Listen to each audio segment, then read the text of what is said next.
I am thrilled to report that the FDA has authorized the Pfizer vaccine. We have given Pfizer and other companies a great deal of money, hoping this would be the outcome, and it was.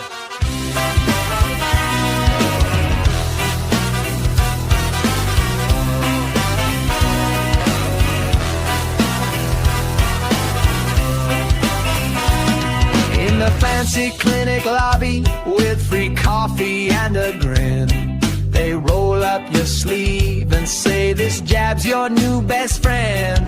But plot twist, folks, it's loaded with a lifetime guarantee of mystery ailments galore, brought to you by Big P. Jibby jibby jab jab, off a rocket launching straight to the lab. Jibby jab jab, sick forever after, cha-ching, what a fad. Jibby jab. Suddenly you're wheezing with a rash that glows at night.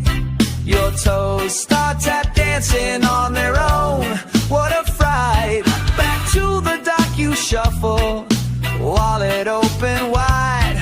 More jabs, more pills, more tests. Oh, what a ride. Jibby jab jab. Hook like a fish on farmer's golden crab. Jibby jab jab. Hospitals high five and counting all that crap. Jibby jab. Pretty with their farmer-funded yachts. Mandates flying faster than a squirrel on Red Bull shots. They swear it's for your health, but wink at the camera's eye. Your endless doctor visits, that's their golden pie.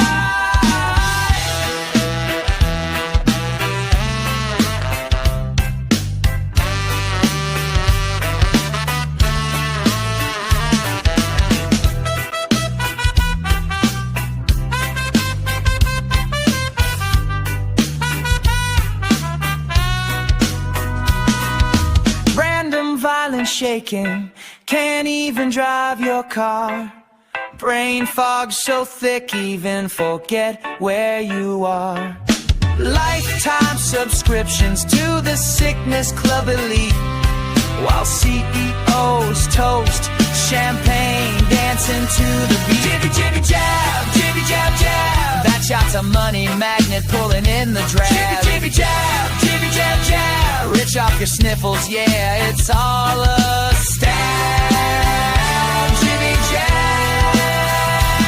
So hail the mighty Jibby, the jab that keeps on giving to everyone but you. Now that's satirical living. Jibby jab echoes in the hall, but the joke's on us all.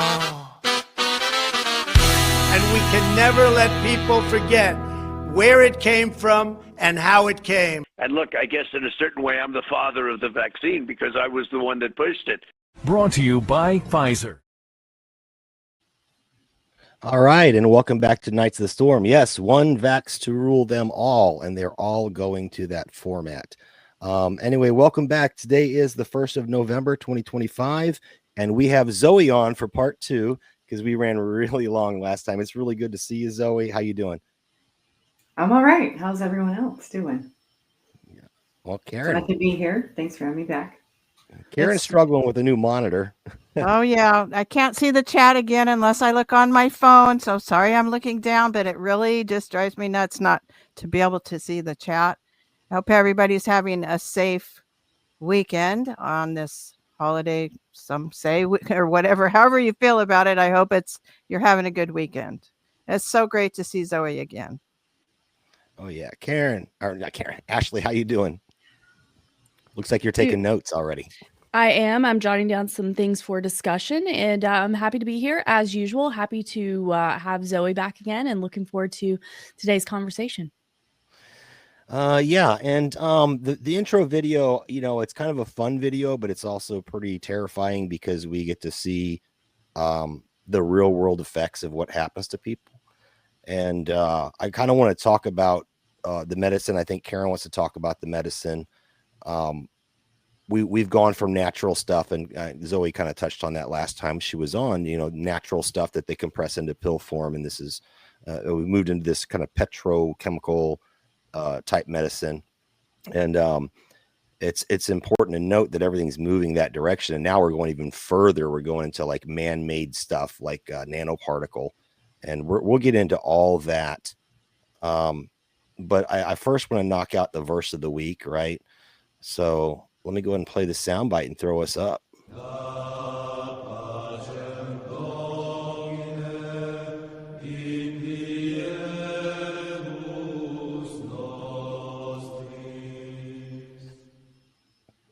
All right, so we used this before, and I thought this was fitting for the kind of work that we do and what Zoe does and other whistleblowers and people who, I would call them the watchers on the wall trying to warn people. This is from the Sermon on the Mount, which everyone's familiar with if you're a Christian. Jesus was talking to people up on the mount, and he said, "Blessed are the poor in spirit, for theirs is the kingdom of heaven. Blessed are they that mourn, for they shall be comforted. Blessed are the meek, for they shall inherit the earth. And blessed are they which do hunger and thirst after righteousness, for they shall be filled." And even if you're not a Christian, if you just believe in karma, the way I was looking at this was this is encouragement for us for what we do. You could become quite discouraged and a lot of pushback. And something came to mind when I was thinking about this was I watched Shark Tank. I like that show. It's where the entrepreneurs come on and they pitch, the elevator pitch or whatever for their investment to start their new product. And Kevin O'Leary, which is that they call him Mr. Wonderful, but I kind of like him. My wife hates him. She hates him. But he often has this term that says, what's to stop someone bigger than you from coming in and squashing you like the cockroaches you are? That's what he says a lot. And sometimes that's how we feel when we're in this battle for truth, whistleblowing, watchers on the wall kind of stuff, trying to, this is kind of something that gives us a little bit of hope that whether you want to call it karma or whatever, that you're going to be all right. Just stick with it. Anyway, thoughts on that? I'll throw it around the table. Whoever wants to go.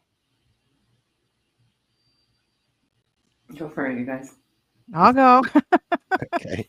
Last night I was watching Into the Microcosm with Jimmy Jean and Rock and Rio and Epic Journeyman and others. And somebody said, what if I don't want my inheritance? Which we were talking about the way that things are headed so quickly and the SNAP benefit controversy and all of these distractions, Agenda 2030, technocracy. To me, it's just all Agenda 2030 and technocracy rolling right in.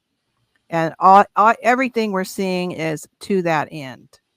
A lot of it's distractions while it just keeps on rolling in. And that's what Trump has done so well, is be that Trojan horse and just get that sheep pen built and we're about to get that gate closed. So somebody said, what if I don't want my inheritance, which is the meek will inherit the earth, which I thought was kind of an interesting way to look at things. But I think that honestly, we're only here for a short time. We don't know how long. Nobody knows their time here. So we need to enjoy each day and fight the good fight, do the best we can and do what we know in our heart is right, because really, that's all we can do. And I think that's all that God requires us to do or would ask of us to do is the best we can with the right motives and an unselfish heart. So that's the way I look at that. Oh, go ahead, Ashley. Go ahead. I was just going to say, as far as my my piece on this, obviously it's something that I think about a lot. I hope that that's correct. And I would love to know that if not earthly justice, that there will be some justice for the people that have perpetrated these crimes on humanity, and that they are, I would assume that they're sociopaths, that they don't care about the harm that they have caused here. But it has been real harm. Real people have suffered. We all know people in our life that have suffered, people that we love, people that we care about, and people that our friends and family love and care about. have been affected. And obviously, if you look at the entire COVID alone, only from the lockdown and the isolation, what was done to people, the people that were allowed to die in a nursing home alone, things like this. I mean, it's some of the most egregious harm that you can do to other humans. So I obviously don't know, but I definitely hope that there will be justice at some point. You know, I hope that we will be around to see it. And although I excuse me. And I think that we've seen many, many times, many crimes be perpetrated against humans that are extremely egregious, and we don't see accountability for that many, many, many times. And it's often done at the hands of a government for whatever reason that may be. So I don't anticipate that we are going to see earthly justice, but I just hope that, that there will be at some point. And playing off of what you're saying there, it truly is a spiritual battle. At least I have come to believe that. This truly is war, as Handy says, and it's good versus evil. When I was younger, I didn't want to really believe that there was so much evil or that it was so powerful. But living in the times we do and seeing the things we're seeing, it's become pretty apparent to me that it truly is a war, and it is a spiritual war. It is a war, and I am exhausted from fighting that never-ending war for 5 years. It has taken everything. It has taken all my money. It has taken all my resources. It has taken all my friends. It has even taken all the support people that have been in this with me, because things have gotten so hard, they want to give up, and they want to tell me to give up. So as a whistleblower, as someone who's actually walked this path for the last 5 years, I just like to let everyone know that it is not like Hollywood, and it is not like a fairy tale where the hero goes off into the distance with the love of their life and gets to live a happy ever after with rainbows and unicorns. That does not exist in this reality. Okay, just pulse, take a reality check. What happens to whistleblowers is they are censored, they are silenced, everything is taken from them, and they are pushed off into a corner of society where they can no longer interact with people, and they are isolated socially. I mean, it's invisible. They don't have to be in a cage. They don't have to be, like in a physical state of isolation. It is a social isolation. It is, you can't talk to the people that you love anymore because they aren't able to have that conversation. You can't be friends with the people that you were friends with before because they can't handle that conversation. So your experience somehow becomes an entirely different reality than everybody else. And that is what isolates you. I'm at a point where, like, as much as I'm trying to bridge that gap and like still live a normal life and still interact with normal people, it's almost to the point where I don't want to share this information with some people because it may hurt them socially. If they know this and they go around and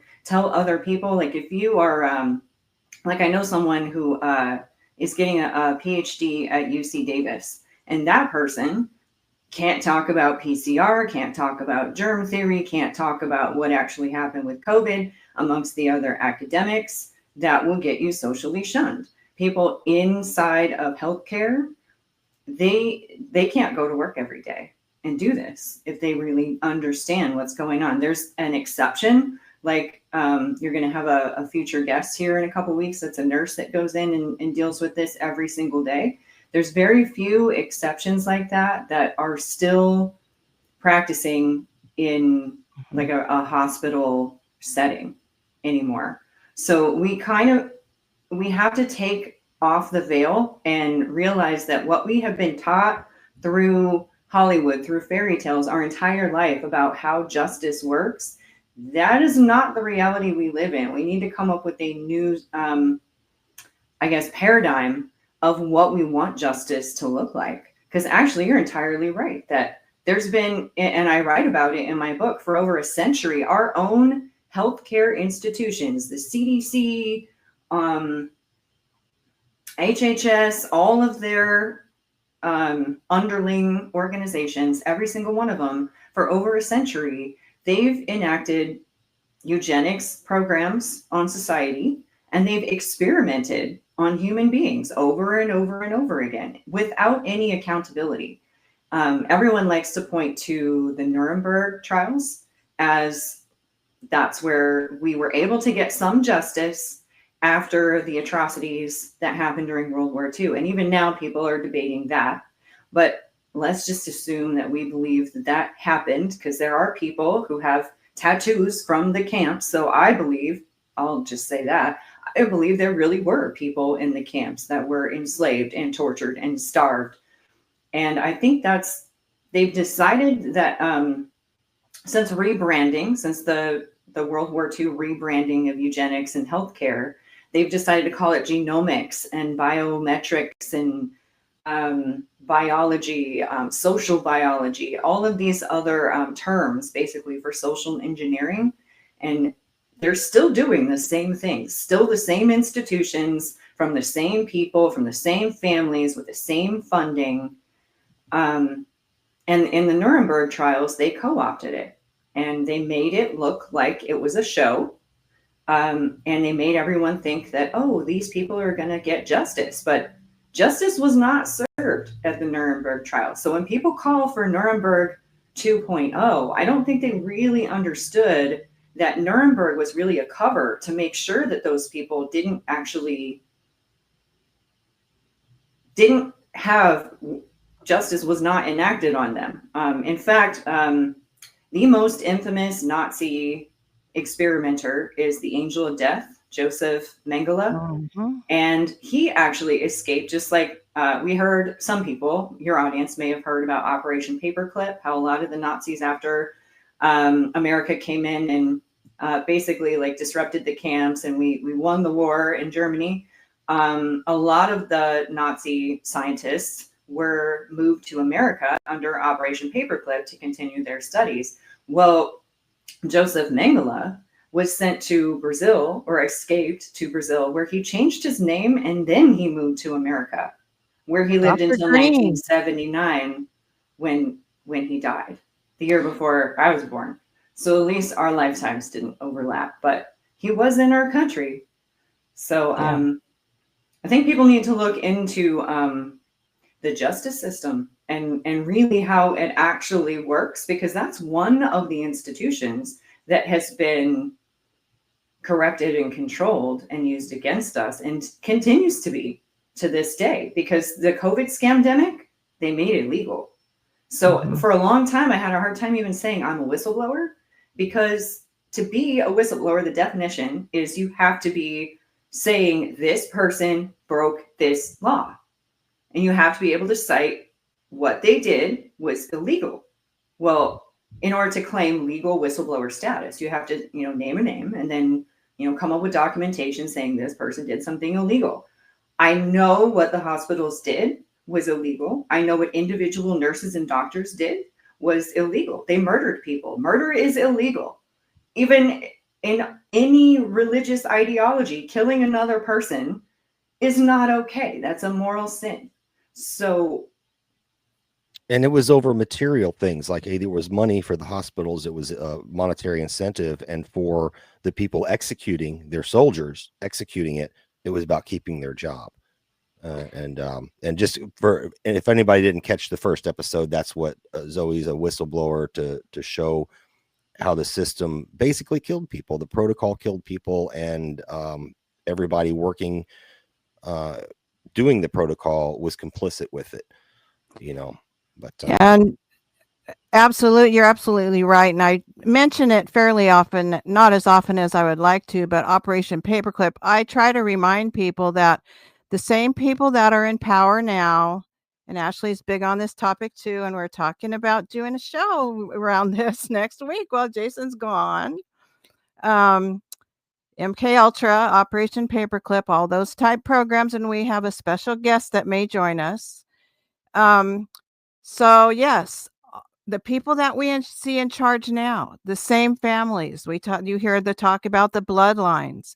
It all goes back to Hitler. Some people say it goes back to Rome, and it goes back to Egypt. It's the same players involved, the same power structure.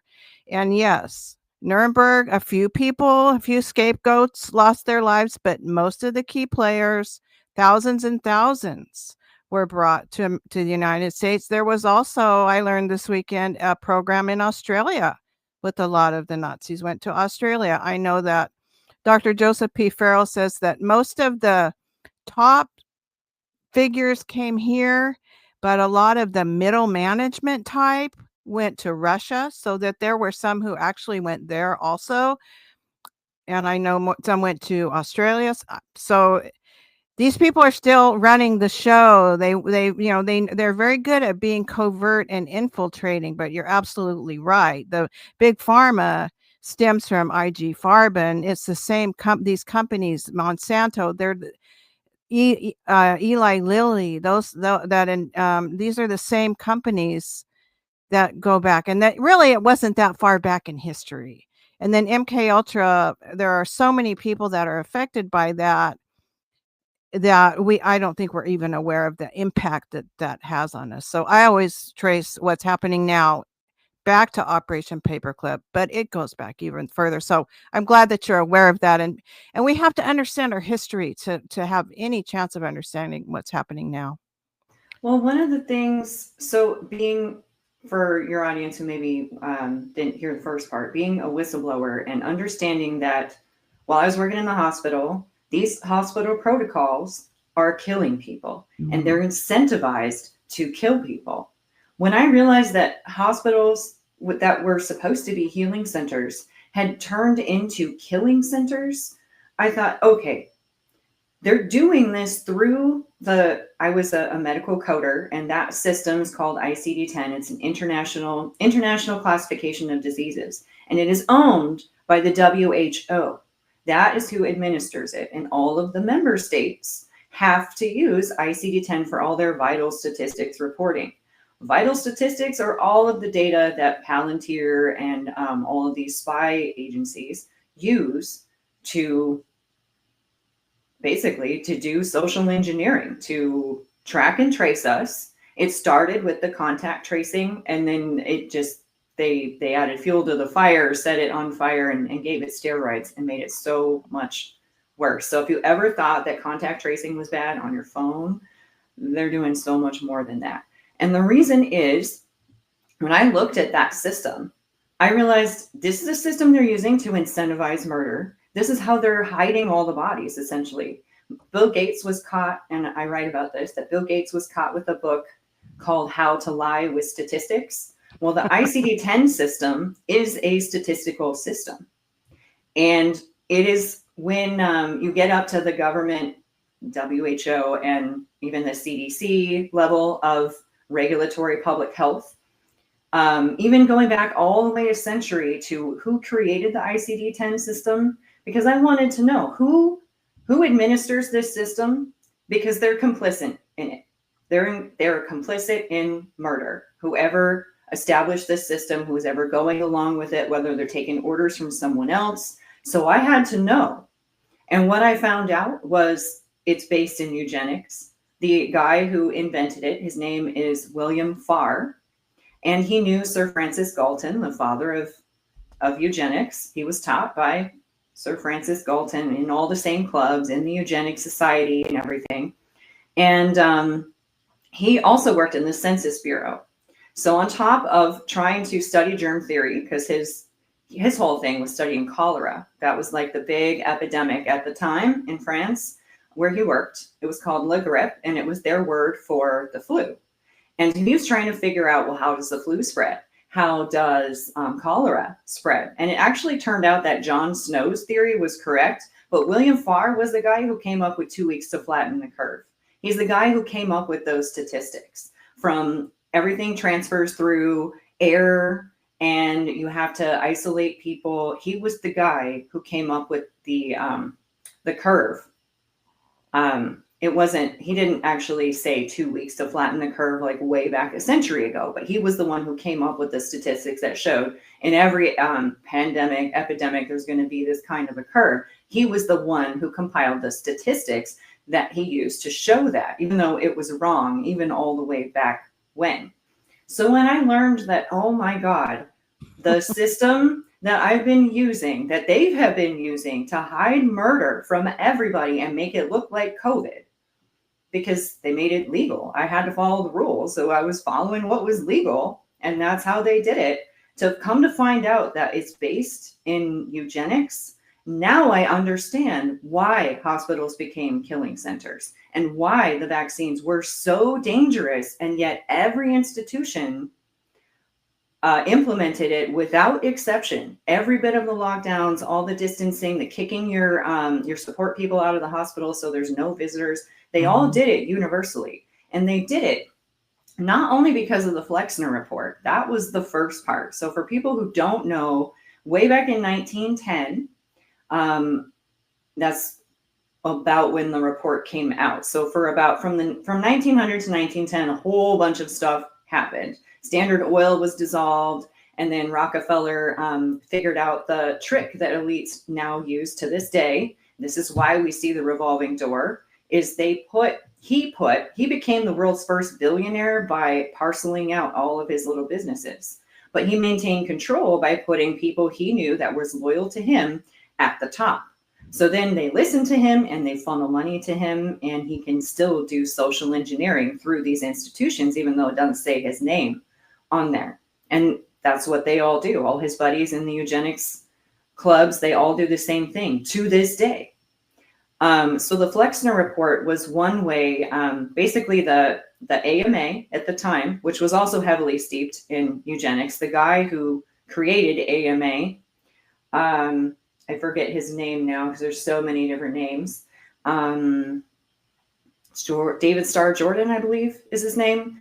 And he was heavily racist and kind of the reason why most doctors are privileged white males, why we think doctors are privileged white males, because the AMA made it so blacks and females could not practice medicine at all for over a century.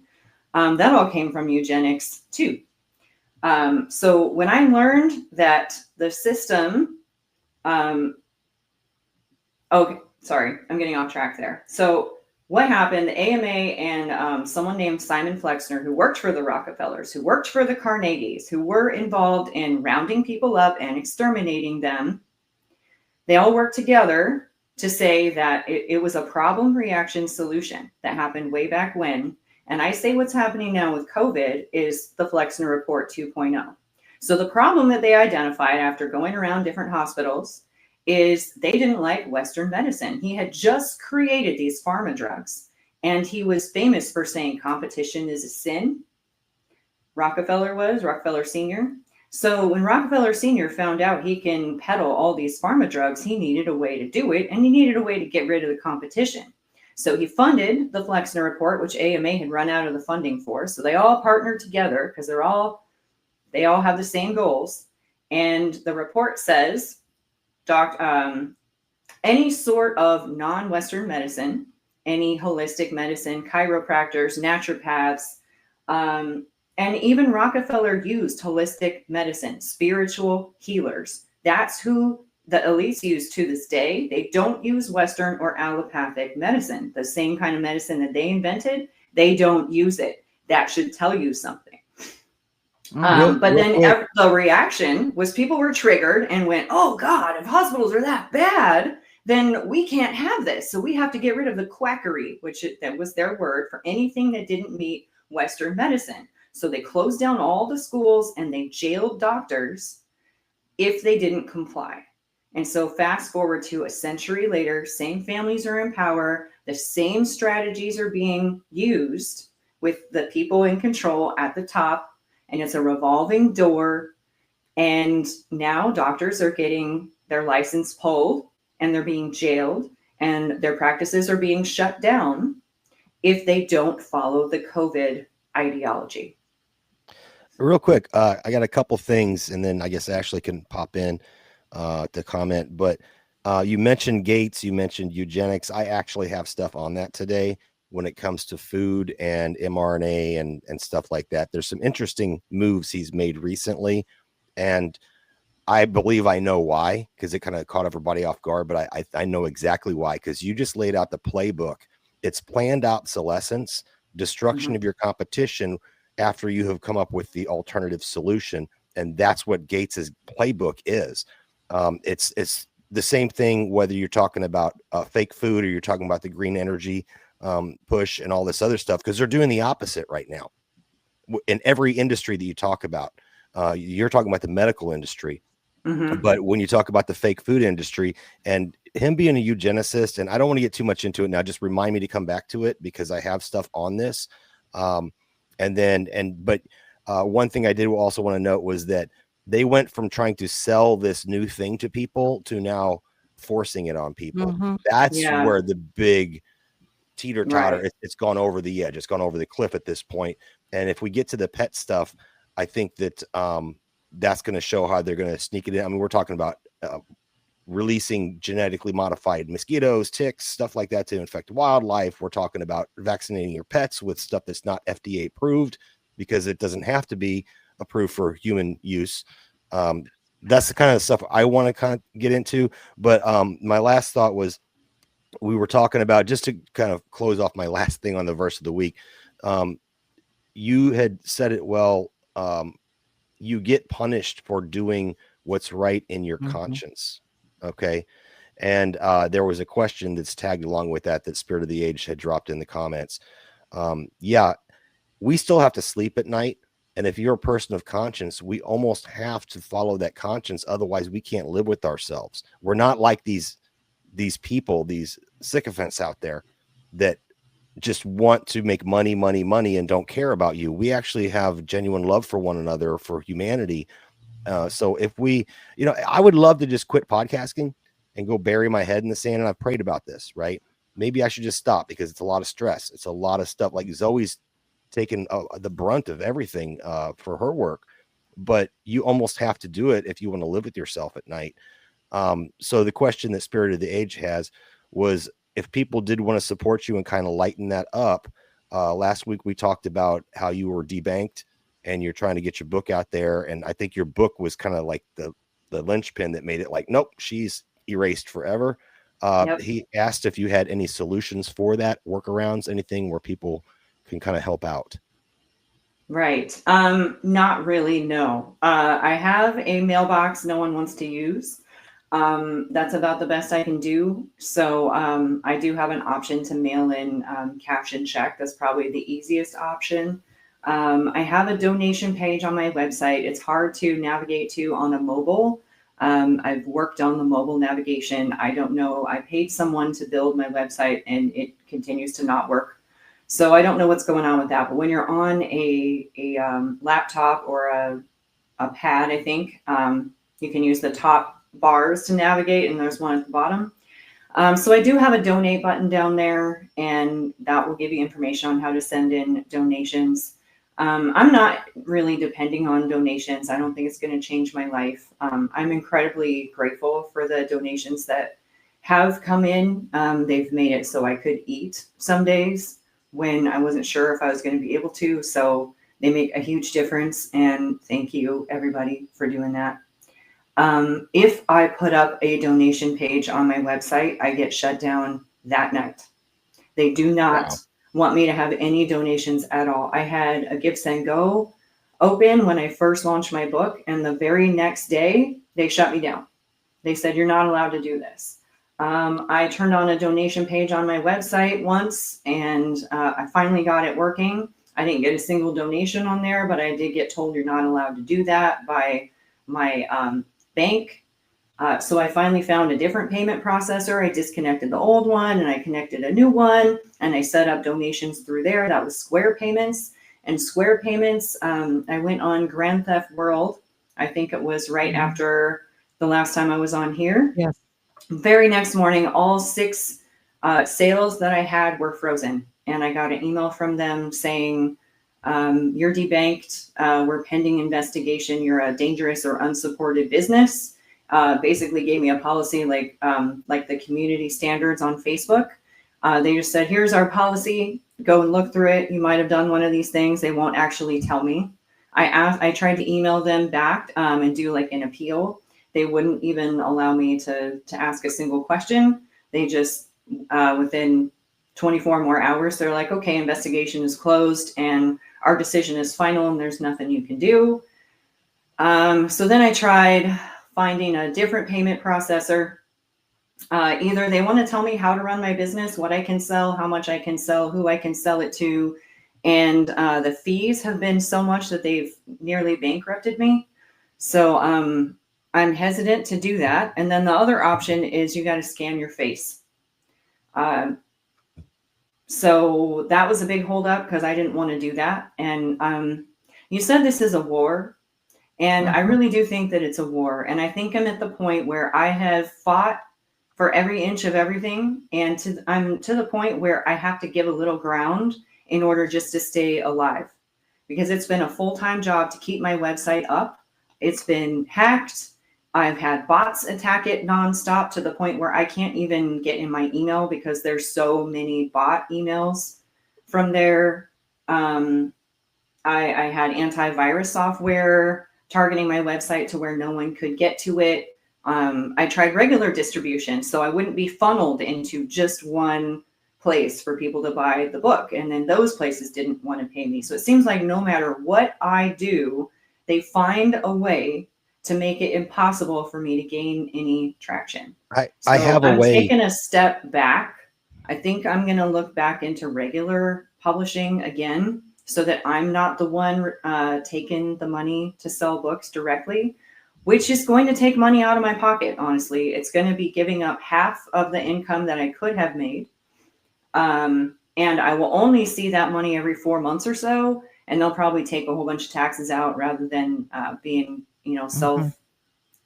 self-paid like 1099 like I should be. Royalties should be on a 1099, but they take taxes out anyway, 30%. So I think that's just what I'm going to have to do. I might even just put the book out there for free because it's about getting the message out there. I don't think I'm ever going to get the return on investment of my book at this point. So I have a solution real quick. I'm sorry, Ashley, I didn't mean to. I know you're up next, but something I thought of last time and I didn't say is our friend Tony Arterburn, who does America Unplugged, and he owns Wise Wolf Gold and Silver. He has it's a subscription thing called Wolfpack where you can spend, and I'm not trying to plug for him right now, but this is a solution I just thought of, or I thought of it last week. I just didn't mention it. You have your address or a post office box there on your website.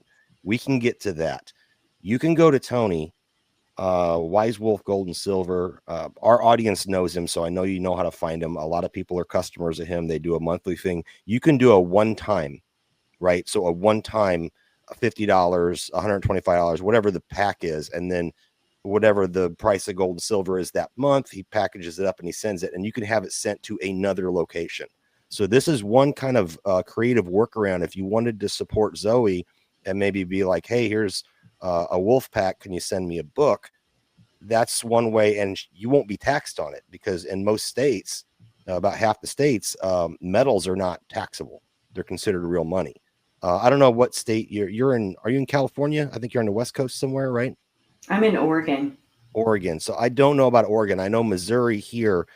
You and I can buy and sell metals all day, and we don't get taxed on it because there's an amendment or something or a law that says it's considered money because it's in the Constitution about coinage and stuff like that. So you can't tax on a tax type thing, right? Like they do with fiat.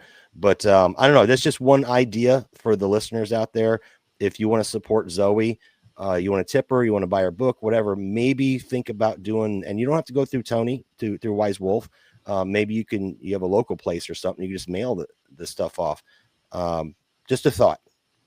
That would be incredible, and I'd be grateful for that. But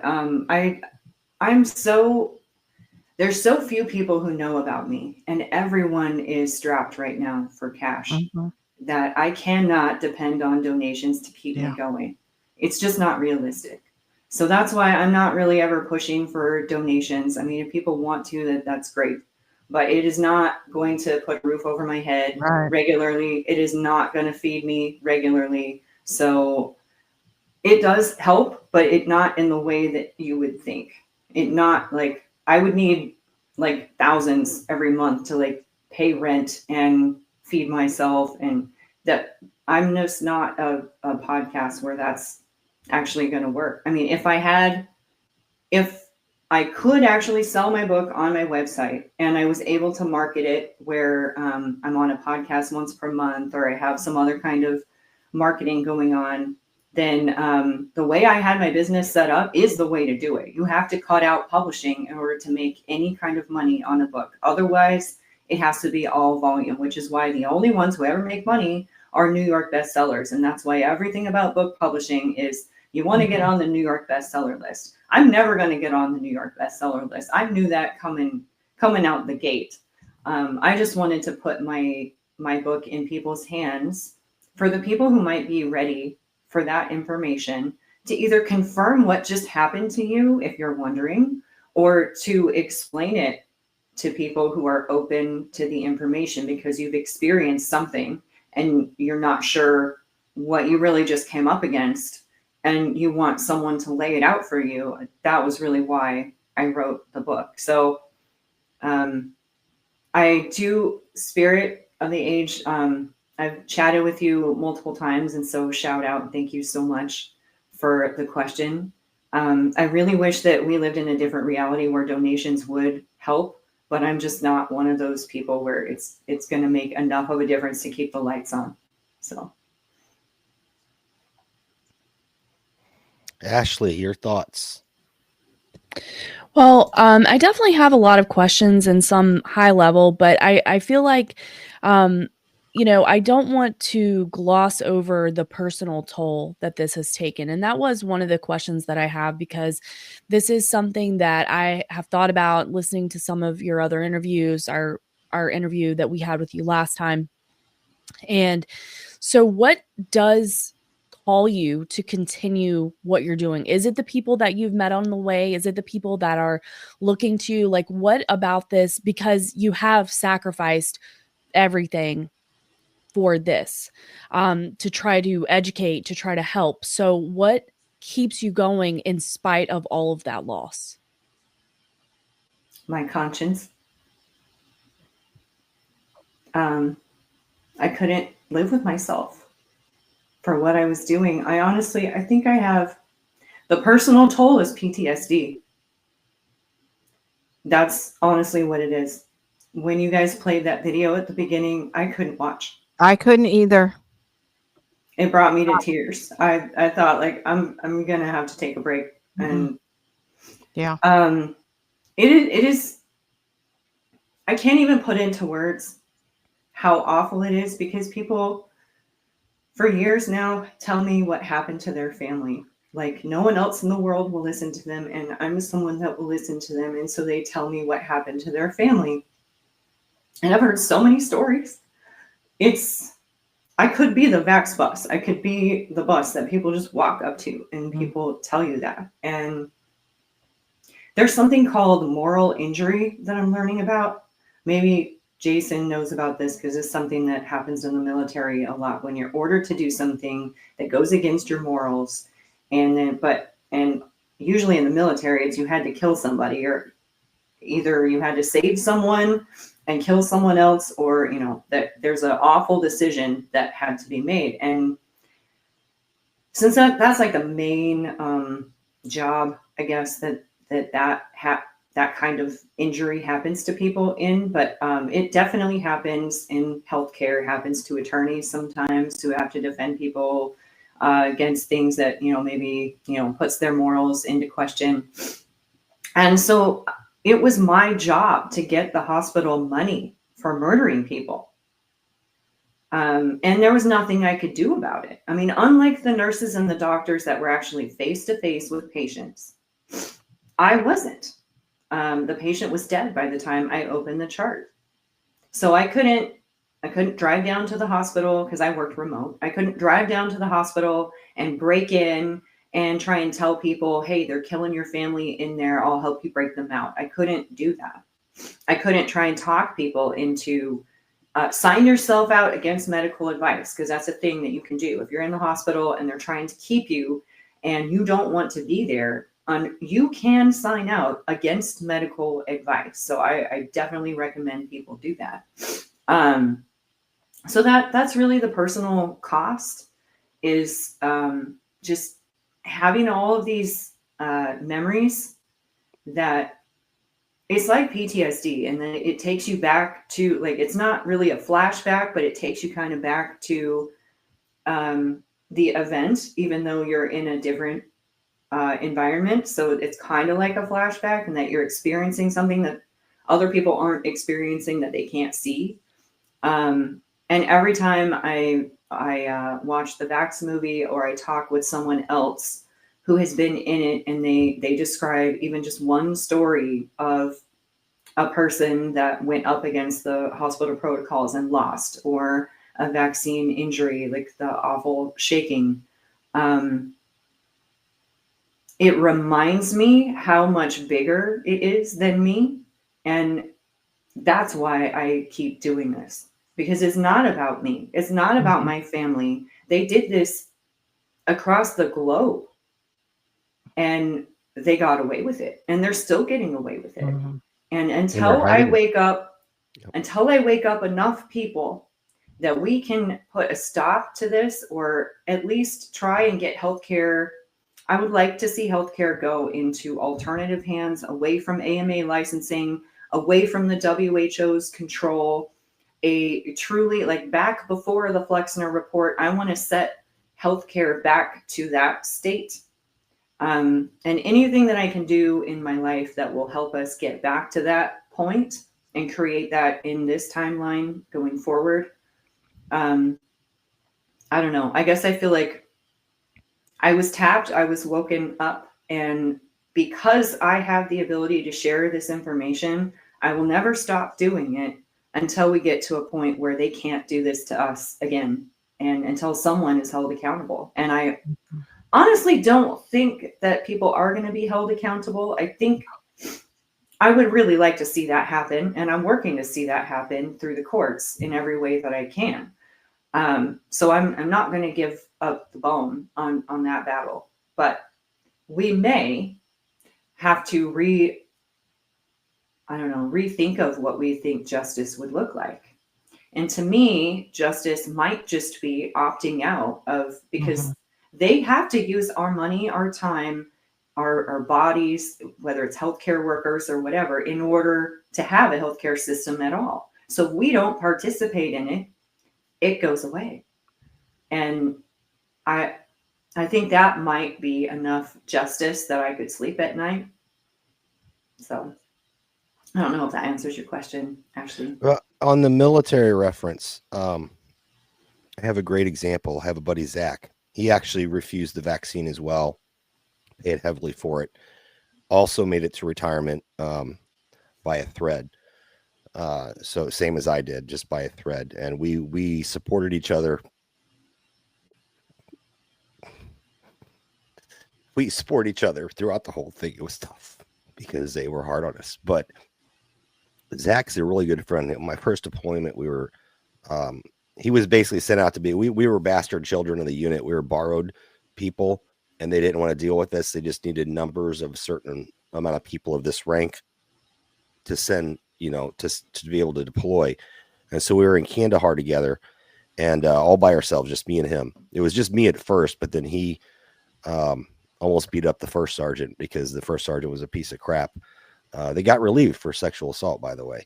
Not my friend, the first sergeant. So they got rid of him and sent him to be with me.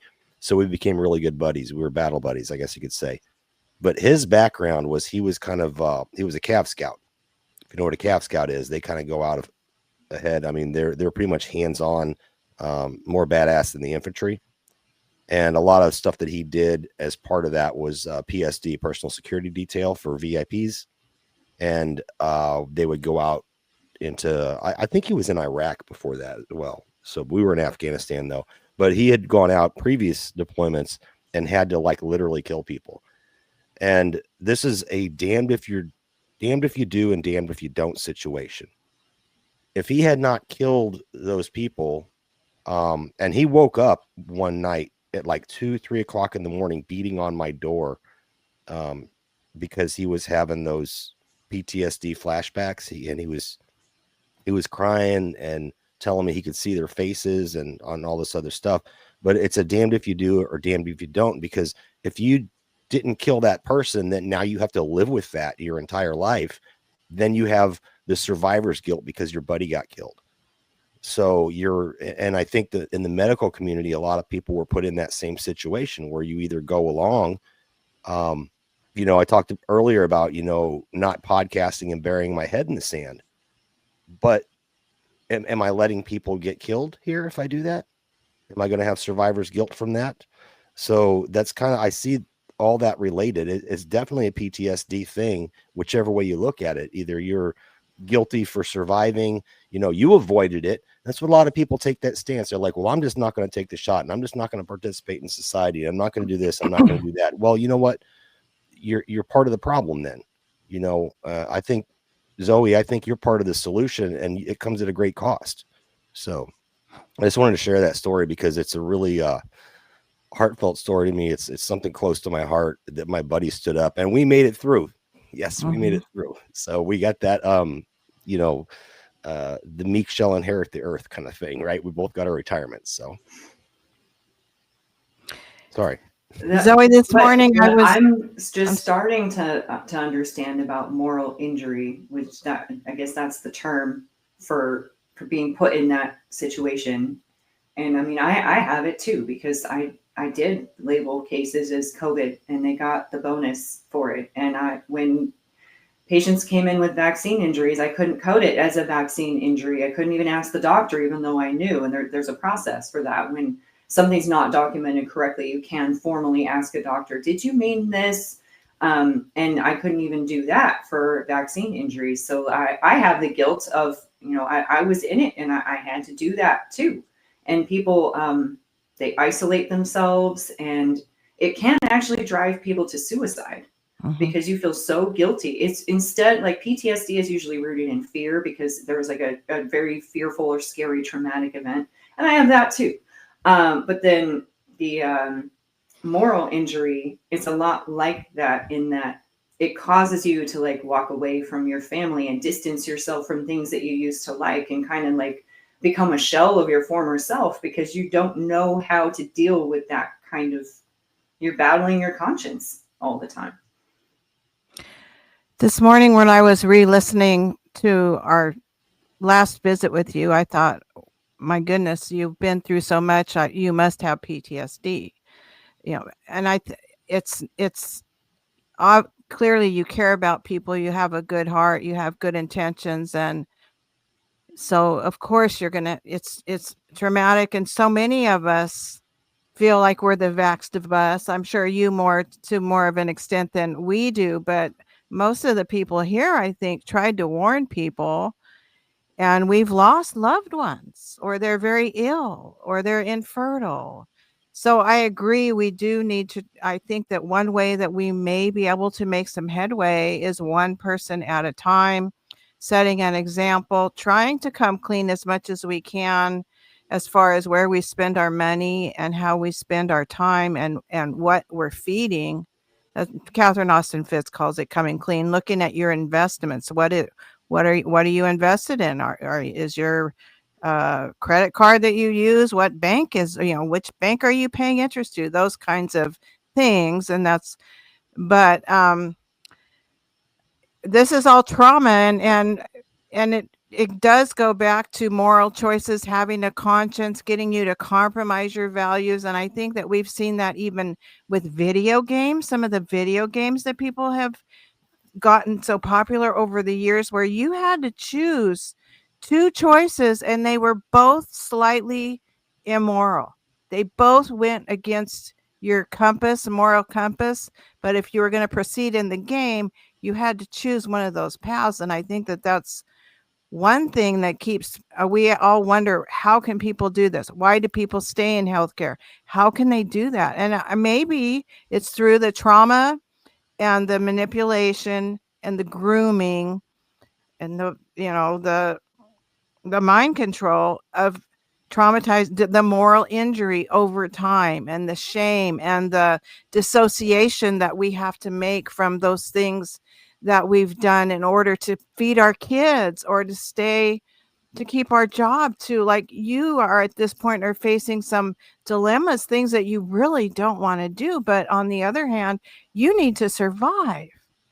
So I have no place to stand in moral judgment of you if you decide to get your face take a picture of your face. You know, you've done such great work and led with your heart and taken such a strong moral stand. So many people wouldn't be doing what you're doing, and the isolation, it's psychological. You're undergoing psychological torture, it seems to me. That's a method to break us down, and I think so many of us feel isolated, but you even more so. I'm really sorry that you're going through this, and I really feel for you, and I just want to let you know that. Thank you. Appreciate that. The way I had what I call a spiritual awakening in 2020. I got out of an abusive relationship, and I was told, if you ever do that, I'll shoot you and bury you in the desert. So I was threatened with death for doing what I did. And I realized after a long period of that, of the abuse, it was kind of designed to wear me down and break me down and make me weak and just accept it. And that's how they win. When you lay down and give up and just let them do what they're going to do. And the way that they do it is through pressure. I saw an interview with another girl who was in the Vax 3 movie, Gail, and she explains very well that most of the people to this day who lost people in the hospital, they will say that it was COVID, because that was what the narrative was that it was COVID that sent those patients to the hospital. Yes. And she said she could tell that, and she had conversations with other nurses that were in it who could see that the hospital protocols were killing people, and that they would talk about it, in the lounge when they weren't around patients. So they knew that what they were doing was killing people, but they were afraid to speak out. They were afraid to go to the doctor and say, I don't think this is a good thing. We should change up what we're doing, because anyone who did what Gail did and went to management and said, this isn't working, we need to change our protocols, this is killing people, they got the social shunning treatment. And that meant you can't feed your family anymore. You can't work in this industry anymore. Those people never got severance packages or unemployment. They were just cut off. And so that's a pretty good motivator to make people go along with it. They did that in the military. They isolated us. They othered us. Right. And they also lied. And I'm going to tell you right now, they lied when it was voluntary before Biden mandated it, which, by the way, I do want to reiterate, and I've said this many times, it was a mandatory volunteer under Trump. We had a set date that we had to have 75%, otherwise it would be mandated. So people who say that Trump didn't mandate it, they don't know what they're talking about. I know. It was a mandatory volunteer thing. And because it was mandated by Biden, we know that people did not go and make that milestone that they wanted to hit. Right. So they tried to make us feel like everybody was doing their part to help their community, to save grandma and the babies. Go get your vaccine. You're the only one not getting it. You're the only one not getting it. What's wrong with you? And they made us feel horrible, like we weren't doing our duty as a soldier to protect others. And I was like, no, I was protecting others by warning them. We did the research into it. We knew what this stuff was. And anyway, the thing is that they'll start by othering you and lying to you about numbers. They made it seem like I was in the minority when I wasn't, because I knew. I mean, I did kind of like polling around my unit, right? And like nobody literally was getting it. I knew 3 or 4 people that went in and got it, but they were lying to us and saying that, 60%, 70%. We haven't quite made 75%. You're in the minority. They make you feel isolated, as you were alluding to, Zoe, the isolation, whether it be your bank account or your life, or, you can't go into the break room with other people at work. Then they got a little tougher and tougher. Well, everyone else gets to go to restaurants, but you can't go. And everyone else gets to have no mask on in the office, but you have to wear your mask. That's the crap they did to me. And then it went so far as to my job entailed traveling. Well, there's a no travel order. So guess what? I couldn't do my job. Therefore, my annual report on what I did for the past year looked like garbage. So they killed my career. Even if I wanted to stay in, I wasn't going to get promoted and be forced out, which is the RCP retention control point. Like if you don't make a rank by a certain amount of years, then you have to go. I was facing that if I didn't comply. And well, I was too late anyway, because they look back at your last 7 years of your annual reports. But they really screwed me. But that's the tactic, is the isolation, the othering. There's a little carrots and sticks that they use, right? The stick is the little things they use, like you can't go in the break room, you can't do this, you can't do that, you can't go to restaurants. That's what they used on me. I'm sure you probably faced the same thing, maybe. Yeah. But anyway, that was my rant on that, because you hit on something that really hits home to me. I just wanted to read Handy's comment, and he's our EMT. We were mandated ×3. Now we've lost 7 young, healthy people and counting that he's worked with.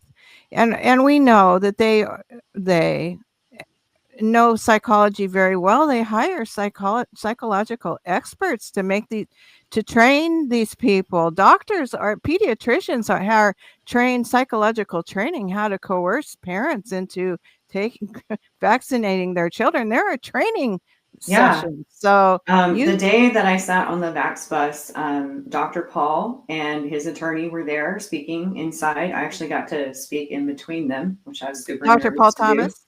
Mm-hmm. And he did a presentation on how doctors they're not trained on what's in the vaccines or how to give informed consent. They are only trained on how to convince the parent to inject their child. And he did this skit between him and Dee Dee in front of the whole room, where he had like a little baby, and he went through like the spiel, and she was like, well, I've heard that vaccines aren't good for blah, blah. I heard there's aluminum in them. You're not supposed to put that in a baby. And, she was asking all the right questions. And Dr. Paul I don't know how he did this so well.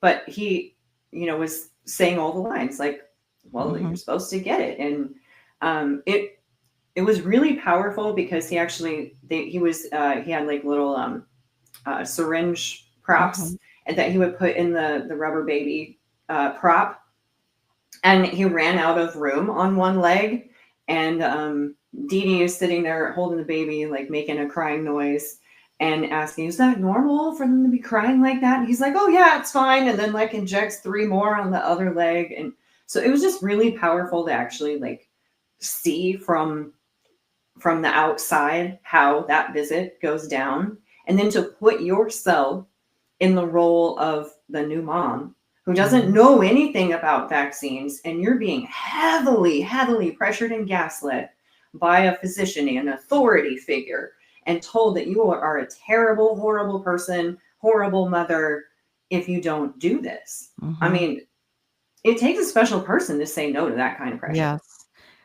And it does take knowledge and knowing that hopefully you have some support.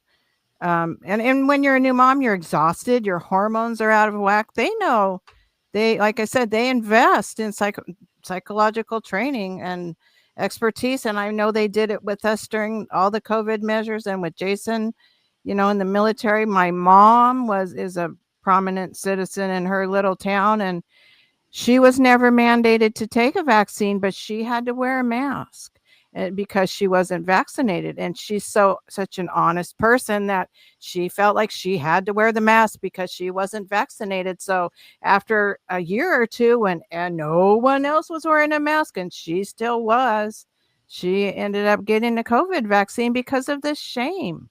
People were telling her she's putting others in danger, and she's never been the same since that vaccine. But I just wanted to say quickly about Dr. Paul Thomas. His son has very aggressive stage 4 cancer, and he's used a lot of holistic methods and I think he did some traditional, very small amounts of traditional, but a lot of alternative, but it's come back. And so if anybody has it in there, wants to pray for Dr. Paul Thomas's son, he could really use our prayers. Absolutely. Prayers going out. Ashley, do you have anything you want to add before we move on to, I want to get into the pet vaccine thing and then the Gates stuff before we get out of here, because I had that last time and we didn't quite. Same. Yeah, I was going to say we should get off the sad topic. I know, and get more into. I think really heavy. I really think that it's healthy for us to talk about this openly, because other people have gone through the same stuff. So in an open forum like this, letting people know they're not alone, I think is kind of important. So I agree. Maybe it's a therapy session. I don't know. Yeah. But you know what? The first thing they say to help someone with PTSD, and there's actually a guy in the UK who's starting something called the Post-COVID Trauma Institute that I'm checking out. To recognize all of the trauma that we've all been through, that we all have some kind of PTSD related to the tragedy that was COVID. The best thing you can do to someone with PTSD is just to validate their experience. And that's what all the gaslighting, that's what all the COVID narrative is trying to do, is to make it seem like that didn't happen. You're crazy if you think that happened. So you're right. It's probably good just to validate that other people did have that experience and you're not alone in that. Well, right. I mean, that's part of the othering, is that you're crazy, you don't know what you're talking about, and parroting of the mainstream media, the Mockingbird media, just beats you down into a corner. And then if they can't do that, they can't shut you up, then they debank you, which is interesting, because we've reported on how one of the UN's goals, moving towards a one world ID or digital ID or whatever, and digital currency, a CBDC type system, one of their goals, completely off topic, but we've reported on this, is to look at these third world nations that people don't have bank accounts, and they want to get everyone banked. Why would they want to debank you if they're looking at the entire world to bank? Because they don't want me participating in society. Exactly. Because we've heard what Fink and Gates even say, like, if you don't participate in the digital ID, then you won't be able to participate in society. I mean, that's soft here already, even in America, even though we don't have official digital ID, that's already soft here. I have stuff on that too if we get to it, but we haven't given Ashley enough airtime. What's going on, Ashley? Okay, so moving on from a very important part of your whole story, though, so I am very glad that we talked about that. But if we want to pivot away to, let's start spitting some facts, want to get your opinion on some things. So, and this can dovetail as well into the pet vaccine question. But one of the things that I wanted to pick your brain on was, why mRNA? Why was it so important? So I was listening to your conversation with James Corbett, and you mentioned that, and I'm paraphrasing, but essentially, like, one of the absolute key things was mining the data, whether that was like your genetic data, all of the things associated that they could take from us, that was one piece. But what we saw with the rollout of this shot was all the other things that we talked about, all of the psychological pressure, all of the isolation, the unbelievable propaganda campaign, like the nonstop pressure. It was really incredible. But then we know that it was a new technology, right? And we have some history that the animals that this was tested on, that they all died, they didn't make it. But why mRNA? What is the point of that? And then we add in some other things, like some people said that they thought graphene oxide was in there, and we talked about how they use the lipid nanoparticles as really the envelope to kind of get the spike protein or whatever was in there. So that has been one of my burning questions, is what about mRNA was so important during this time? And you have mentioned eugenics, which is one of the kind of the things that I wanted to put out there. So we have the possibility that it was a eugenics campaign, the possibility that this was just a trial simply to see what it actually did to humans. And, you know, there was some tracking of batches. There was some, you know, how bad is my batch? Things like that. But we know that VAERS supposedly, before all of this, only 1% of adverse events were reported to VAERS based on the one Harvard study that we know about. But I'm sure it was even minimized after this. You have already talked about the culture of silence, that people were not reporting adverse events and things like that. So that this is another question in with all that, and just, you know, respond back, whatever you think. But the other thing that always bothered me was they told people to get your shots, you know, get your Pfizer, whatever. So a lot of people got their original regimen or regiment with one company. But then after that, they opened it up when we started having boosters to say, feel free, mix and match, not a big deal. And so I was baffled. I was like, okay, so if this is experimental to see if you can do, you know, update the human body like a computer, or if this is going to help us find everlasting life, like, but they're not tracking it in a way that appeared to be very coherent to me. And obviously you would have more information on that. I know that was a lot, but I just, all of that, I wanted your opinion.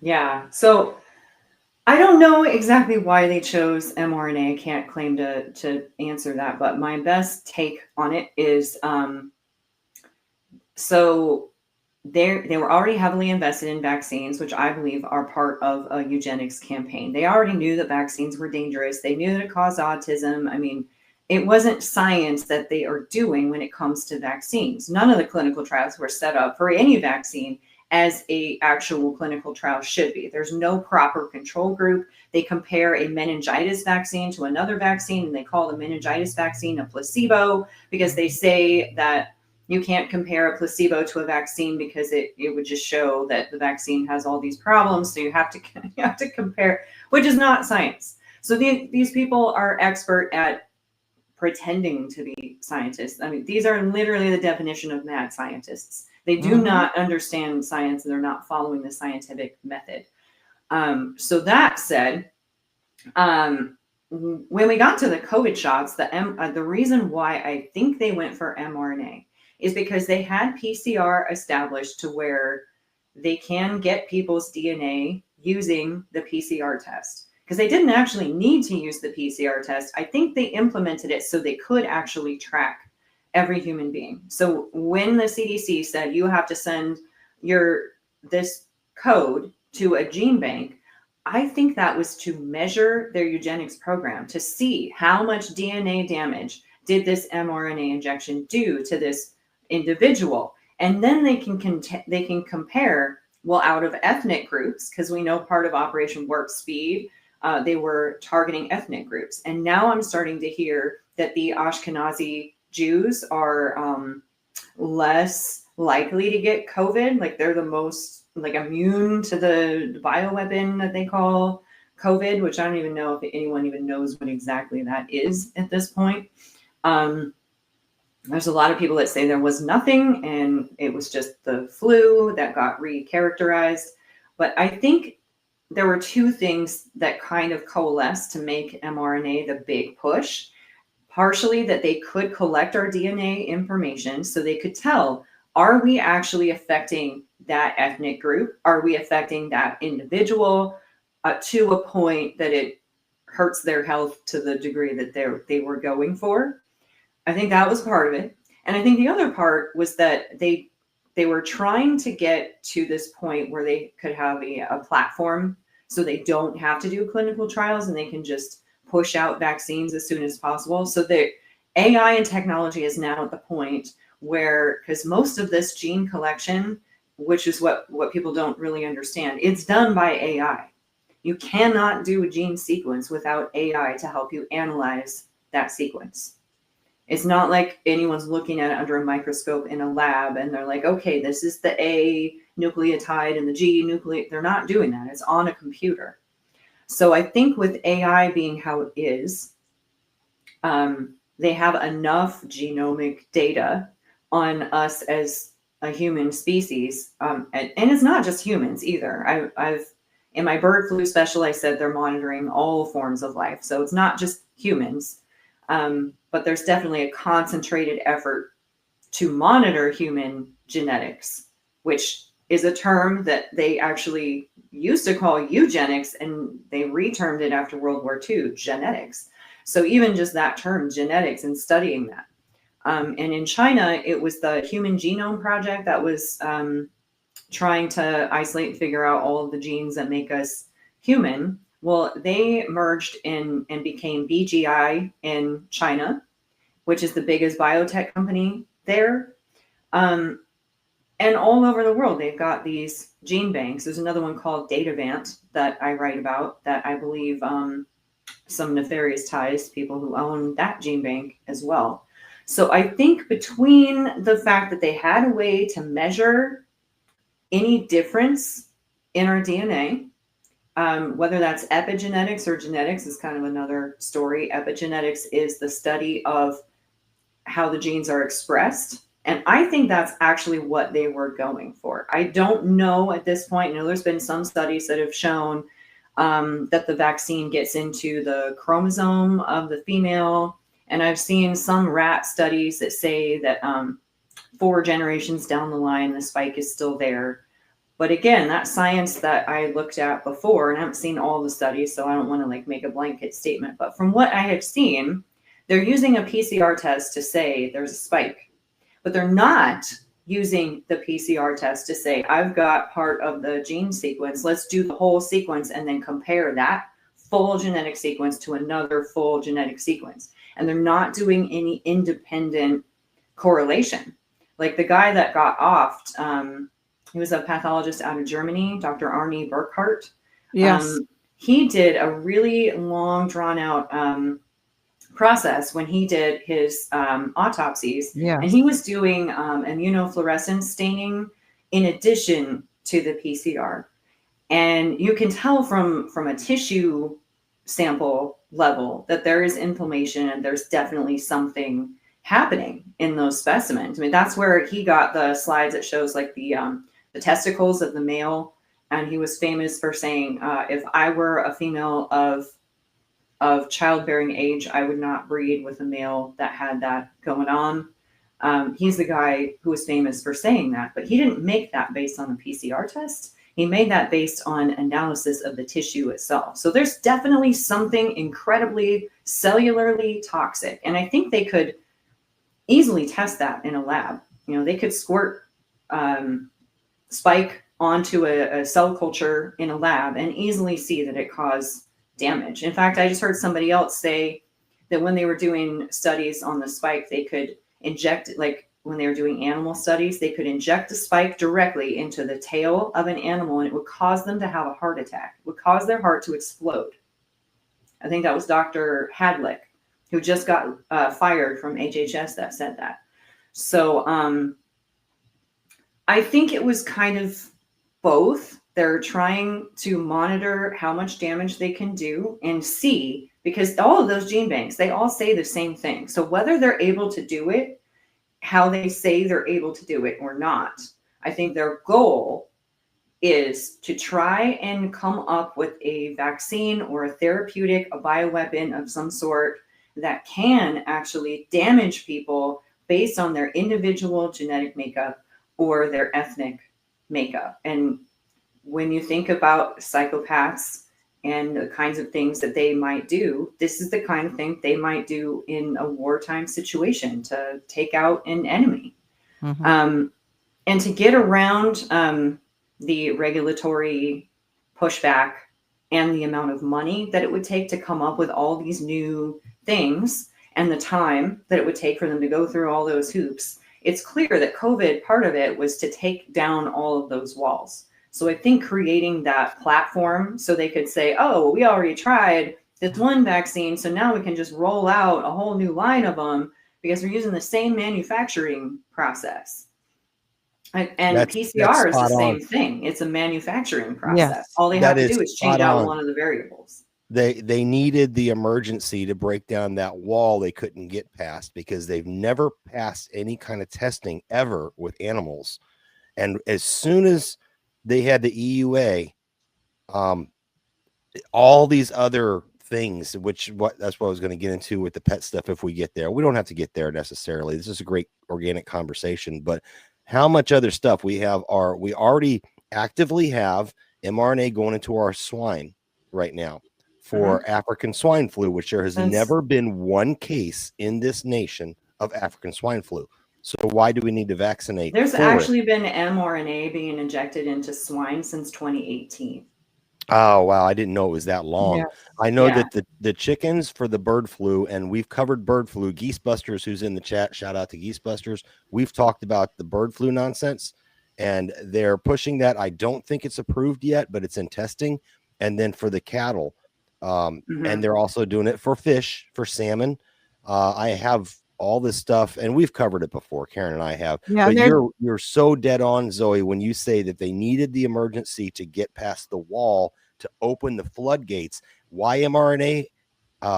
Ashley, the reason mRNA, because it's cheap and easy to produce. I think there's more nefarious methods behind it when it comes to eugenics. I do believe that when I look at who's pushing it and what their belief system is. But it's very cheap and easy to produce, and they could sell it for the same price as any other vaccine, but they could just crank it out like that. It's crazy. It's plug and play too, or so they say it is. And RFK Jr. did make that statement about the Ashkenazi Jews at a dinner at least a year ago. And he got fried in the media for saying that.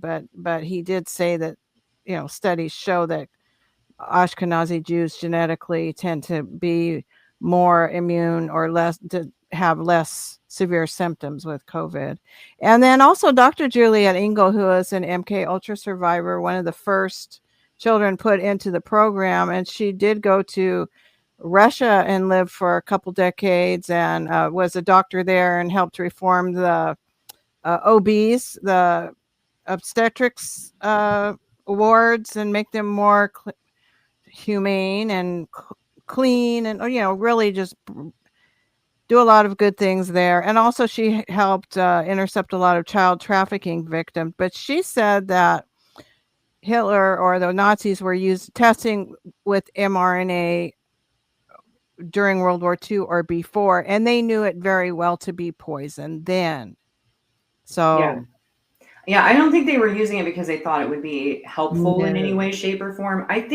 We hear one of my least favorite people, Dr. Nova Yuval Harari at the World Economic Forum, talking about how humans are hackable now. Yeah, hackable. And I believe that is I think eugenics has been branded now by this current family that holds the strings of control into a transhumanist ideology. I think that's like the newest version of eugenics is transhumanist. And I think you're right.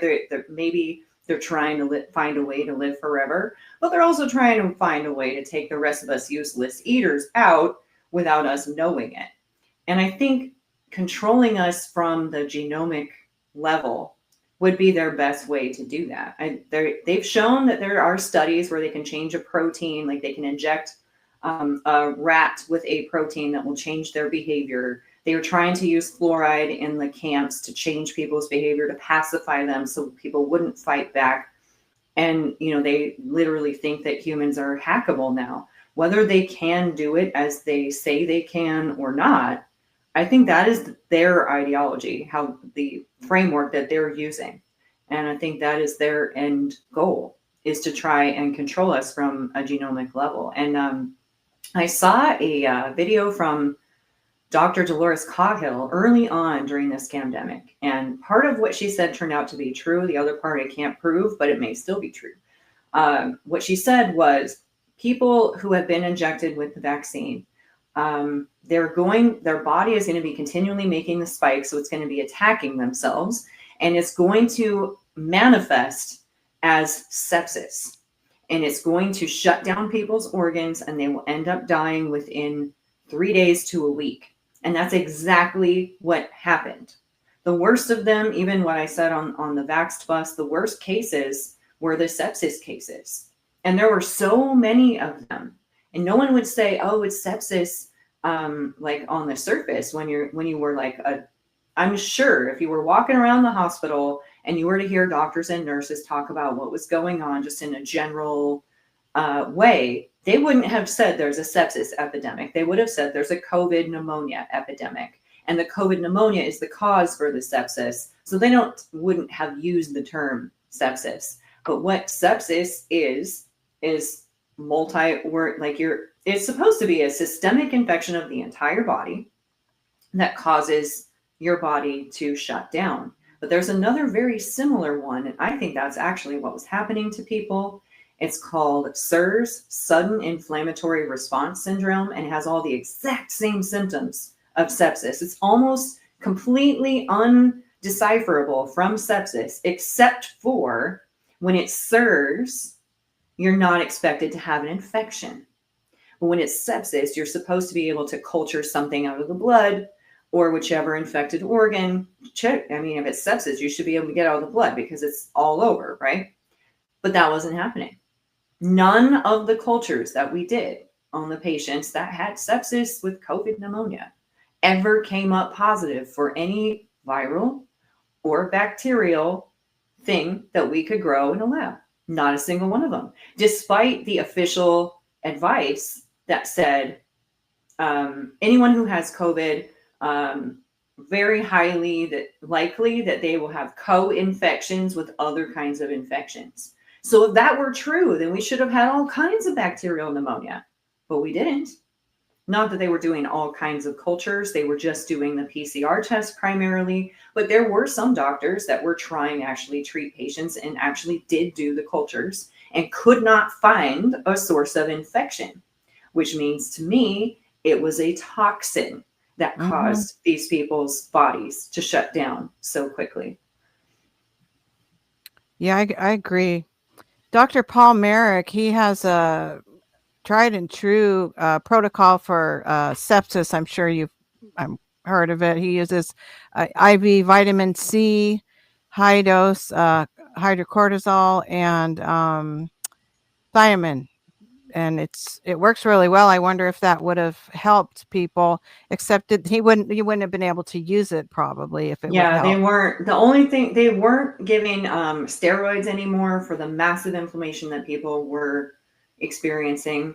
Budesonide is anti-inflammatory for the lungs specifically. They refused to give that. Also has a steroid in it. They could not use ivermectin or hydroxychloroquine.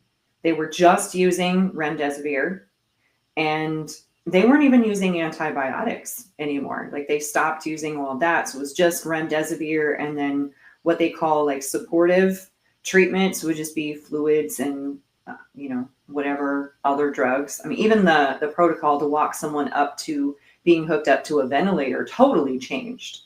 So even their term for like supportive care changed, because at the beginning of the pandemic, they were giving vitamin C, vitamin D, vitamin E, and zinc, which we were told is a conspiracy theory right at the very beginning, like right at 2 weeks to flatten the curve. And I remember watching my hospital, like they were still giving Plaquenil, which is hydroxychloroquine, that's the brand name. So they were still giving that. There was a short period of time where they got some hydroxychloroquine from the Trump, like did a short distribution from the stockpile, the state national stockpile. So we got like for a week or so, we got some hydroxychloroquine, which is Plaquenil. We did not use ivermectin that I know about in the hospital. But shortly after that time, no more vitamins were given, no more vitamin C. They weren't looking at electrolytes anymore to replace that with fluids. It just went completely over to the protocol within about a month to 2 months max. The biggest red flag right here is that stuff that had been used off label forever and ever, had a very, very safe like history of use. So we had a safety a profile on it, right? That was all of a sudden banned. And that was the red flag for me, that this was a forced, basically we were talking about earlier about how you get rid of all other options, so you only have this one option. Okay. Yep. They had to get rid of the other options in order to get this through UAE approval, right? Or universal, was it not universal? EAU. EUA. That's it. EUA approval. They had to get the emergency use authorization because there had to be nothing else out there that could possibly help whatsoever. And so we must use this. And that was the breaking down of the wall you talked about earlier, because you understand that these people were running at the end of their patent. They have soaked up all this investment dollars. They hyped it up. It's going to be a cure for AIDS. It's going to be a cure for cancer. It's going to be a cure for this. And they took up all this investor money, billions and billions of dollars, and they've never been able to make it through animal testing. All of a sudden, we need this emergency to get our payback, to pay our investors back, right? But you can't do that if there's something that's experimental that hasn't been tested, and people need to understand that it was never tested. It never made it through the trials. And even the testing they did do, they went ahead and vaccinated their control group, so their tests are no good anyway. They're done. The people were the test, right? The rollout was the test. And we were the guinea pigs. Yes, and we're examining the test results now, but they were only able to do that, as Zoe mentioned. It was a wall they couldn't pass, running short on time for their patents and whatnot. So, hey, now we got to take this stuff and demonize it and make it unavailable, so we only have this one choice to get the EUA so we can push it through. And all of a sudden, people think it's approved. Now they're rolling out every other kind of drug in this same format. Right. Despite knowing how catastrophically dangerous it is. There's so many people out there who understand that this one vaccine is so much more dangerous than all of the other ones combined. And a lot of it has to do with the fact that it is mRNA and it is this new platform. One other point I wanted to make, hopefully to answer Ashley's question too, about the mRNA. I think part of it too, and I just lost my thought actually. So I guess let's move on. Getting too far in the weeds, I guess. Maybe it'll come back to you. Well, if it comes back to you, please let us know. But I think that that's a very good explanation of what you think based on your experience and your observation. And I think that some of this thing, like we talk about a lot, that there's probably many functions that they're getting from this. And then, of course, all the better for them if they are creating autoimmune disorders just like that, if they're creating turbo cancer just like that, if they're creating all of these hospital stays for the sudden inflammatory syndrome that they would be having, like all of these things continue to basically fill the meat grinder of the medical industrial complex. In the it's driving more profits for them. Like the vaccines aren't selling so well, but you notice that each one of these pharma companies, Eli Lilly, Moderna, Pfizer, every single one of them came up with new cancer vaccines, new cancer drugs. And it's like they knew. Now they're actually even normalizing giving heart medications to children. Yes. And they even had talked about it at a point. Now, this was still like during the first couple of years when the rollout of the shot had happened, that they were talking about creating like a vaccine for heart repair. They were talking about that at that time. So there's so much craziness surrounding that was what I was going to say. While we couldn't track who had mRNA or the vaccines, especially getting into like your mix and match, they had a way to track who was vaccinated and who wasn't and with which one. But they had to blind us in the healthcare industry so that we didn't know, to make it look like a pandemic of the unvaccinated. So they had multiple layers that they went through over 2020 leading up to about middle of 2021 to make it look like, everything that's happening is due to COVID. It's all due to COVID. Right. And then the narrative switched around when everyone was supposed to have their vaccines. Like there was, I think toward the end of August of 2021, I think was in America, where you had to have the vaccine or you were getting fired pretty much by that point in time. Our friend Handy has actually has told me that multiple times, that He's an EMT, but he brings people in and he likes to snoop around because he's been kind of like watching what's been going on those wards and stuff. And he says that they will ask everybody, are you up to date on your COVID vaccination? But he said it doesn't matter how you answer, they already know. And he's verified that multiple times. So I don't know if that's for the benefit of people listening around you, or if it's so we don't know that they're tracking it. I'm not sure why they asked that question when they already know the answer to it. And again, the lot number, everything is recorded. So somebody knew that the entire time, but it was hidden from healthcare workers during a critical period of time. And like, it wasn't even a thing where you could write it in the medical record. Like there was no code for it.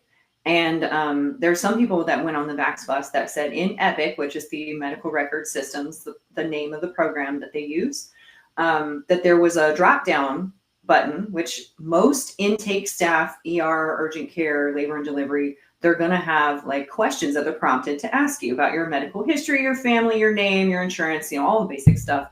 And it's written into the program. Like there's a little drop down menu and it's like fill in the blank. And then that gets translated into your permanent electronic medical record. They didn't have a box. So multiple people have testified.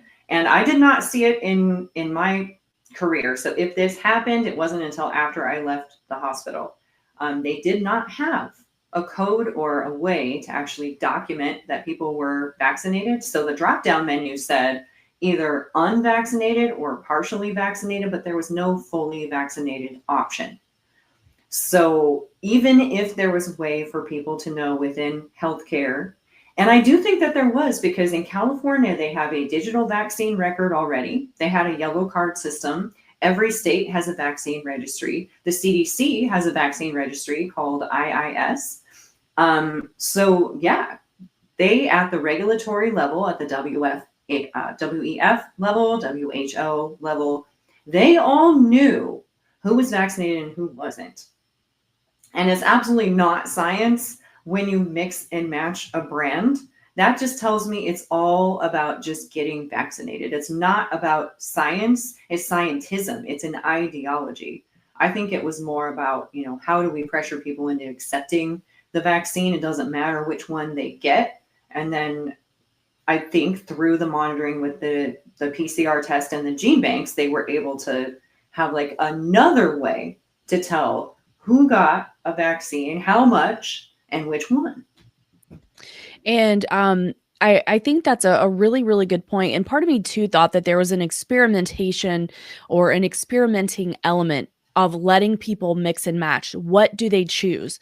So this is like a little bit more information following for them, basically. So like let's say I got 2 of the Pfizer and this time I want to go with 1 J&J, because whatever the narrative was about J&J at that time, it was supposed to be 1 shot versus 2 shots or whatever. So I think that just personally, my opinion, I thought that perhaps that was part of it, but I was confused. So you really helped me out there knowing that there's a lot of software and data on the back end that we don't know about. Because I was thinking, well, what if somebody goes to Walgreens and then what if they go to CVS, and like, how are they going to follow this? But if they're all using some same system or their data is being crawled by some same system, then it's all there. So that makes sense to me. Thank you. Mm-hmm.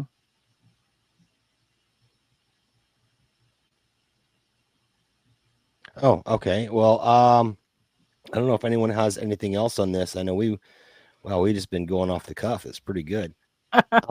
Let me get to the Gates stuff. Gates recently pushed back. I know everyone's been reporting on it. Gates is like, oh, it's not so catastrophic now, the CO2 thing. And I was like, wait a minute. Gates has made his bread and butter off of CO2. He's on record saying that we need zero population.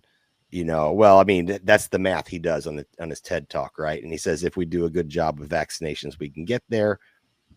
Freudian slip, maybe, I don't know, but it's been multiple times he made the same Freudian slip. But he's been talking about how, okay, yeah, CO2 is a problem.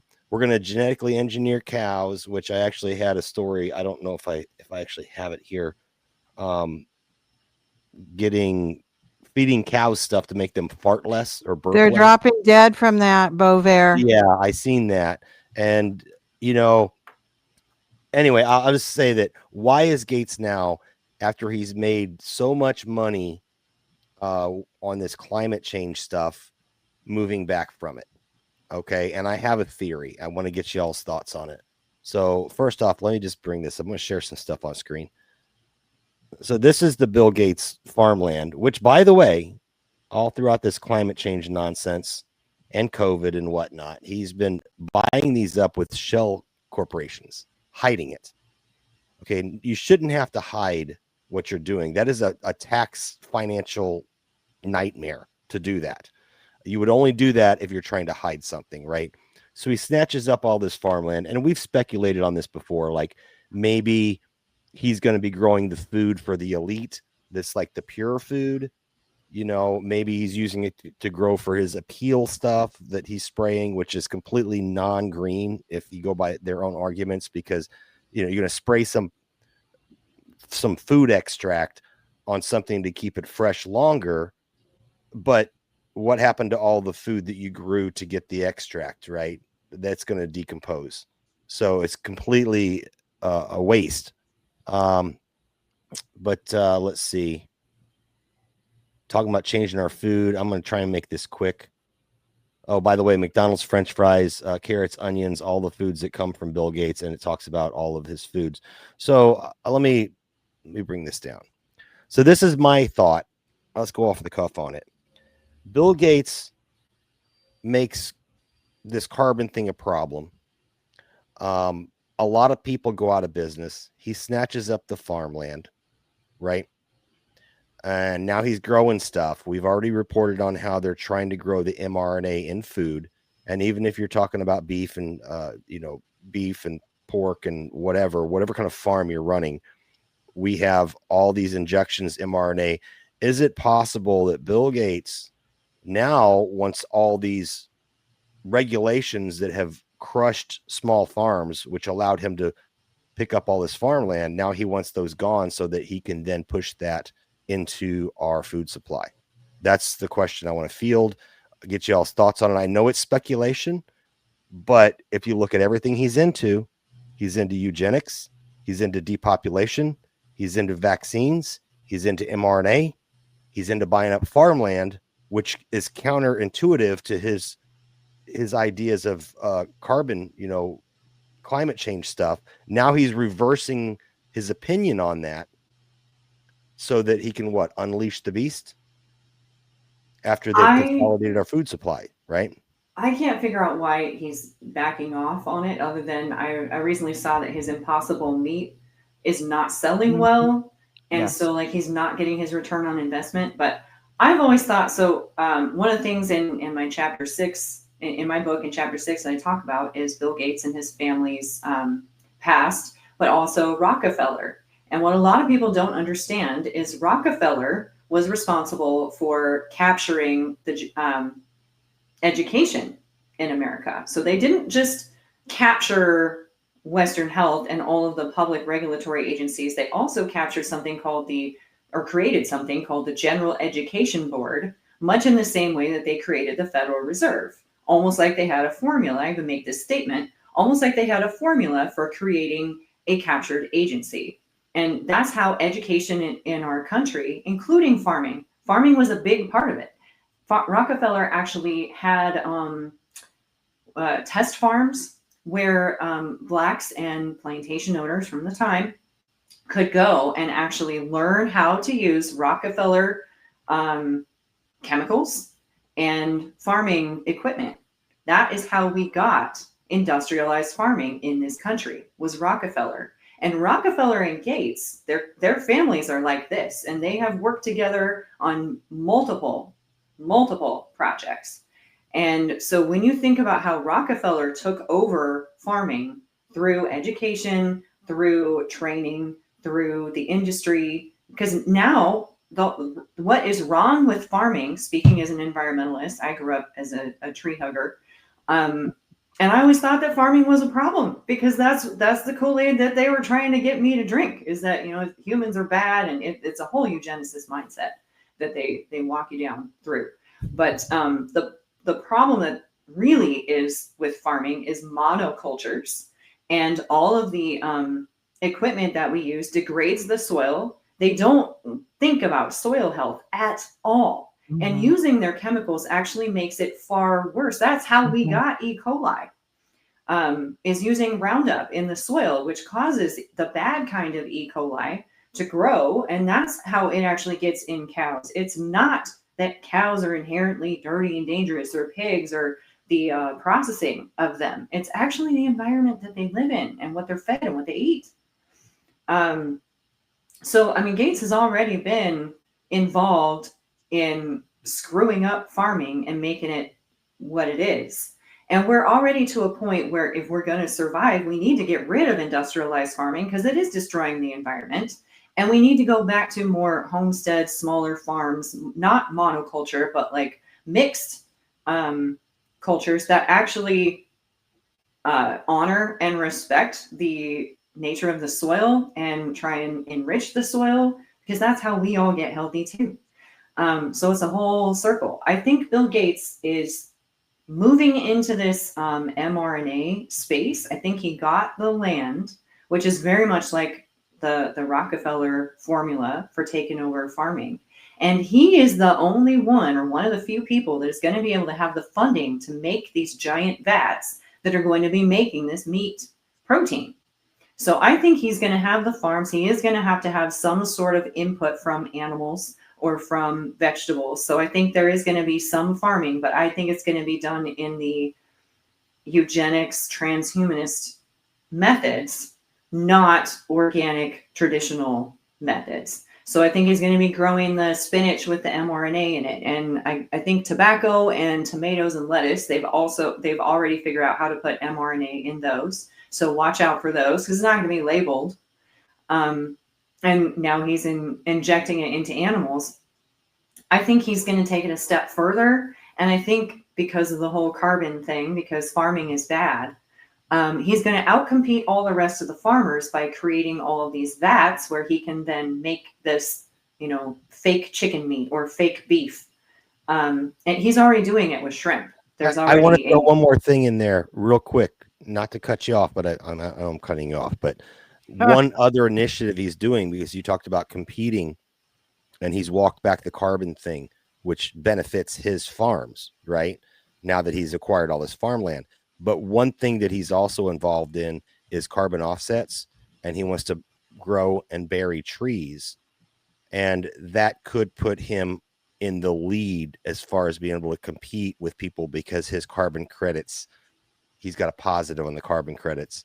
And they even taught us in college. And my minor was environmental science. And they taught us in college, if you want to do anything in environmental science, go into politics and learn how to fight it through politics. So I think you're right. I think he's going to try and use outcompeting, because he's got the money to invest in all this technology. And they talked about the whole, the carbon credit system isn't going to solve anything, because the worst offenders are just going to buy carbon credits from someone else and still do whatever they were doing. It's not going to stop anything.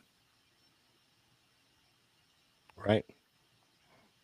Ladies, thoughts? Go ahead, Karen. Well, okay. I'm not sure what Bill Gates is up to, but we do know that these people change their narratives. They back off at times and then press the accelerator forward. Corey Lynn, who does Corey's Digs, she's done huge reports on modern, quote unquote, farming systems, and how they remind me of the intensive swine and poultry facilities that you have in the Midwest, with the huge amounts of excrement and very unhealthy. These new food systems that Gates and others want to implement are in huge facilities that are vertical and just like sterile warehouses. So I even wonder if he's going to really use the land, and if he really needs that land, or he wants it to keep us off of it, because the plan with Agenda 2030 is, Agenda 21, whatever you want to call it, is to get us off the land into 15-minute cities and only be able to travel to certain areas, very limited amount. So perhaps he's buying up land possibly to keep us off of it in some ways, or he may be want it to get the resources from it as far as minerals go. Angus Mustang sent me a link about AI using the data that energy companies have accumulated over decades to assess where the energy resources are, and to be able to use those and pull them out of the land and use them to the best of use of AI. And then they also need the water and the some land area to build all these data centers. So I'm not sure what Bill Gates has, and of course he's a front. I don't think he's citing all these things himself, but that entity, Bill Gates, I'm not sure what he's going to do with the land. It could be many things. It may not just be farming, but I'm sure that are nefarious farming practices that he plans to use. And I agree completely. Glyphosate is one of the things that we need to look out for so many of our health problems, because the gut is so important, and glyphosate destroys the shikimate pathway in the soil. Dr. Stephanie Seneff is great on this topic, and I followed her work for a long time. And then we just had, I'm sure you've heard, Zoe, that they're trying to, and I'm not sure if it's passed or not, but I think it's very close to passing, immunity for chemical companies. Not just Monsanto, but other herbicides and pesticides, which is absolutely devastating to farming, to us. We need a healthy microbiome in the soil in order to put the nutrients into the food and in our own bodies. The whole, every living thing needs a healthy microbiome. So to give immunity to those chemical companies is really scary. To me, they want the same kind of immunity that vaccine manufacturers have, and they cause I would say a comparable amount of destruction to our health. Absolutely. So I have a whole list of questions, but we're doing fine. So go ahead, Ashley.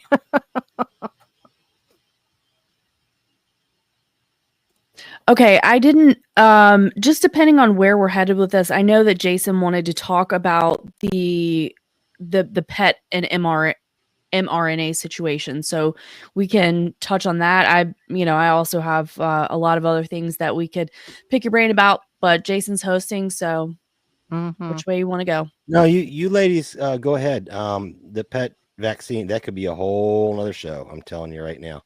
And I'd like to hear what Zoe's doing as far as her veterinary work and how that might work into some kind of way that she could maybe support herself a little bit, or what your plan is about that too, eventually. And also, before we wrap it up at some point, about your vigil, if that's still in the works.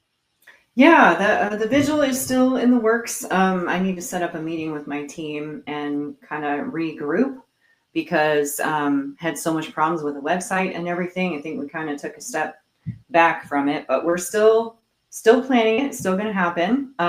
For a little while there, my website was broken to where when you went to put in a name, it was white on white. So I don't know if anyone actually went to the website to try and put in a name and it didn't work. I was able to put in a name, but I had to type it out and then highlight it so I could actually see what I typed. So that's what was going on. I've got it fixed now so you can actually see names.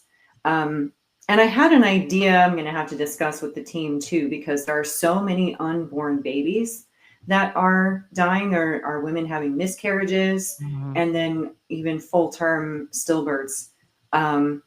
And I think we'll have to maybe just put out instructions that if you'd like to submit a name, you can just put baby. And we'll just collect however many people just submit baby in there. Because one of the things about people walking up to the Vax bus is it was traumatic for people to walk up and tell the whole story. So I'm trying to do this in a way where we're not going to trigger people's trauma so much. And so they don't have to tell the whole story. Don't have to put any further information in there. But there are so many, like none of the statistics actually recognize how many miscarriages are happening or how many stillbirths are happening. And I would like to capture that with the vigil if we could. So for your audience who might not have heard, if you go to my website, thrillkillmedicalcult.com, the second tab over is for a vigil, says vigil. And if you go to that tab, there's a section down there where you can submit a name. And what we will do is we are going to the Gates Foundation on Valentine's Day, and we're going to do a live stream in the evening. We're going to light a whole bunch of candles, and we are going to be putting the names of hospital protocol and vaccine victims on each of the bags so that we can have a visual. It says page can't be found. More problems with the website. Somehow I'm not shocked. Yeah, it kind of Anyways. froze right here, and I'm using Brave, which is usually pretty good. Yeah. It's just kind of froze there. Let me try it again. It's trying to be a good producer here. Wow. Wow, they're just hammering you, aren't they? Yeah. I'm sorry. You did not need to see that during this show. Yeah. That's probably going to be depressing. I'm going to go break something right now. Anyway, what was the other thing we were talking about? Your veterinary practice. Oh yeah. I really took a step back from that. I'm not advertising it at all. I Okay, don't really want to okay. offer that I'm going to take in clients. I need further training. I can help with a couple things that I've experienced with my own pets, but I'm not a vet, even though I worked in a vet clinic for a number of years. I'm not a vet, and even if I was, I wouldn't want to be trained in Western medicine anyway. And what I found was I really need a full apothecary. So before I can start, I actually need startup money to get it going. Even if I don't do electronic records, which is a whole cost and endeavor trying to get records going so I can send people the notes and the instructions for what they need to do. Because it's very different from the Western healthcare paradigm. What I do is I talk with the client and I find out not just what's the symptoms, but everything that's going on with the pet. Because there's so many other variables, like what are they eating? What's their lifestyle? Have they moved recently? Are they with other new animals? Like there's so many other things. So I like to do like a video consult or actually go to the person's house to get a feel for like the environment that pet is living in and, the constraints that maybe the owner has. And then half the time person coming to me doesn't have a lot of money. So when I say, hey, go here, here, and here and get these things, like that becomes a major project for them. And they can't just like go to a pharmacy and get it real fast. And then they're using something new that they're not used to. They have to figure out how to give it to their pet and start a whole new thing.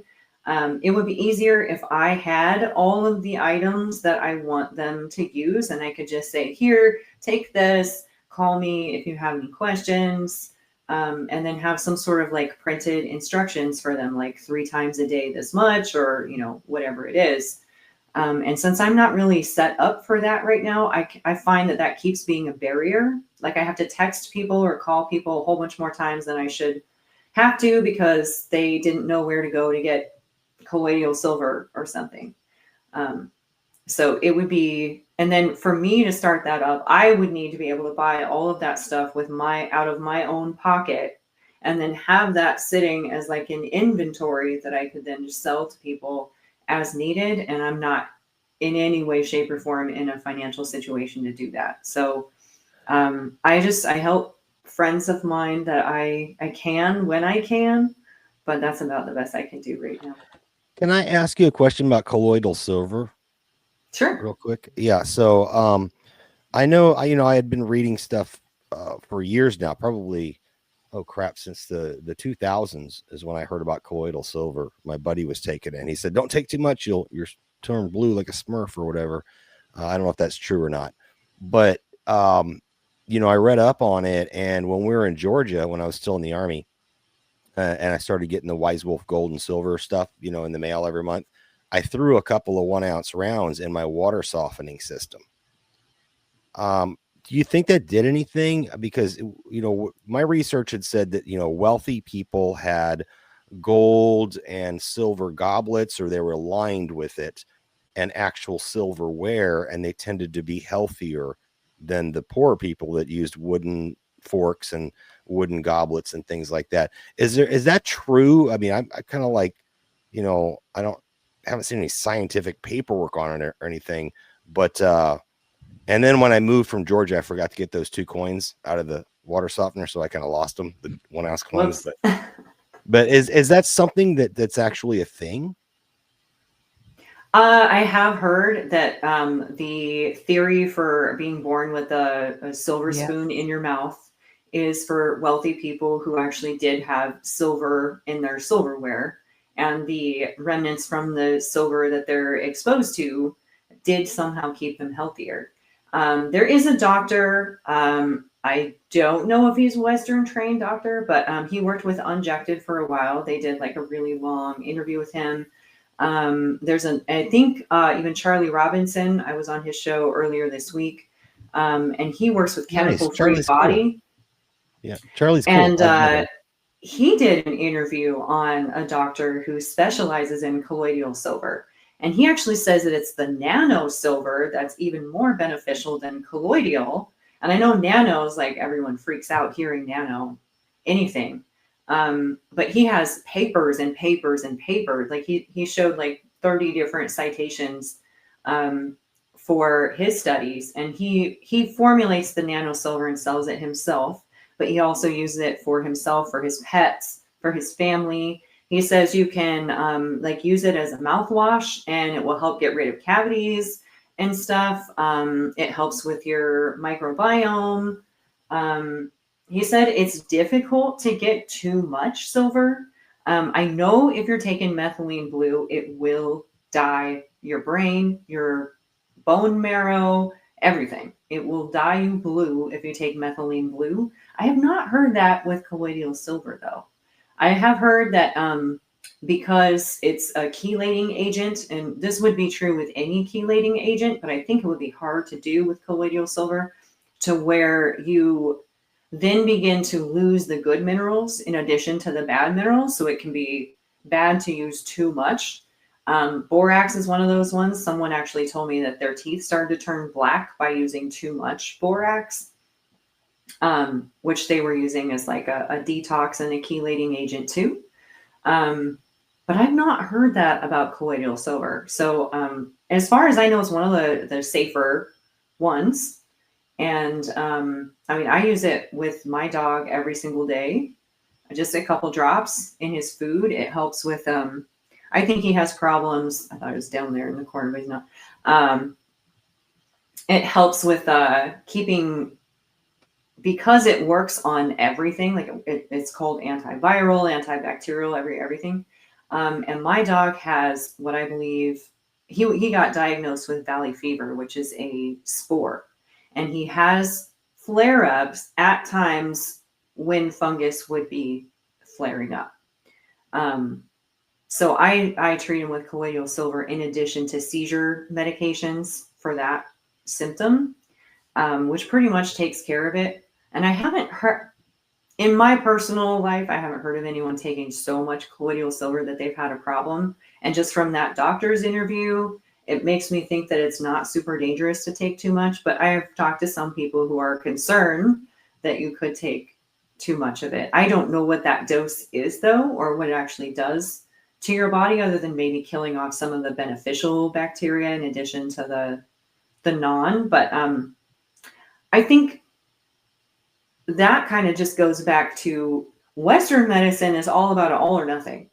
Like you're supposed to get rid of all the bacteria in order to get rid of a bacterial infection. And I think holistic medicine focuses more on the balance. And I think that's like the direction we need to be getting to, is like when you have an infection, it means something is out of balance. It doesn't mean you have to kill everything, scorched earth type situation, and then put the good stuff back. It could mean that you add something to your diet that gets rid of the parasites or whatever the thing that you need to detox from, and keeps the, I don't know, the good stuff in balance. Well, I think that's a good point, and we're going to go to Ashley because you raised your hand there a second ago, and then I think Karen had something to add as well. But one thing that's a tough place to be in right now, and this is where we have a hard time and we get shut down, is that we do the research, and I don't trust my doctor to have done the research. He's going to go with a scorched earth, as you said. I like that term, scorched earth. This is how it's going to be. If you have cancer, you're going to take chemo. You're going to do this, you're going to do that, but you're doing so much more damage. It's a balanced solution, and everybody is in a different position with whatever ails them. And there's so many different ways to treat it, so many different people to talk to that are knowledgeable, that have researched this. I know Karen has done a ton of research in the medical side. I know I really respect her opinion on everything, but I think you nailed it with the scorched earth thing, because we can't do that anymore. We have to start getting ourselves educated, because I cannot trust someone who just went to school and got a degree, especially after COVID, seeing what they did, to bring it full back circle back Saki, what we saw them do during COVID and what the media told us during COVID and what we see today happening with turbo cancers and people dropping dead suddenly and all this other stuff. I don't think we can trust anybody but ourselves and our friends, and, they may call us crazy. They may call me Dr. Google. I don't care. I'm going to Dr. Google it, and then I'm going to check and double check and triple check that resource. I'm going to talk to some people that have also looked into it. This show's been really great. We've met a lot of good people. Dr. LaGuardia is one of the best interviews we've had. We've had him many times on. He's a holistic doctor, bariatrics and geriatrics and holistic. And we have to get smart on our own. We can't just trust. And this is, if I want to just go one step further, as we move into the age of AI, everyone, just like you take for gospel what your doctor says that may not have the best interest in mind for you, just working a job. Once we move into the AI realm, which will take over a lot of medicine, a lot of diagnostic and stuff like that, people will take that for gospel. And they're going to miss out on all this knowledge that we have now that could be wiped off the internet. So keep in mind too, your doctors right now are basically just following instructions. Their medical record system says, if this, then that. They have protocols that say, if this, then that. So they don't think about it. And now it's AI prompting them to do it. And they've done studies and shown that even the smartest people that become doctors are going to take AI as verbatim and not question it. And so we're already in a position where it's Dr. AI, it's Dr. Robot that's doing a lot of these prescriptions. Yep. And anyway, Ashley, I'm sorry, I didn't mean to go long on that little rant, but it's on you now. Over to you. No, I just had a quick input. There was a documentary. This is kind of weird, but James Evan Pilato, I don't know if you remember, Zoe, when they talked about that him and his wife had gone to school in West Virginia with this gal that ended up being like a cult leader. And then they did an HBO documentary on her, like Mother Gaia or whatever they called. Oh. Do you remember that? Okay. I know of James Evan Pilato, but I don't know that and person. It doesn't even matter. I'm rambling. Sorry. But this woman who had a cult, and they did do this documentary on HBO. That may be at least partly where this comes from. So she was a severe alcoholic, at least according to the portrayal of her, and that she ended up getting really, really sick at really quite a young age. But that was the main way that they were treating her, was with colloidal silver. And by the end, she literally looked blue and silver. So I'm wondering if it's just a matter of she already was in poor health with her liver. And so the body simply was not able to even come close to processing all of that out of her system. And that they were giving her mega doses every single day, and she already had a compromised liver. So I just wanted to chime in on that, but she did turn blue in the documentary at the end. Okay, that's interesting. It would indicate to me that there's hypoxia happening, and for why there's hypoxia, I don't know.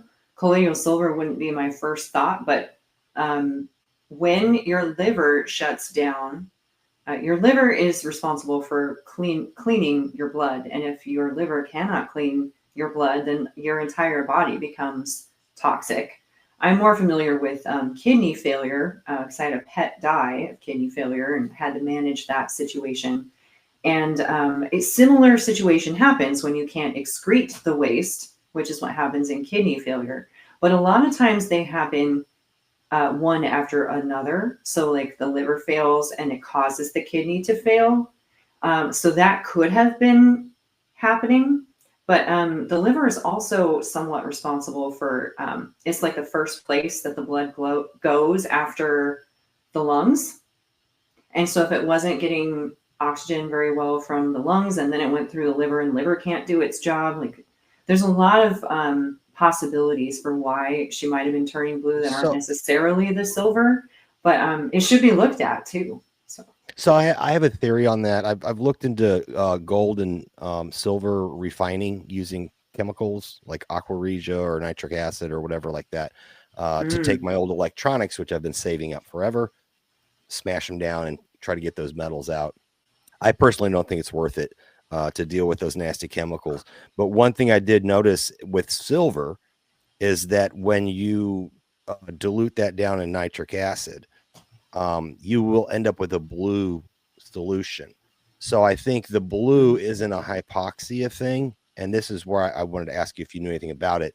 I think it's more like maybe, as Ashley said, it's more than the body can process because it was overused, and that gets deposited in your skin, and you're seeing that blue color. That is that it's atomic, I guess you could say atomic silver, because when you and I think that's maybe where the blue thing comes from. I've heard about it, I've never seen it, I've never really looked that deep into it. It was just a topic that popped off the top of my head. We talked about colloidal silver, some stuff I've heard about, but I think you'd have to really overuse it, or like you said, maybe the body can't process it out. Maybe that's the case, but the color blue, you guys were talking about, it got me to thinking about, oh gosh, I've actually looked into this refining of metals, and blue is when you filter the nitric acid and stuff, that stuff will turn blue. That makes a lot of sense because wasn't part of the question, but it definitely would be part of, if you're going to think about the answer, the ionic state of anything that the silver is coming into contact with. So like, I know that they use a lot of dyes for contrast dye because of the charge. And that's why graphene is so interactive in the body, is because of its charge. And they had to change the charge with the lipid nanoparticle to get mRNA in people. So you might be onto something there. I haven't looked into the science, but I would bet there's something to that. Karen, you're up. My take, well, I've always been into medicine and science, and I'm not a doctor, but I am mercury toxic. So I've had to look into metals more than I ever thought I would have wanted to. And one of the things that can be done to see if how your metals are, because if you have too much exposure to any certain metal, your body, can get metal derangement syndrome, where things don't work the way they should, and you end up getting not being able to process certain nutrients or vitamins, or retaining too much copper or silver, or our body has a very it's pretty good at excreting things and slowly chelating and keeping a balance. But once you're exposed to too much of a certain anything, basically, you can really be in for problems with imbalances. And there's really no way, as far as I understand, to chelate silver. Once you get too much silver accumulation, you can chelate mercury, you can chelate lead. It's not easy, but as far as I understand, there's no way to chelate silver once you have too much. And then also copper can be a problem, getting too much copper. Some people are really into copper these days. Take your copper. But if you take too much copper, if your body isn't in balance and you already have heavy metal toxicity, which many of us have heavy metal toxicity, and we're not even aware of it because of the mercury in our teeth, mercury in vaccines, all the aluminum, all the metals coming from the sky, aluminum in so many foods, and just, we're really, most of us are heavy metal toxic. So that's what my concern about the silver would be. Yes, it is antimicrobial, absolutely. And so Spirit of the Age posted a link to keyboards used in his hospital where he works that are covered in nanosilver or have nanosilver embedded, which would be an antimicrobial. So that's pretty cool. And I've heard that in the old days on the wagons that people would throw a silver spoon or silver fork into the water barrel to try to, keep it more sanitary. And then also there used to be those copper mules that people would use to drink out of, just to you get a little bit of copper. So I think with any metal, we need all, we do need a range of metals, definitely. And that's another problem with the depleted soil. We used to get a certain balance that was good in our food. That's what we needed. And we got these trace minerals, but you don't want to overdo it with the silver or with the copper. I have questions personally about carbon C60. A lot of people are selling carbon C60. Personally, I'm not going to take that. And that's it's a metal. It's very highly permeable. That's one of the selling points, is it's so small and permeable in your body. But to me, I'm not going there. I don't know if it's good or bad, but personally, I'm not going to go there. So that's just my take on the whole metal situation. Please, a little colloidal silver is probably a great thing if you're feeling ill, but I would not be using it all the time. But that's just my opinion.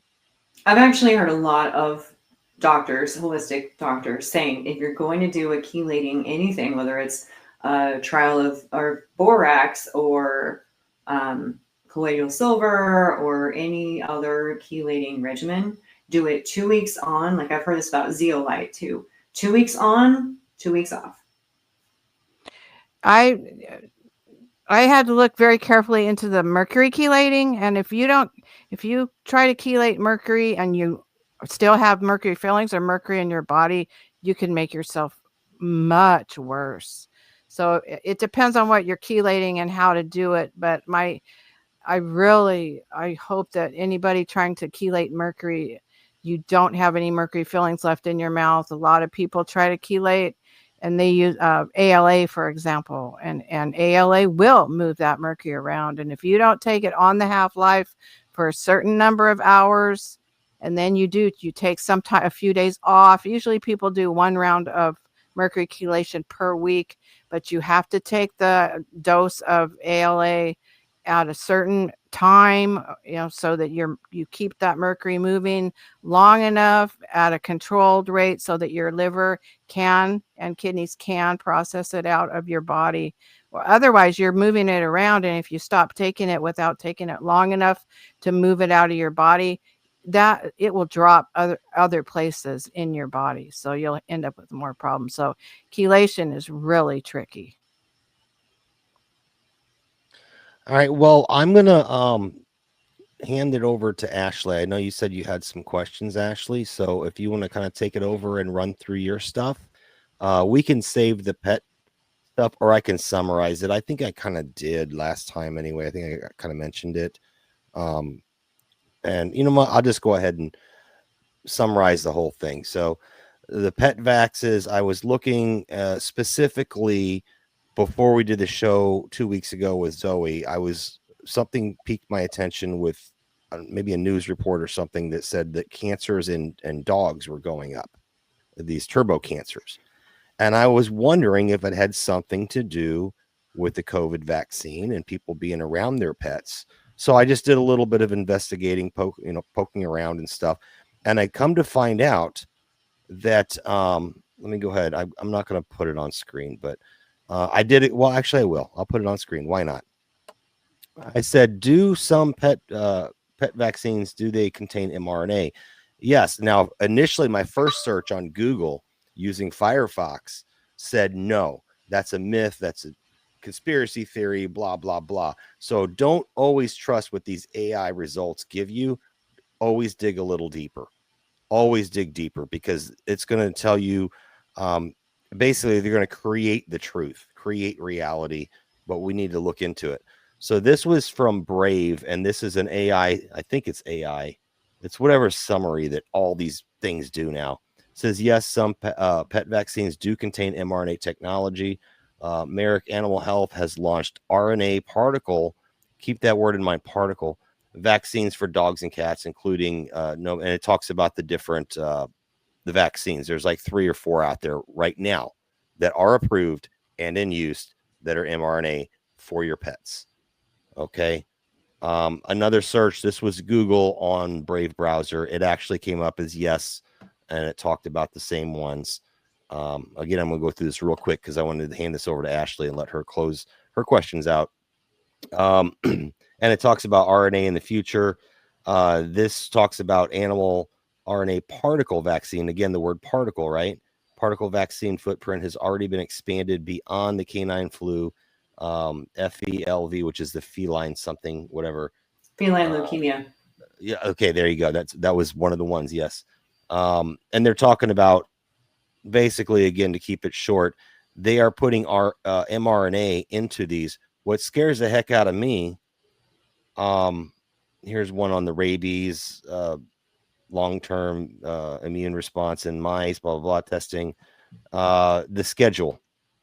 So here's what scares me. This is a picture of this dog schedule, 6 to 8 weeks. You've got what? Multiple vaccines, 10 to 12 weeks, multiple. It looks a lot like the childhood schedule for humans. Mm-hmm. And one thing I wanted to bring up, I'm sorry, I'm going a little longer on this than I wanted. I know I want to give it to Ashley really bad, but I know she has questions. But one of the things they did want to talk about on my notes here. So when I was in Okinawa, if you lived on base, it was a requirement, if you had a pet, for your pet to be chipped. Okay, and this is going to get a little freaky here, a little weird, because I'm going to kind of push it to people at this point. Your pet had to be chipped. Your pet had to be up to date on vaccinations.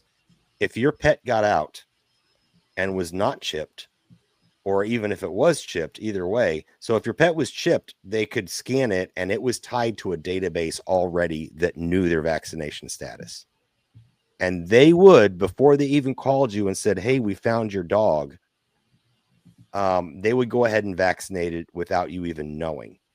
Now, these are vaccines now that, and I wanted to get to the shedding thing.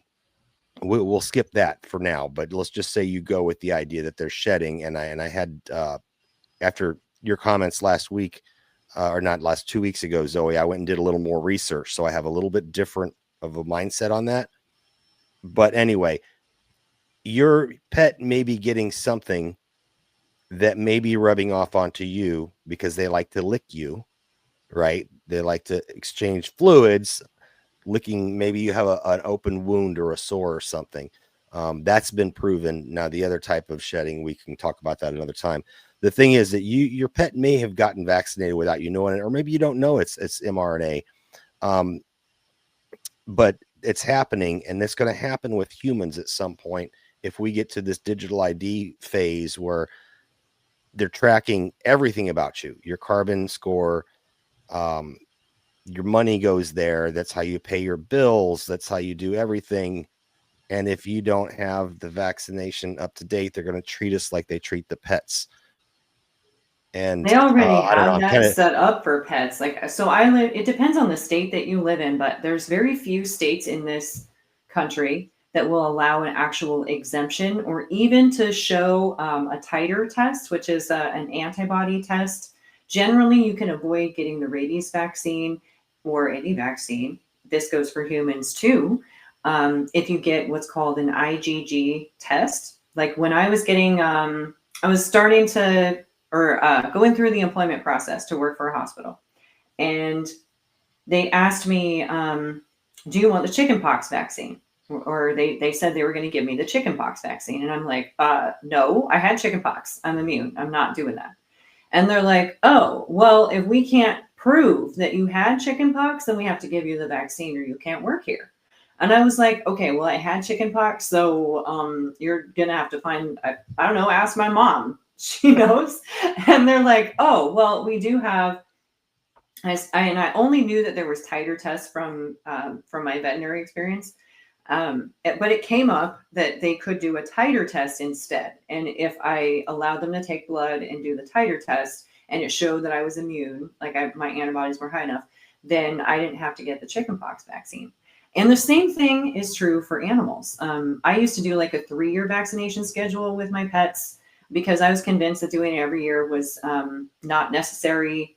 The pets that I had from a child that we only vaccinated once and never again throughout their entire life, they didn't get cancer. They lived a really long time. They didn't have most of those chronic diseases that other pets get. They were mostly healthy, and they lived basically and died of old age.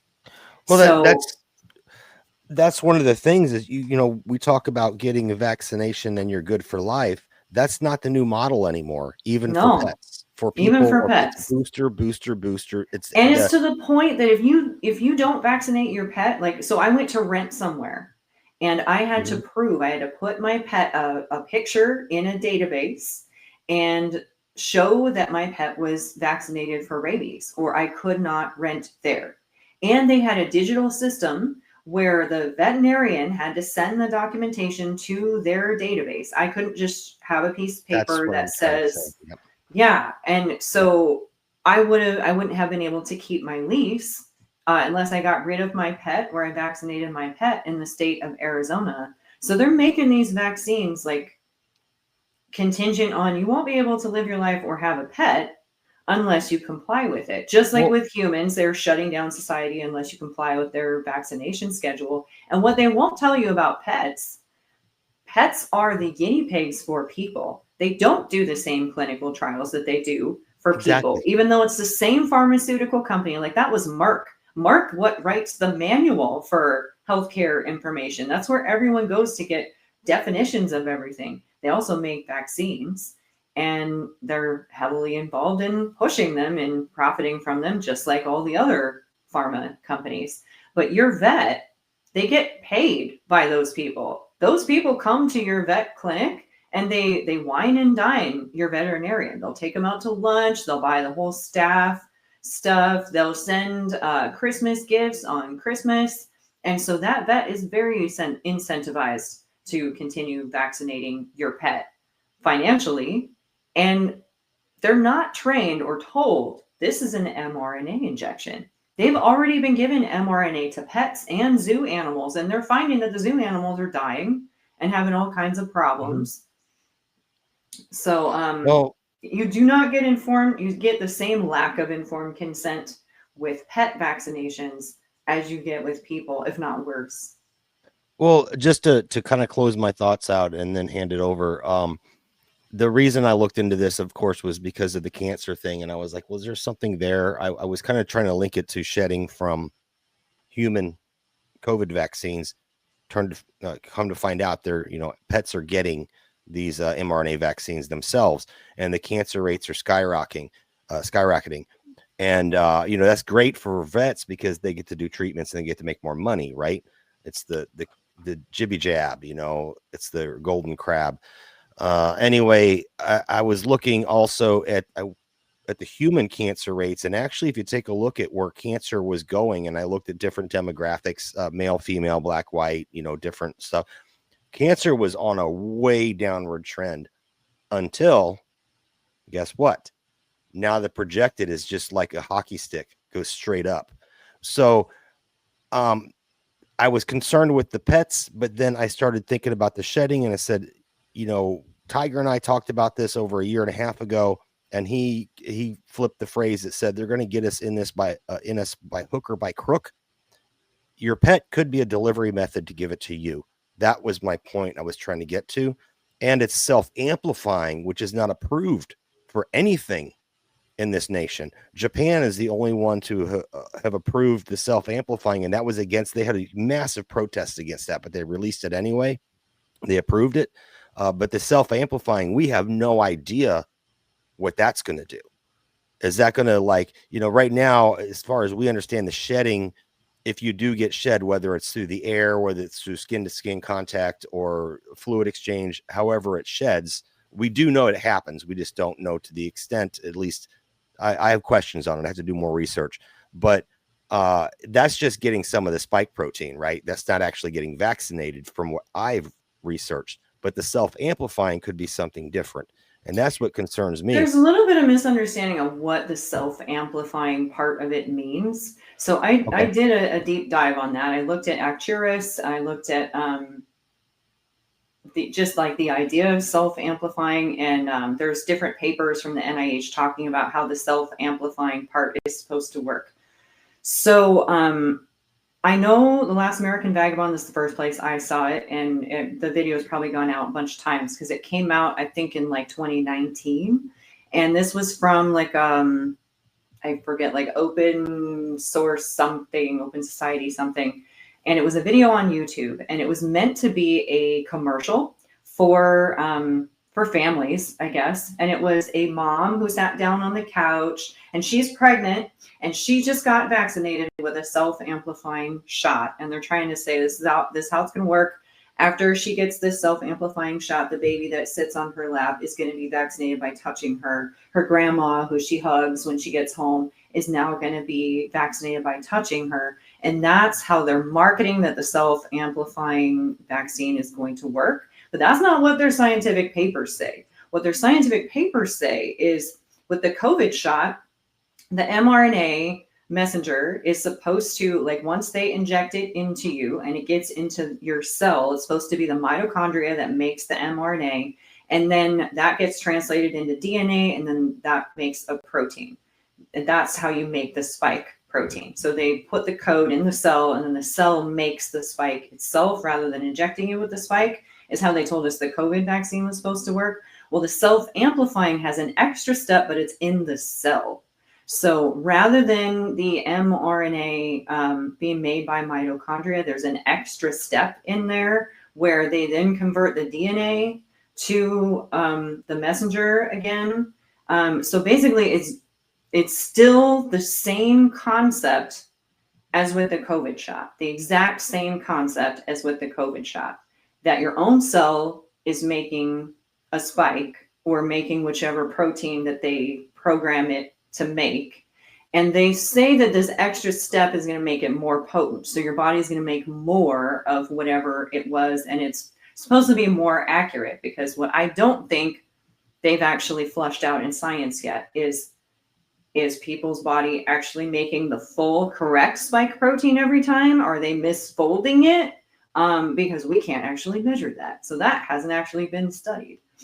So they think that this extra step of making the protein is going to result in a lot more of it in the body. So I believe it's going to be a lot more toxic, because the exact same problems, the graphene and everything in the lipid nanoparticle, how it goes to the cell and creates the apoptosis, which is the programmed cell death, how it goes to every part of the body and it crosses the blood-brain barrier and it attacks and inflames organs from all over. I think it's going to do that on steroids. Wow, I'm glad you brought that up, because I've been trying to wrap my head around this self-amplifying thing, and it's kind of a new technology. So I appreciate that. So at this point, I know we've kept you almost 3 hours. I am so sorry. So much to talk about. Great as always. I'm going to hand it back over to Ashley, because I know Ashley had a couple final things, and then we'll go back to Karen and close out. And just a reminder, I am playing it's completely unrelated, but our friend Joel that was on earlier in the week with us about his music stuff, I'm going to play that as an encore, like directly after this. So hang out if you guys got time. And thank you for joining us with Zoe. But anyway, Ashley, go ahead and finish up your questions and whatnot. Well, I basically, we really went through a lot of what I wanted to talk to you about, and you've covered so much today. So I'm going to leave it at that and just say thank you so much for coming to join us today. Give us more of your time. I know you're busy. You've got podcasts out there talking to so many people. You're always hustling on this. So we appreciate everything that you're doing. And thank you so much for your time, Zoe. It's been really, really nice talking to you again. Thanks, Ashley. Karen. Is this final thoughts basically? No, if you have any more questions, I mean, Oh, yeah. well, you were talking about the cancer in pets, and I'm curious what you think, Zoe.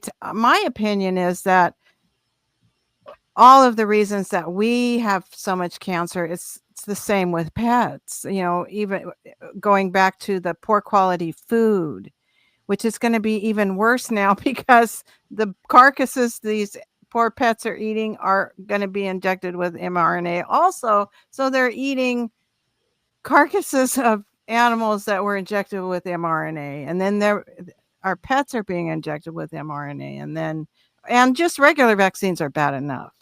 And then the glyphosate and the other pesticides on all these grains that are in pet food. And you send your pet outside and they go lie down in somebody's Roundup sprayed weeds and yard, and they have an upset stomach and they go outside and eat the grass that's been sprayed with Roundup. And that's the way I look at it with pets. I'm curious what you have to think about that. I look And at what it we the can same do to way. help our pets. What can we do to help them out? Take them off of the veterinary schedule and be your own vet. When I started down the road of pet health, I first had a cat who had allergies and they couldn't figure out what it was. So, the vet's like, oh, it must be the protein. So stop feeding chicken, beef, and blah, blah, blah. What I came to find out was it was byproducts. Because what byproducts are, they literally can euthanize an animal at all the shelters have contracts with places that are like burning centers for where they cremate animals, and they can actually use those animals and roadkill as byproducts in pet food. And I found that that's what my cat was allergic to, was byproducts. So watch for that ingredient and don't buy anything that has byproducts in it. Later on, I started learning about my own health, and then my dog began to develop seizures, and I started looking into it. And I think that the pet health, I was actually almost going to open my own business on making your own pet food, because the pet food industry is horrible. They don't feed anything healthy. There is no healthy alternative. I don't care if it says organic. I don't care if it says free range, regenerative, all those good things that we would see on a human label. It is not true when it comes to pet health. So even though your veterinarian will say you're the worst person ever if you do this, I highly recommend people make their own pet's food. And I say that because I'm on a budget, so I haven't been doing that with my own dog, but he did so much better when I had him on food that I made. So that is probably the very best thing that you can do, because health really starts with the gut, and it helps with you are what you eat. So that's the biggest thing. Not vaccinating is definitely key. I will never vaccinate my pet ever again. I do think that's where most of the chronic diseases and cancer that they get come from, just like with humans. So that's a big one. And I mean, I don't even want to use pharma drugs on myself. I'm starting to use natural stuff on myself. I haven't used any pharma drug in probably 6 years now. And I want to keep it that way. And I've found natural alternatives. Like when my dog gets hurt and has pain going on, I do a pain paste where I make turmeric and ginger and I put it in some mayo so it actually like absorbs. And he just licks it off my finger, and it's like it's a pain pill. And I don't have to give them, I have to run to the vet and get a script. I can just take care of that at home. So I guess educate yourself, just as you educate yourself on how to be your own doctor and look into alternative things to heal yourself. Do the same for your pet as you would for your children. They can't do the research for themselves. They can't think for themselves. They're entirely dependent on you. So it's up to you to make a difference for them. I agree. That's great advice. What's your go-to for when you need to research? For example, the other night, our dog came in and she was itchy, scratching, and one of her eyes started to swell closed. And then I checked her muzzle, and she had a big, knot on one side of her muzzle. And it was late at night. I told my husband, she's allergic. She probably got stung by something, or got into some kind of weeds or something. So I went into mom do-it-yourself vet mode. I'm wondering what you would do if your pet is having an allergic reaction or seems to have been because I even thought about asking Jason for your number. Say, what does Zoe think? I ended up, she had a bath with some baking soda. I didn't have anything else on hand, so used a little baking soda, and I wished I had quercetin, but I didn't have any. But I gave him diphenhydramine, enough, per pound, and it took a day and a half. But she's doing great now. But I thought, wow, what can I do here? It needs to be done quickly. I thought about a cayenne pepper, chili powder, because I know that can help if somebody's like really, or a dog is really had an anaphylactic reaction and is shutting down. That can help.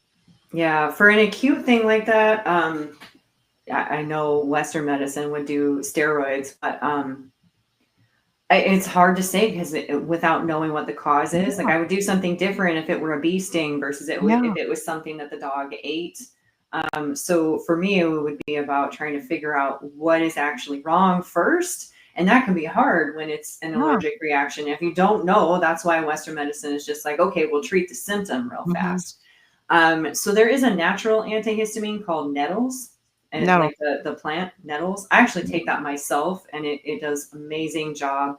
And I know that pets can have it, but I'm not sure in what dose or what's the best way to administer it. Like I know you can get a tincture of that. You can make a tea, I think, or Yeah, like I take it in a capsule form, and I know you could probably easily give that to a dog in a capsule form. But I mean, it also depends on the weight of the dog too. And if it's a cat, cats are way, way, way more sensitive to any plant because they're obligate carnivores. So they really don't respond to plants at all. So you really have to change, just for the viewers out there, you really have to change how you deal with a cat versus how you deal with a dog. A lot of people don't understand how different they are. But yeah, there's a lot of things you could give to a dog that'll be fine that will kill a cat. So I wanted to mention that too, real quick, the weight. And that's the thing about the dosage. There's a lot of stuff you can buy over the counter and do there was one that we got, and I wish we never would have done it, but it was a stick it in the back of their neck and squeeze it, and it injects something. Those are so toxic. Medicine. Yeah. And it was like, we had a little dog, but it didn't say on the package like what size of dog that was for. We had a little wiener dog, and she was young. Was it for a massive, huge dog? Was that the dose that we gave our dog? I don't know. So with animals, they're so much more careless than they were. I mean, they're even careless with us. They are. I mean, even the veterinarians, when they're taught, they don't, even though they will weigh your pet right when you get there. They do not give doses based on weight. They give doses based on for a cat of this age or for a dog of this age.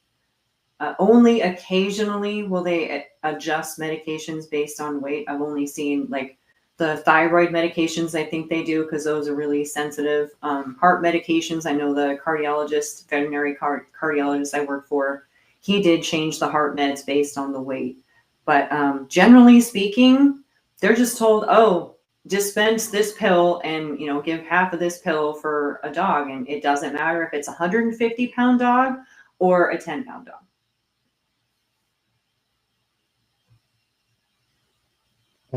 Yeah. Well, Karen, do you have anything else? Any final thoughts?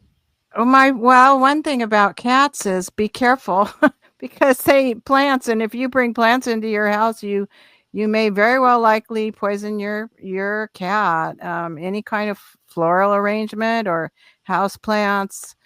I had a cat that was eating philodendron for several years, and she ended up to the point where her liver was so toxic. I ended up having to take her to get subcutaneous fluids every day for several weeks, and I nursed her back to health. And then, so I got rid of all my house plants. And then my daughter got married a year or two ago, and I had a new crop of cats And I brought one bridal bouquet home and I tried to put it where my cats wouldn't get it. And wouldn't you know, our cat got a hold of the bridal bouquet and started having eye issues. And I thought she had an eye problem. We took her to the vet. The vet gave her eye drops. And then I realized it's the dang plants. She ate a plant and that's what's wrong with her. So I quit. I discontinued the eye drops and she did recover, but you really have to be careful about plants and cats. And Yeah. lamps and cats, right, Ashley? Rest in peace, my other Sorry. lamp. Yeah. It's been great having you today, Zoe. You're wonderful. Thanks for And having me back. I'm going to keep you in my thoughts and prayers. Thanks. I think I'll get through this, but it's just been a particularly brutal battle the last few months. And be good to yourself. Be kind to yourself. All right, Ashley, any final thoughts for you?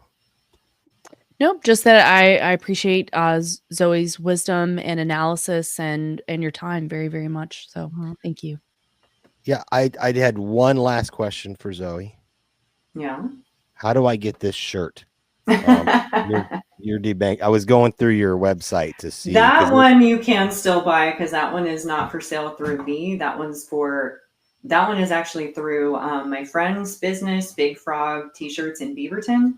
So the T-shirt shop, that actually takes you to a different link to their website and they have stuff listed from me. So you can still buy the shirt and that is one of the best ways to support me.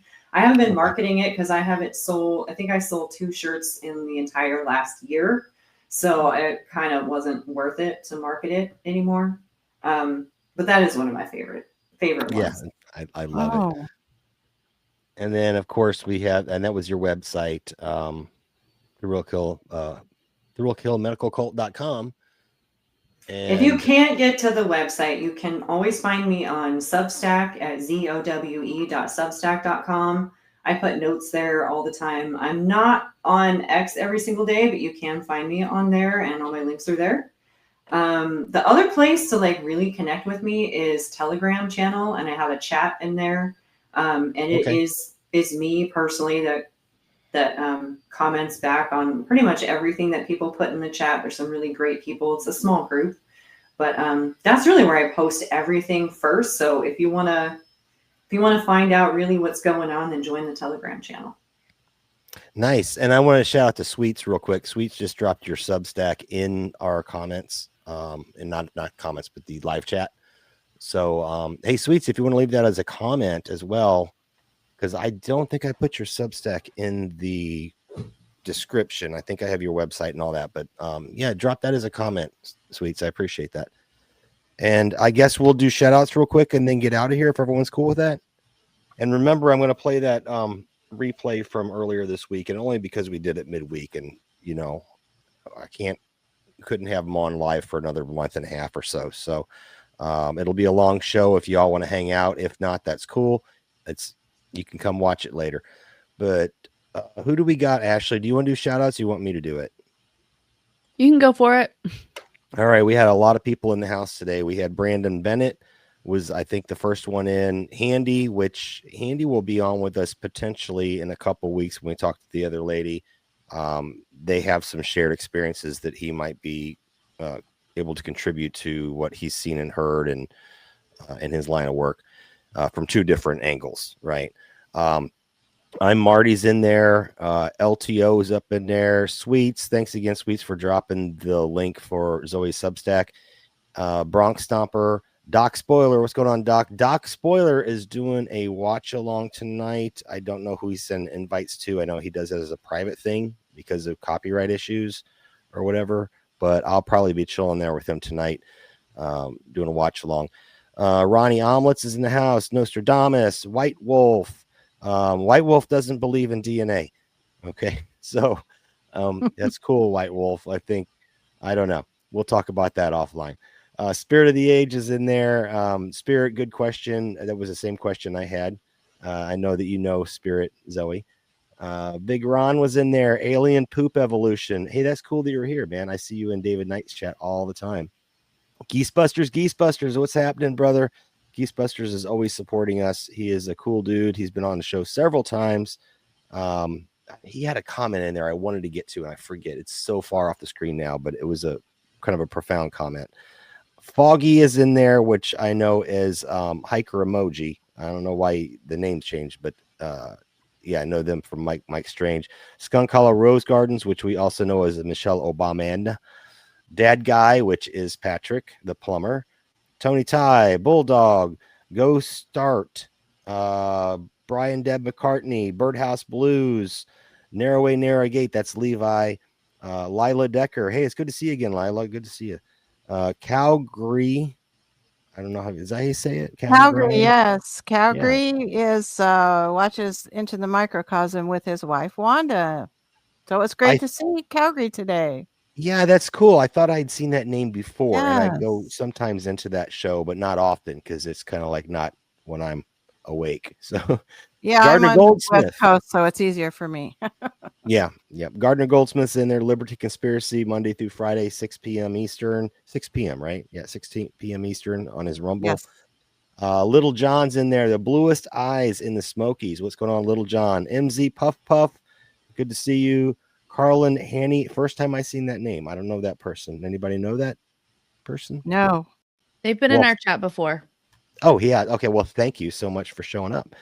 Greg Talent, and then Herring Junkman. And don't forget, thank you. So Ashley's the producer here, told me to thank you and say, don't forget to like, subscribe, and share. And please go follow. One last thing before we jump over, close out, and put on the other show. Go check out Zoe's. You have 2 channels actually over here on Rumble. This one has, I love this. You have the Carrie Mullis clip kind of archived. That's really important. I almost pulled that up for the show today. I didn't realize you had that there. Oh yeah. I got It's you a have nice 2. long interview that was. If you haven't seen Carrie Mullis, he did some long form interviews. They're worth listening to. Yeah. So, if you're on Rumble, go check out Zoe. It's was it Kill Thrill Medical Cult, and then the other one is Thrill Kill Medical Cult, or Thrill Kill Medical Cult Zoe, right? That's the 2 channels. The one with Zoe at the end is the one where I have all the stuff. The one that's just Thrill Kill Medical Cult, the one you showed, that's I haven't finished building that channel out because all my other stuff ended up on the one with Zoe. So eventually I'll get everything moved in both locations, but it took me like a week to do Odyssey, so it'll be a while. Yeah, I saw you're on Odyssey now.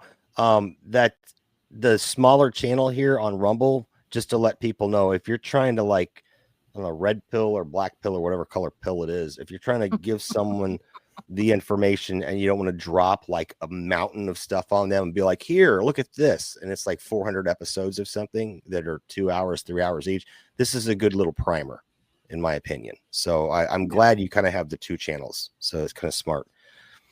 But anyway, I guess that's it. Any final thoughts, ladies, before we do the thing? I don't even know what we're going to play to get out of here. It's just great to see everybody in the chat. I hope you have a good weekend. Stay safe, and I'll share my Halloween costume. I'm going to pin Smarties to my pants, and Deb suggested that I put tape quarters to my back so I can be a quarterback with Smarty pants. I love it. My daughter has a party, so it's pretty tame. It's fun, but I forgot to share this throughout the show, but if you're on audio, you're missing out if you're listening on audio later. But this is Zoe and her Halloween costume. Yep, that was Nurse Jabby, and they hung me because I was vaccinating people. Scary. I'm glad you survived, or maybe you're on your next life. Well, that would be why I had a time crunch between yesterday and today. So. All right. Well, I don't know if y'all want to hang out and chit chat after, but I got to play this other thing right after. So I don't know, Ashley, if you can take care of if you guys wanted to jump into a different studio while I play Joel's thing or not. Wait, I'm probably have 2 things going on. No, I'm playing an encore, the one we did earlier this week. Oh, because okay. because we couldn't get him on the weekend, so until for like a month and a half from now. But But anyway, I'll I'm go ahead sorry, and play. Ashley, what's Ashley going to be doing? Is this for Doc's thing or some? I don't understand what the other thing is. Just roll us out, Jason. Play something like a song and then go into Joel's. Okay. All right. So until next time, keep your sword sharpened and your armor tight.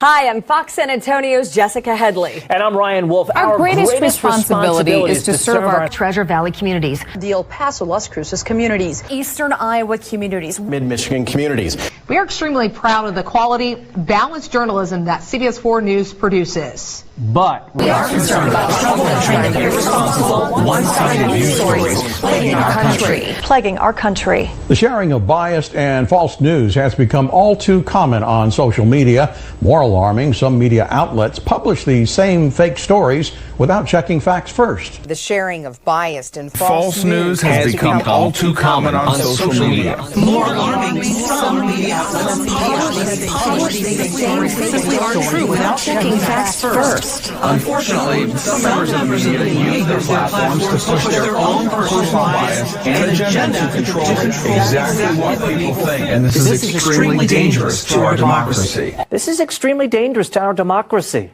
This is extremely dangerous to our democracy. This is extremely dangerous to our democracy. This is extremely dangerous to our democracy. This is extremely dangerous to our democracy. This is extremely dangerous to our democracy. This is extremely dangerous to our democracy. This is extremely dangerous to our democracy. This is extremely dangerous to our democracy. This is extremely dangerous to our democracy. This is extremely dangerous to our democracy. This is extremely dangerous to our democracy. This is extremely dangerous to our democracy. This is extremely dangerous to our democracy. This is extremely dangerous to our democracy.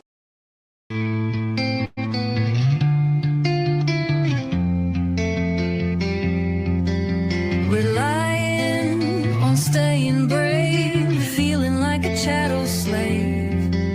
I'm trying to turn a page, can't get past this corporate sharecrop stage. I'm a rat in a cage. Can't you tell I'm enraged? We don't make a fair wage. America, the beautiful phage. Warp speed, Mr. Sulu, engage. Living in the age of the seven sage. Until Elohim returns riding a tidal wave. It's hard to save, like Lazarus rising from the grave, emerging from the cave.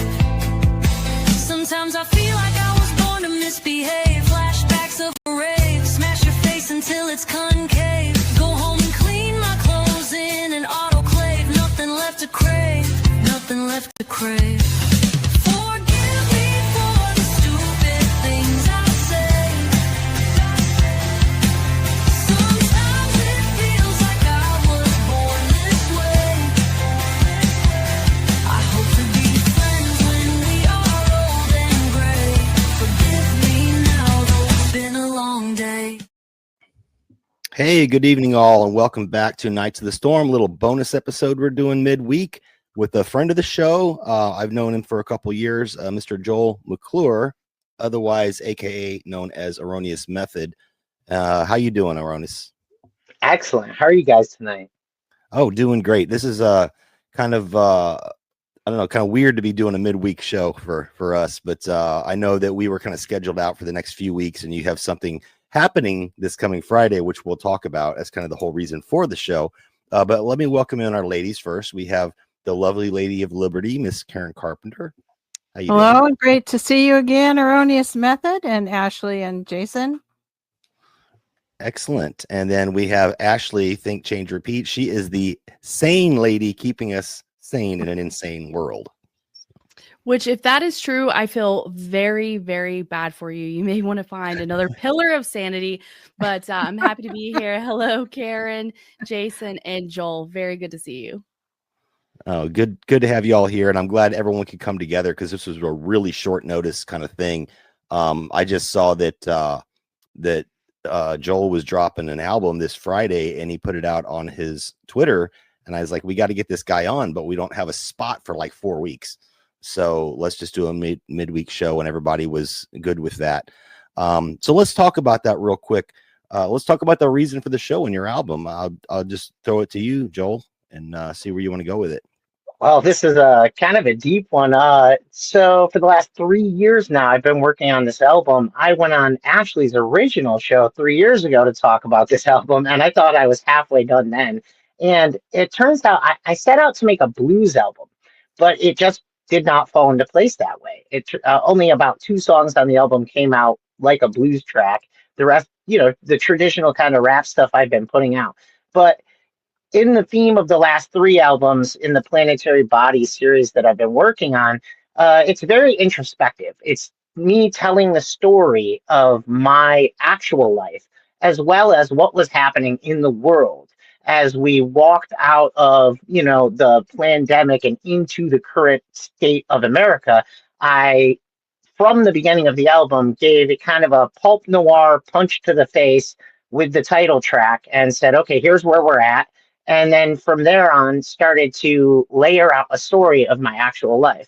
I Tarantino it a bit near the middle and towards the end, but that's also something I've been known to do, where the tracks end up falling slightly out of order, where you end up in like almost a dream sequence near the end. When you get to those blues tracks, they're almost like a memory of a song that doesn't exist. So that's kind of where I'm going with that. Also, like all my albums, they're not necessarily in sequence. So when you get to the end of the Planetary Body series, you'll be able to go back and listen to them in order from the planets closest to the sun extending furthest out. So I did kind of like a George Lucas thing, where I started with 4, 5, and 6, and then I'm coming back to the prequel albums almost. That's interesting, and that's really the reason I wanted to do this show, was because the storytelling aspect of music has been lost, and I want to go to Karen after this, but I used new technology to do things here and there, jingles or memes, stuff like that. But there's something that we've lost. I think since I think in the 80s we lost it. Maybe late 70s, early 80s, we kind of lost it. Everything's a one-hit wonder. But there's album listening parties that used to happen where people would sit down together and listen to an album front to back in order. And I like that you kind of did the out of sequence thing to kind of make you want to go back and re-listen to it, because it's like watching Star Wars, right? Oh, now I got to go see episode 1 again, or episode 3 again, or episode whatever. Anyway, I really wanted to talk about that, because we are losing a lot of ourselves in this digital age. And what you've done here, and I don't know if people if your music will be their kind of cup of tea or not, but we have to appreciate somebody that will take themselves, put themselves out there, tell their story, and put it in a way that they can empathize with it and maybe grow from it. And that's something we used to have back in the day. We don't have it, in my opinion. We don't have it anymore. So I'll throw it over to you, Karen. Go ahead. Well, in the discussions we've had, and knowing that Erroneous Method would be joining us, and that he had more of a story album or a concept that he's been working on, weaving a thread about his life and his journey through his music, I went back and looked a little bit at my own personal journey with music, and just thought about it in the place of human expression and then the human experience. And if you think about music, it's a form of creativity and expression, and it's very closely related to poetry. Most poetry, I think that throughout history, poetry has been written to convey experience in history. You had the great orators, the oral histories in the past, where wisdom was conveyed through remembering the stories, and someone was appointed to convey those, but then also through songs, through folk songs, and the great spirituals that that talking about is our miseries and the human condition, a way to get through those experiences and to share them with one another. So I just took a little bit of a look back through the modern American or the pop music type scene, and the first concept, quote unquote, albums that I heard or saw were Woody Guthrie releasing songs about the Dust Bowl era, and there were 3 of them, I think, released on some 78 records. He had to release more than one, and they were songs of the Dust Bowl era. And it seems that the country music artists tended to have more of the concept album to start with, and then at least here in the United States and the British pop scene, then you ended up moving into the Beatles would be the big one. And we know we all are familiar with Tavistock and music engineering, and the Beatles concept album, Sgt. Pepper's Lonely Hearts Club Band, seems to be the first huge release of a concept album that had, they call it a bridge fold, that folded out. And inside there were there were badges and name tags and things where you could pretend to be a member of the band, and then there were the liner notes that told about the making or the story that went with the concept album, and then the pictures of the band. And so, you know, this is something that was very, very popular. That was in the 60s, and then into the 70s you had Pink Floyd with a lot of concept albums. The Wall, Dark Side of the Moon, Yes, Close to the Edge was in the early 70s or the mid 70s. And then The Who was a huge one with Tommy, the rock opera Tommy, released in 1969, and then you think about an opera, we talk about rock operas. Well, an opera is a story. It's an epic tale, and we've all told epic tales throughout all of history. And so Tommy is a rock opera that tells the story of a person's life through the music. And then there was Quadrophenia, which was a double album that was huge. I actually went through my record collection. I found Quadrophenia, which belonged to my college housemate named Mark. Mark, I'm sorry, I have your Quadrophenia album. Wait, Karen, flip that back over. I want to see the backside of the get. Look at the wear on it. You can tell how many times that's been pulled in and out of the crate. It has the names of the songs, and there's some artwork here, and the album's falling out the bottom. It was a double album. This is a story about the person in the story, the rock opera, and it's basically rantings and ravings of somebody who ends up possibly having schizophrenia. So they're telling their tale here. And then I found some other albums. I have Dark Side of the Moon, which also is very much a concept album. And if you listen to we would listen all the way through. When I bought an album when I was a kid, my allowance, I got $5 a month. Well, that was just enough to buy an album. So every few months I'd buy an album, or when I started babysitting, I'd save up my money and buy an album. I think they were about $12. And I had some headphones, and my mom had a stereo she got from being a Tupperware lady. And so I listened to the headphones and go through the whole album. So this is Dark Side of the Moon. You've got the lyrics all the way through, so you could listen. And then I have Close to the Edge, which is a concept album. And it's interesting that if you can get a good look, you can't hear, but it's actually kind of flat earth looking type of art. And then you have a lot of information and lyrics in that one. And this one, Jackson Browne, I found, Running on Empty, which that's the album cover. But he actually had the liner notes with lyrics. But there is a booklet in this album that has pictures from his tour. So people would actually buy an extra copy of the album to save so that it would be all intact. And those are big collector's items. And then, so I just took a look through those things. Another in the more recent era, I can't think. American Idiot, Green Day. That's a concept album, American Idiot. And then another one, it's not coming to mind. My Chemical Romance also had a famous concept album. So I just see the concept album as a way to express ourselves, to tell our stories. It's more like a musical theater in a way. The musical theater genre has been popular. Oklahoma, The Wizard of Oz. You know, there have been so many musicals, the Phantom of the Opera, so many of the popular movies have been made into musicals, and we all seem to enjoy that and enjoy that experience together. And so that's something I think that has somewhat been lost with the move to streaming and the individual song and not having the physical media. For a while, when we went to cassette tapes, you did get in the cassette tape, there would be a cardboard insert and with the lyrics a lot oftentimes, and possibly another little tiny booklet that had pictures and other things in it. CDs were the same way, but I don't think you're going to get that type of thing with streaming. And as far as I know, if you want to print an album, you can do a pressing, but it's very expensive.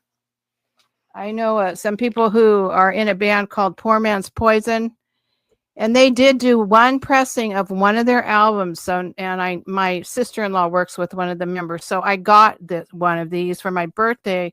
It's from 2014. So I'm not going to open it, but Karen, these days, if you want to have have that type of media, you need to do it yourself and pay for it yourself, is my understanding. they actually have the ability now, and this is something relatively recent, like within the past year, that they have the ability to 3D print albums. Now, from what I hear, the sound quality is not the same as vinyl, but we're at least getting there, and that tells me there's a desire to go back to that. You know, well, there's a real desire. And this album, and there are vinyl releases of some of the major albums. I think they're going back and re-releasing things on vinyl. And this band just released 3 songs, which people call it an album, but they just released 3 songs, and they are concept. There's 3 songs that are concept, and I know that it took them a very long time just to release these 3 songs.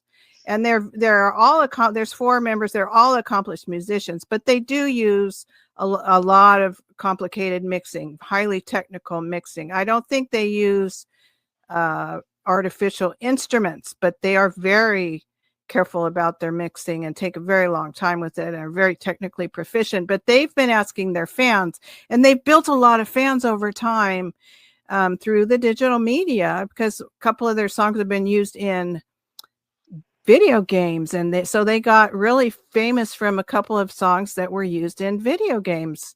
So they've been asking their fans, would you like us to do a vinyl pressing of our new album? And so if there's enough interest, I think that they'll be able to do that, but they would have to do that themselves. And then you're also seeing self-publishing with authors. The guest that Dawn had on recently, last Friday, she was talking about having to self-publish. And so in a way, that self-publishing gives us some freedom and some independence from having to have the approval of a huge corporation. So how are you? How is your publishing process? And just any comments on my little retrospective on the history of the concept album? Well, yeah. So like my early experiences with concept albums to start with was like David Bowie, for example. Right. I'm not going to lie. If you know my concept, which is a dystopian near future in a tangential universe right next to ours, a character a lot like myself, the more aggressive side of Joel is erroneous, right? That's the character I'm playing. So I stole a lot from David Bowie, you know, this guy who's an alien. He comes to Earth to try and save humanity from the corporations. Yeah, so a similar thing going on with what I was trying to do. Early hip hop had a lot of concept albums, and the intellectual rap quickly got smothered and stomped out for things like Public Aggravation, or like, you know, a Public Enemy. Like these more aggressive bands took over in that like, you know, aspect. When it comes to like publishing, I personally have had to self-publish all my work in everything. Most of my music deals with the fight against technocracy, and ironically, for the last 3 years, this album has not been able to go anywhere because I've been locked out of my CD Baby account because of 2-factor authentication, and my number changed, and you can't get a hold of a human at CD Baby. So I find it ironic that this album alone deals a lot with the fight against technocracy, and I couldn't get into my own work. I published a book of poetry that's completely self-published through, Amazon self-publishing. I really don't like the big corporations, but I do like when they give the author the ability to put their stuff out there at their own price break. So it's great when Amazon gives you more control than Spotify does, which is nice. At least I can pick the price break of what I'm going to sell my book at. Where streaming, good luck. You're not making any money off your music unless you're going out, you're touring, you're making merchandise, and you're making local connections. That's the only way to make money off music these days. Coming back around to like the concept album, the idea behind what I've been doing for years has been every album has been a new concept in a continued theme. So it's almost like the Marvel universe or Star Trek or something in a cohesive, its own kind of like existing universe. That's what I've been going for. Mhm. Cool. Yeah, Ziggy Stardust was a huge concept album, definitely. And my friends here, Poor Man's Poison, I've heard my daughter refer to them as steampunk dystopian. But I would say there's a lot of bluegrass country. They're really awesome, but they are definitely dystopian. Can I ask Ashley? Give her a shot here. I know you're no spring chicken, and you're not much younger than us, but you're younger. I think you probably grew up around the cassette age, probably. Is that about right? Cassettes early on, and then the movement to CDs. Yes. Yeah, CDs. Okay. Right. What was your experience as far as Karen described basically buying an album was a complete experience that you would share with your friends. And I got a little bit of that as a child. I think we were into 8 tracks, and then we were moving into cassettes when I was a child. But my dad was an avid record collector. He had a couple milk crates full of records that he kept down in the basement, and I played them when I got older. He had a turntable that I actually had it until a couple of years ago when it just quit working and I couldn't find needles for it. But I don't know what it was like. Did you see anything like that as far as an experience? Because we did, even in the cassette days, we would still pull that insert out. Like Karen said, they'd have the little cardboard insert that was folded up, and we would look at sometimes they had the lyrics, sometimes it was pictures, but it wasn't much to go on. Like you couldn't do it throughout the entire album. So you usually listen to the, fast forward to the one hit wonder track, look at it, talk with your friends, and then go play outside or do something. I don't know. I just wanted to get your experience on it. Yeah, I had some experience with with albums because my dad was also a collector, and so he had quite a and still does have a record collection, and he always had one of the record players that I didn't understand as a child, but it was like encased in the glass to prevent the dust, and he had one of those little brushes that you could brush everything off with, and I was always so fascinated with that. So I did have a little bit of that, and then I went on to start kind of collecting my own, whatever was of that time that I liked. And I remember even with the cassettes, they still would put the lyrics in there sometimes based on the artist. So I did have some of that experience, of the experience of listening to the whole thing, of learning every single song. And these are definitely things that we've already talked about here that have really been removed from that process in the age of downloading. And and I did want to get Joel's take on this as well, as far as like I know we talked about this, but it's been a couple of years now probably. But as far as your process of deciding, like, I want to start creating music, and then kind of in this changing environment of, well, it probably really had been kind of co-opted and corporatized at that time, is very difficult for independent music makers.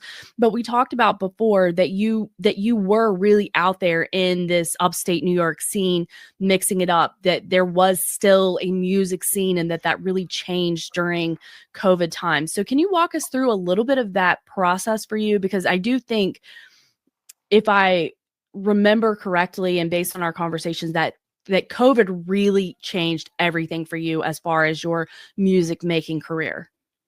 Yeah, and it still has to this day. I was moving and shaking. I was kind of moving between two cities. I was in New York City and here in my hometown, and I would go back and forth. I do a lot with the TV industry, the music industry. I'm at Foley Sounds. I did once I moved back home to upstate New York, there was a very active music scene here, and that was just before 2020, and I was still living between here and New York City. And then the pandemic hit, and I cut off New York City from my life because I said, I'm not going there. I don't know what's happening right now, but I don't want to be involved. And I came home, and very quickly I watched them, and I say them, but I watched the powers that be stifle the local bars, the local clubs, anywhere there was a venue to play music locally disappeared overnight. And I was, it hurt, obviously, it hurt my bottom line. It hurt my ability to make music, but it also hurt I used to have the online websites to sell merchandise and direct to publishing merchandise, and that all disappeared. Like Karen was saying, okay, to put it in perspective, if you want 100 vinyl albums, and I used to print vinyl, it's going to cost you $1,000 to $2,000 in a pre-2020 economy. Today, it's going to cost you $3,000 to $4,000 if you want good vinyl. Now they can make you very cheap vinyl these days, and you can slap it in a horrible grain, and they'll slap it in a package and send it out to you for about $1,000. But your fans aren't going to want to listen to it, especially if you make hip hop like me. If it's rock or something, sure, you might be able to get away with it because they might like that tinny, grainy sound. But when it comes to creating high quality music, it's very expensive. So they stifled the independent artist. They stifled the ability to go out and make music live. Now, in some places in New York, it came back after the pandemic. There are places out there now where you can perform, but not here, not where I live. They made sure to make Rochester, Syracuse, Buffalo, three of the largest cities in New York, pretty much dead scenes now. The only thing going on is live comedy. They've made sure of that. They've made sure that, and comedy is very in the gutter now. People aren't really talking about the dangerous topics the way we do. They've avoided it completely to the safe material. So all the artistic industries have shifted in kind of a not a good way because we're not expressing ourselves. We're going after the money because people still have to keep their jobs and they have to keep things safe. So we've gone into a very safe space, so whatever you want to call it, for music. And it's actually a dangerous space for music because when people conform to all the same ideas, that's never a good thing. You shouldn't be in a vacuum, especially with art. That's the one place you should be able to test your freedom of speech. You should be able to test your abilities. That's it. Oh, go ahead, Karen. I'm sorry. Well, it's interesting. I've been looking a lot into MK Ultra, and I already had looked a lot into it previously, but I've been looking into it even more lately. Taking a deeper dive. And the gal I've been listening to the last couple days is someone who's a new person speaking out, and she talks a lot about the message control and how the methods used previously just on the MK Ultra victims themselves are all eventually being used on the public. And that she said that that's what went on with the COVID measures, the masks and the distancing. And now you're bringing in another element, which is the message control, shutting down that channel through the music of human expression and getting together and bonding and sharing an energy and an experience. I went to see a bluegrass band. I went with my daughter and her husband, myself and my current husband and my ex-husband and his new wife. So both of my daughter's parents were there and their spouses, and we had a fabulous time. And it was an 85-year-old man named Del McCurry. He had two sons. One played a banjo, one played mandolin, and he had his grandson playing with him. And they toured the country. And they're old-time bluegrass and very popular, very well known. But his wife, and they're in their 80s, he and his wife, she was in the auditorium or in the front, in the lobby of it was a very old theater, like from the 20s, and Art Deco type theater, but she was in the lobby selling the merchandise, which is where they were probably making the bulk of their money, because the tickets weren't very expensive and the venue was not huge. So but just the general experience of going to that older theater, the vibes, the great vibes in the theater, and the being out at night on the town with like-minded people and enjoying the music together, and just having that experience is very, very powerful. So to have lost a lot of that in different venues in different parts of the country, such as yours, that's another way of cutting off our connection with each other and with the human experience and with artistic expression through music. So that's a great point you're making there. I think you have ESP, Karen, because that's kind of the same thing I was going to dovetail with was the COVID. I mean, one thing we can see on the financial side, as far as mom and pop shops, farms, everything was consolidated via COVID, right? With the lockdowns and whatnot. And I particularly like Joel's story because his album has been working on it for a while, kind of tells that story. And now, because everything's consolidated, it's kind of hard to get it out there. And the self-publishing is the only way. However, you and I, Karen, have shared some videos with each other where they are flooding the marketplace of the self-publishing industry with AI fake stuff. And Beto talks about this, fake bands with fake songs, because they don't want to profit share. They don't want to pay. And Joel knows as well as I do. And Karen and Ashley, y'all know, you can get thousands and thousands of views and you get maybe 3 cents worth of revenue. They want to grab that 3 cents. They don't want you to have it. So they will flood the market with their own fake stuff to keep the real stuff out. And I think, going back to what Karen said, it's about taking away the messaging. I think that's message control. And it really is. Yeah. I'll stop there and hand it over to whoever. Well, I wanted to ask Joel, as far as your time of starting to create music, if you could walk us through that process a little bit about the basic history, because we have talked before and you play all kinds of instruments. You get really creative. You get weird with like creating a sound. So walk us through the process of your beginning into music, and then a little bit about how it has evolved to where you're at right now. And the other thing I would like to ask you about is the vulnerability that you show in your music, because some of the things, and I'm not sure if we're overlapping with, like when you said that the Tarantino vibe that you're taking, I'm not sure, but in some of your music, it's like a very vulnerable that you are talking about your life story, right? So I would like for you to also speak to that, because some things are very personal and painful, maybe to even talk about, maybe to even remember. So what kind of got you to want to talk about that and to feel maybe that it was therapeutic? I'll hand it over to you now, Joel. Sure. So to give you a little of my backstory, we've talked about this before, so I'll just glaze over a lot of the early stuff.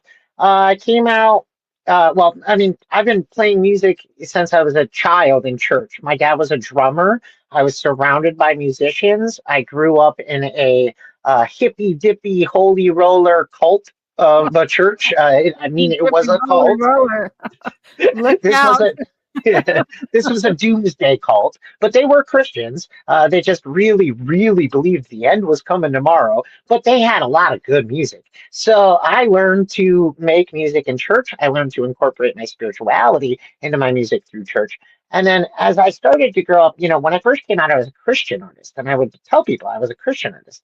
And I fell into drug and alcohol abuse, and I had to drop that label because people in Christianity, sure, they preach forgiveness, but they don't always dole it out. And, it really hurt my brand, and I had to rebuild and start to become very honest about who I am in my music and show some of the struggles that I've been through. So I came into prominence around 2007, 2008 with an underground band called the USMW, which I made all the music for out of necessity because the guys didn't know how to record. They didn't know how to, we all just knew we were poets And it emerged out of my poetry. My friend looked at one of my poems and said, "This is a rap song. This is not a poem." And I said, "Oh, it's the same thing." And he said, "Well, can you sing it?" And I said, "No, well, I could probably sing it, but I don't know if I can rap it." And he's like, "Well, try it." And then we started to kind of like cipher and freestyle. And we did that for a few years, building like an arsenal of lyrics and ideas and really getting a concept under play. I remember we had a song about the H1N1 virus and how it was pre-planned, and this is in 2009. So we kind of already had the skinny on what was going to happen long before it happened, and we were talking about these very conspiratorial type concepts in the music, and that's why my friends split off from me. They were like, "Okay, you're going in a direction that is not traditional hip hop." And I said, "Yes, yeah, I want to do something different." And that's when Erroneous Method became a solo act. So for 20 years, I've carried it with me. I've developed it.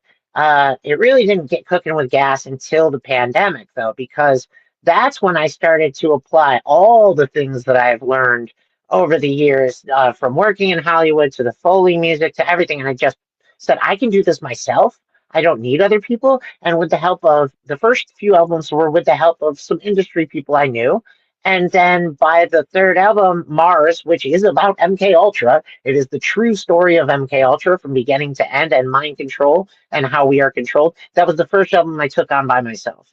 And I went kind of slow with it, but kind of quick. It only took me a year on that one. And then the next three albums I made in months, just a few months for each album. Very quickly slammed them out there. I felt like as if I was almost like getting automatic downloads of information when I wrote those albums. They were just spewing out of me. All the things that I had learned, all the tension of the time of that pandemic from 2020 to 2022 is when I put out my kind of hardest hitting work. And then I came home. I moved back to my hometown, and I experienced a lot of personal tragedy. I was cheated on by my partner of 10 years with a clergyman of a church that she had been going to for alcohol counseling. And I relapsed, and I went and started drinking again. And from that, I again had to get serious and start to look back at myself and get retrospective, while at the same time being honest and taking a serious look into my own future. Truly kind of transurfing my own reality, reaching into the future and saying, what do I need to create for myself? Because I was living in a storage unit. I had no home. It was flooding. The water was coming in. There were like inches to feet. My things are being destroyed. I'm on top of my boxes because I had a cot on the ground. I was sleeping in the storage shed, and the water's coming in. I wrote the first 3 songs to this new album there in this storage unit. And the second song on the album is called Jerry Lewis. And in that song, I talk about turning beans into steak because I'm not Dean Martin, I'm Jerry Lewis, right? And it's a metaphor for a movie called Artists and Their Models, where, Jerry Lewis they only have 1 bean each to eat for the night. And they're sitting there trying to like cut up these beans. And Jerry Lewis is pretending his bean is a steak.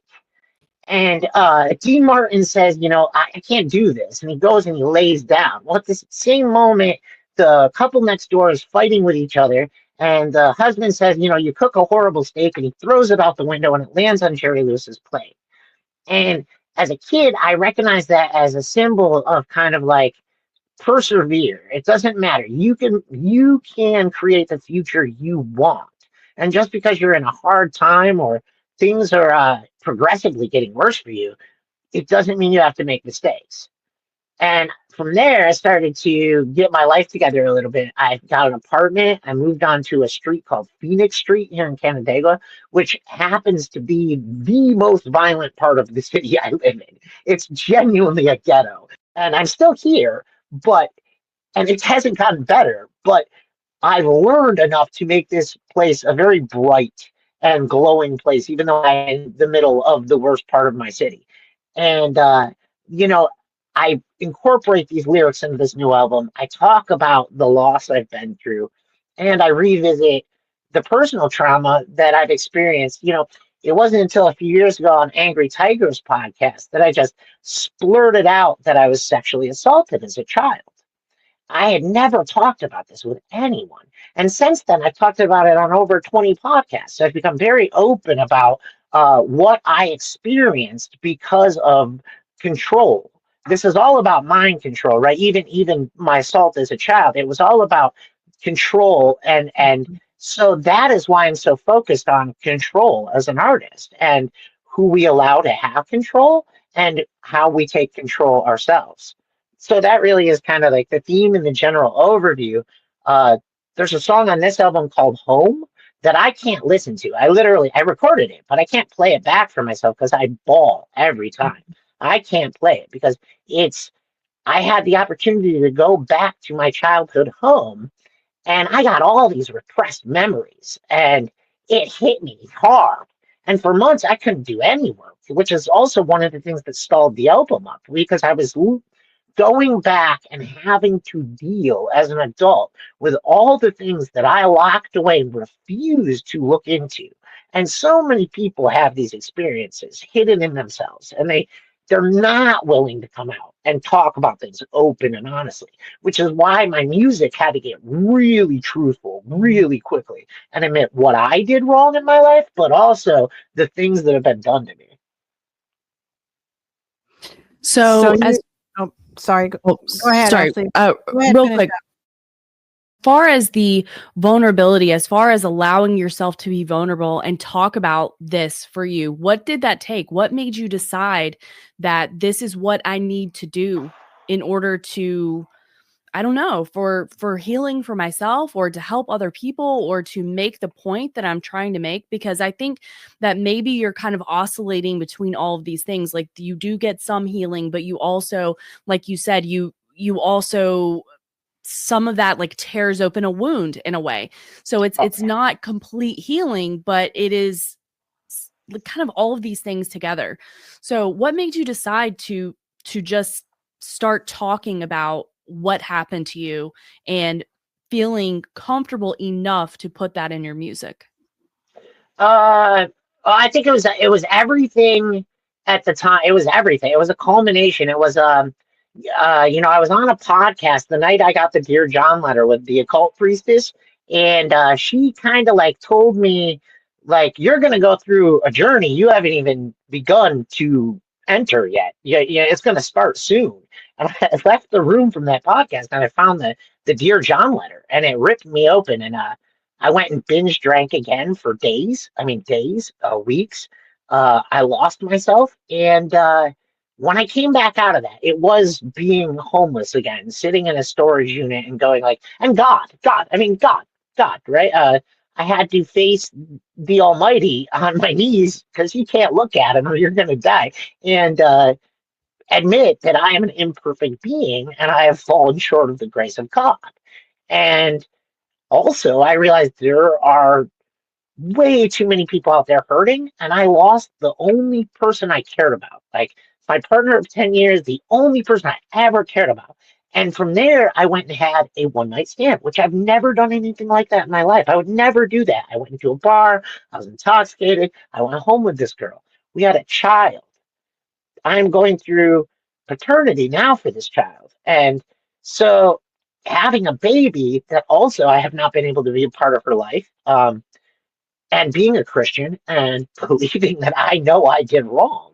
And so all of these events, all at once, admitting the sexual assault is again, realizing I'm now a parent and that I want to be a much better dad than the people, not that my dad was a bad dad, but the people in my life could have done so much more. And I want to do more. So I really took a step back and started to examine what I want to do with this album.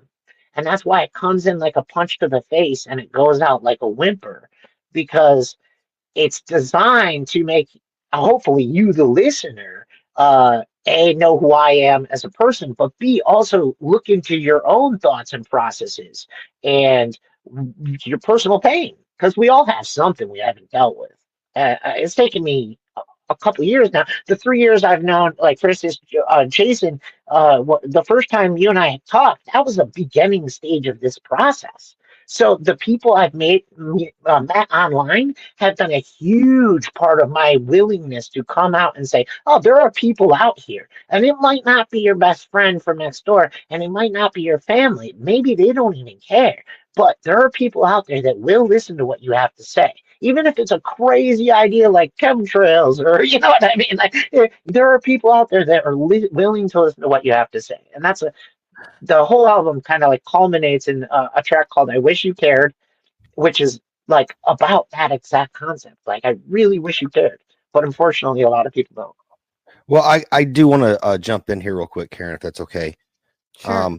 What he talked about, me and Joel, the podcast, y'all, everybody, we talked about this a little bit on Saturday on our 3-year anniversary show. Ashley kind of put it out there perfect, saying that you're kind of exposing yourself, you're putting yourself out there, and it's a scary thing to do, but the therapeutic benefits can be really good. There is nobody in my family I can talk to about the stuff I observe and that we talk about. Nobody I can talk to. Maybe there's one or two kind of secret squirrel cousins that will listen, but I can't go to like a Thanksgiving dinner or something like that and talk about how horrible Trump is because they're all MAGA. You know, so I could just not talk about it and bottle it up until I explode, right? Beat my face until it's concave. I love that lyric, by the way, that you put in that song. Cool. No, so this is kind of a therapy for me. And I actually wanted to ask Joel, it was one of the questions I had was, this is very beneficial for people and it is kind of a process. So it's hard to take that first step.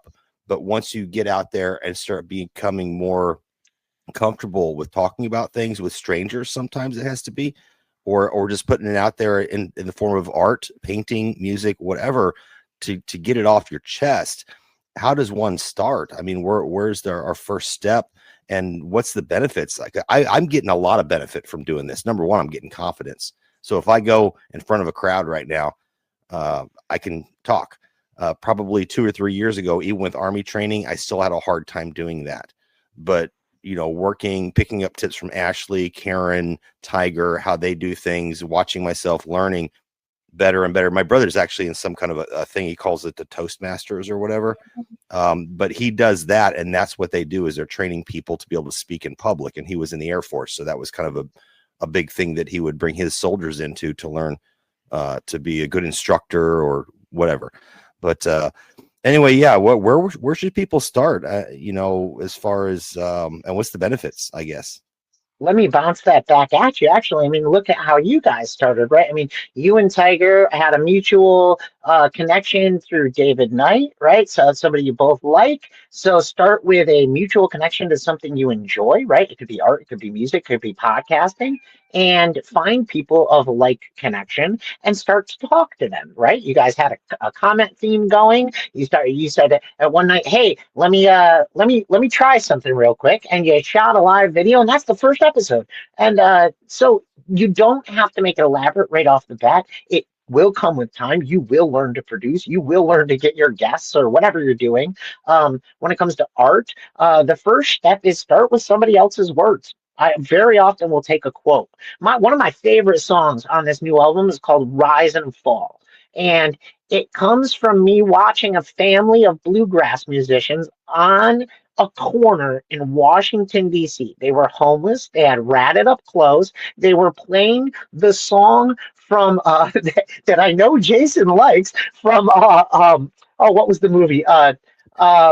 Brother, Where Art Thou? Yeah, that one. So they're playing this song, and there's a little girl about 12 years old picking the banjo and just belting it out.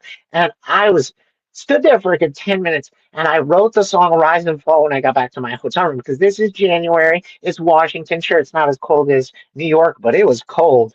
And they're homeless. They're on the corner, and they could not be happier. And you could tell. So in the lyrics, I said, I don't want to stare at you. I don't want to make a scene, but you're the spitting image of the American dream, and families are always rising and falling in America.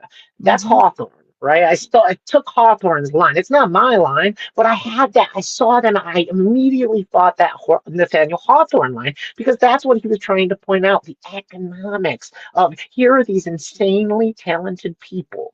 They're in the center of our country, in the capital of the greatest country on earth, and they're homeless, and they have more talent than most of the people that are walking by them. But families are always rising and falling in America, and we can rise again and we can fall again. And that's a lesson I've had to learn deeply over the last few years. And I try and convey it with humility. I hope that's what comes across. And the reason I asked you that was specific because you've suffered a lot worse. I thought I had it bad as a teen that was kind of out on my own. Late teens, I guess you could say, early 20s. You had it a lot worse than I ever had it. I'll tell you what, brother.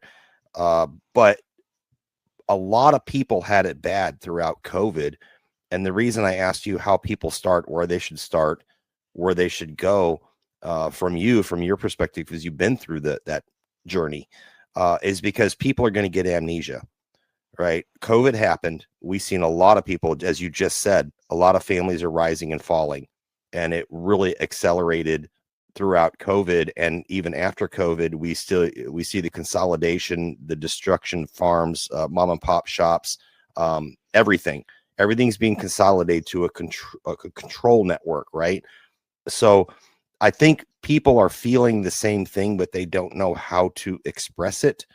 And maybe expressing it, number one, can give them a therapeutic value, but also could get the message out to other people if you can get past the censorship, of course. But we all help each other out to try to get past that as much as we can. But yeah, that's what my question, I guess, is I don't even know what my question was. Maybe I was rambling. Well, I have a few comments, but maybe not necessarily a question, but I know Neil Sedaka wrote a song that applies to so many artists, and I think it applies to life in general, as you're mentioning. Families rise and fall. We rise and fall. Many of us have had to start over several times in our life, in one way or another, health-wise, financially, employment-wise, family-wise. And then just when you think you've got it all together, it all falls apart. One of my sayings is, once when you think you've got your shit together, it all falls apart again.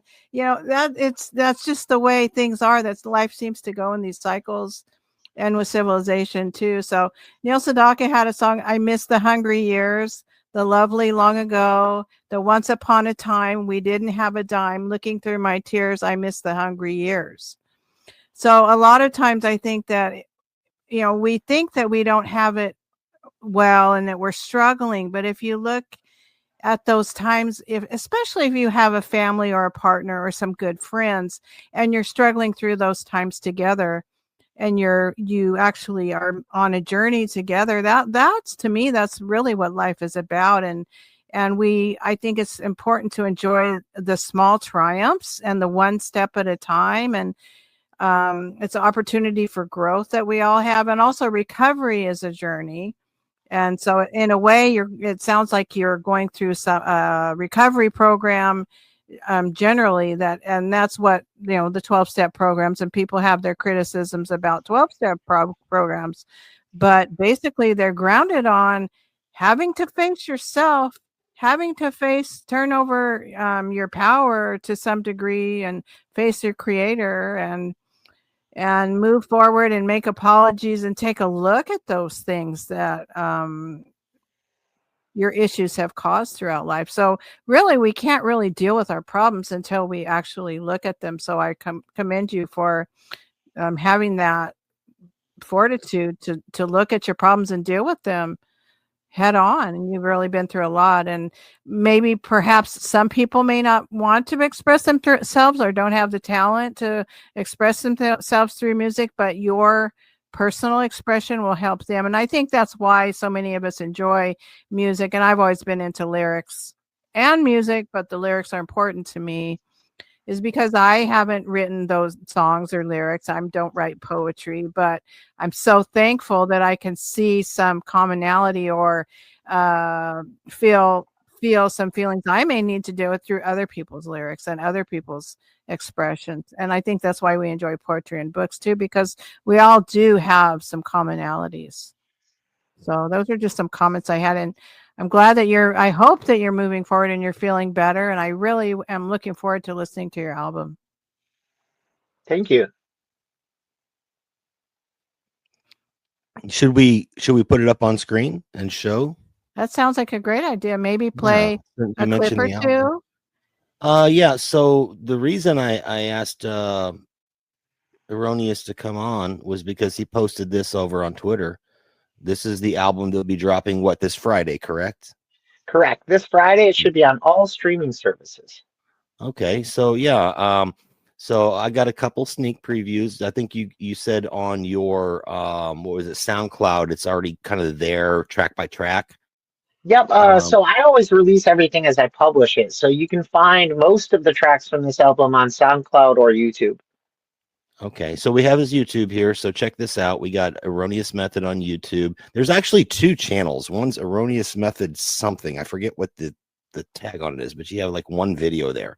I don't know if that was somebody claiming to be you that posted 1 video, but this is your actual one. It is at Erroneous Method 3274. Yeah, 3274. Over here, and Spotify, you were really easy to find on Spotify, believe it or not. But I don't know how much stuff you have. All 5 of my professional albums are on Spotify. So if you pay for Spotify, that's the way to listen to it as a concept album, because you can listen to each track. Also, I'm on Pandora and Deezer. Now, Pandora, you can't listen to every track in order, so it's not the best place to hear my music. But any place that you like that streams in order would be the place to go. That way you can hear because they are concept albums. They're really meant to be enjoyed as a whole piece. Mm-hmm. And that was what Karen and I talked about offline today and yesterday. We talked about the concept of concept albums, and I would like people to support you. A quick story. I mean, not to make it not about you, but Lyndall, again, I'll go back to Lyndall. I met Lyndall. She does Music as a Metaphor podcast.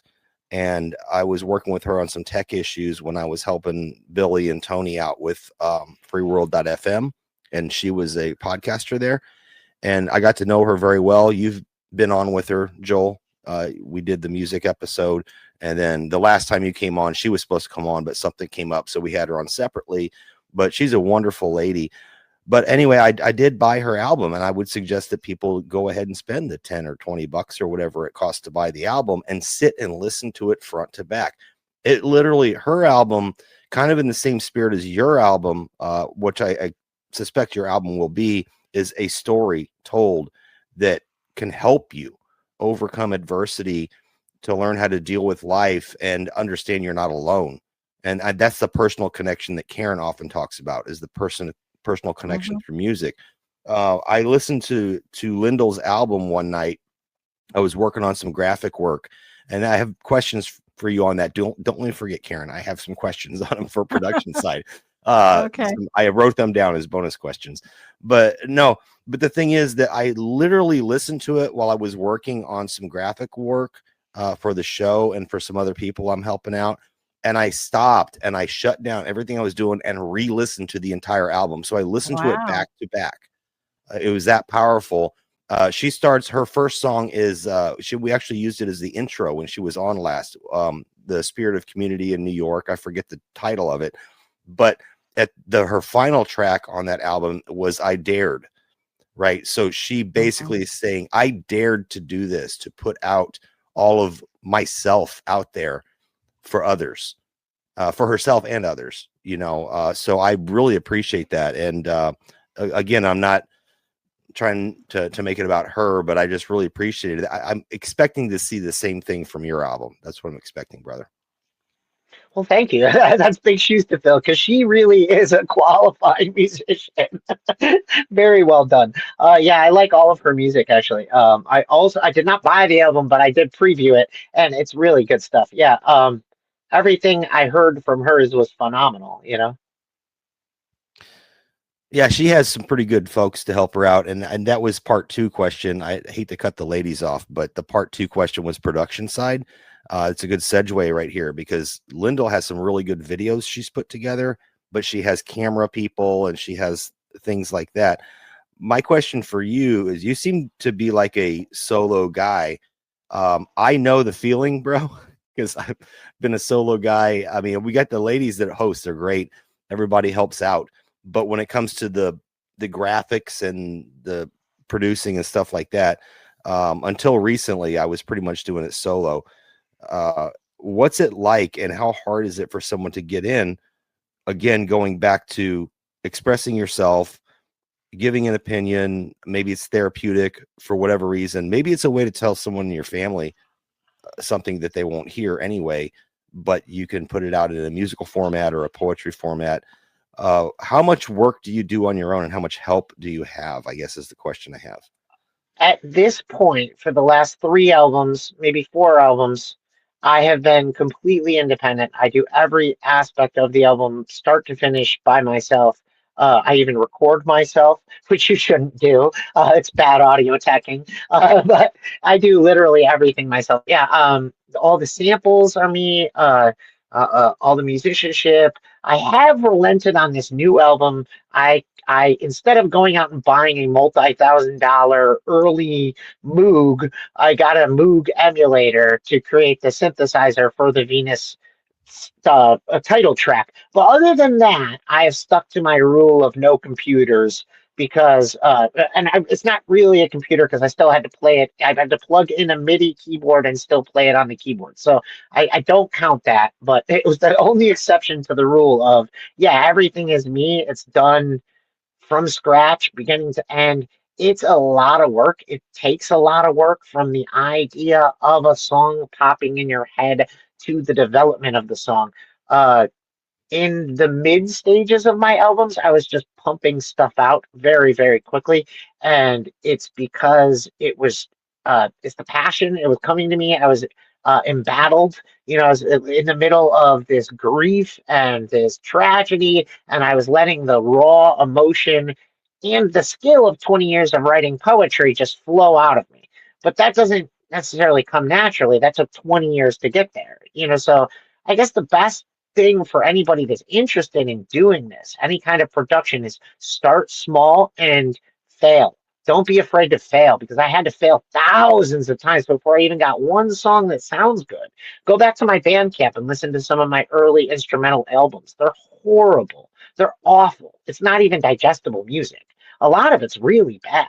So you have to fail a million times before you're going to get to the point where you're going to, and that goes for anything. Comedy, I was a stand-up comedian. I could not take the, you'd have nights where you killed, and then you'd have nights where you died on stage, and that kind of ego death will like change you a little bit. And I took that confidence into music and went, okay, I already know I have to kill my ego ahead of it. So start there. Start by killing your ego. If you approach music from an egocentric perspective of, I am great, I'm an awesome singer, I'm amazing, I'm not going to fail, you're going to fail before you even start. So don't be afraid to fail. Go into it, be willing to fail, and write.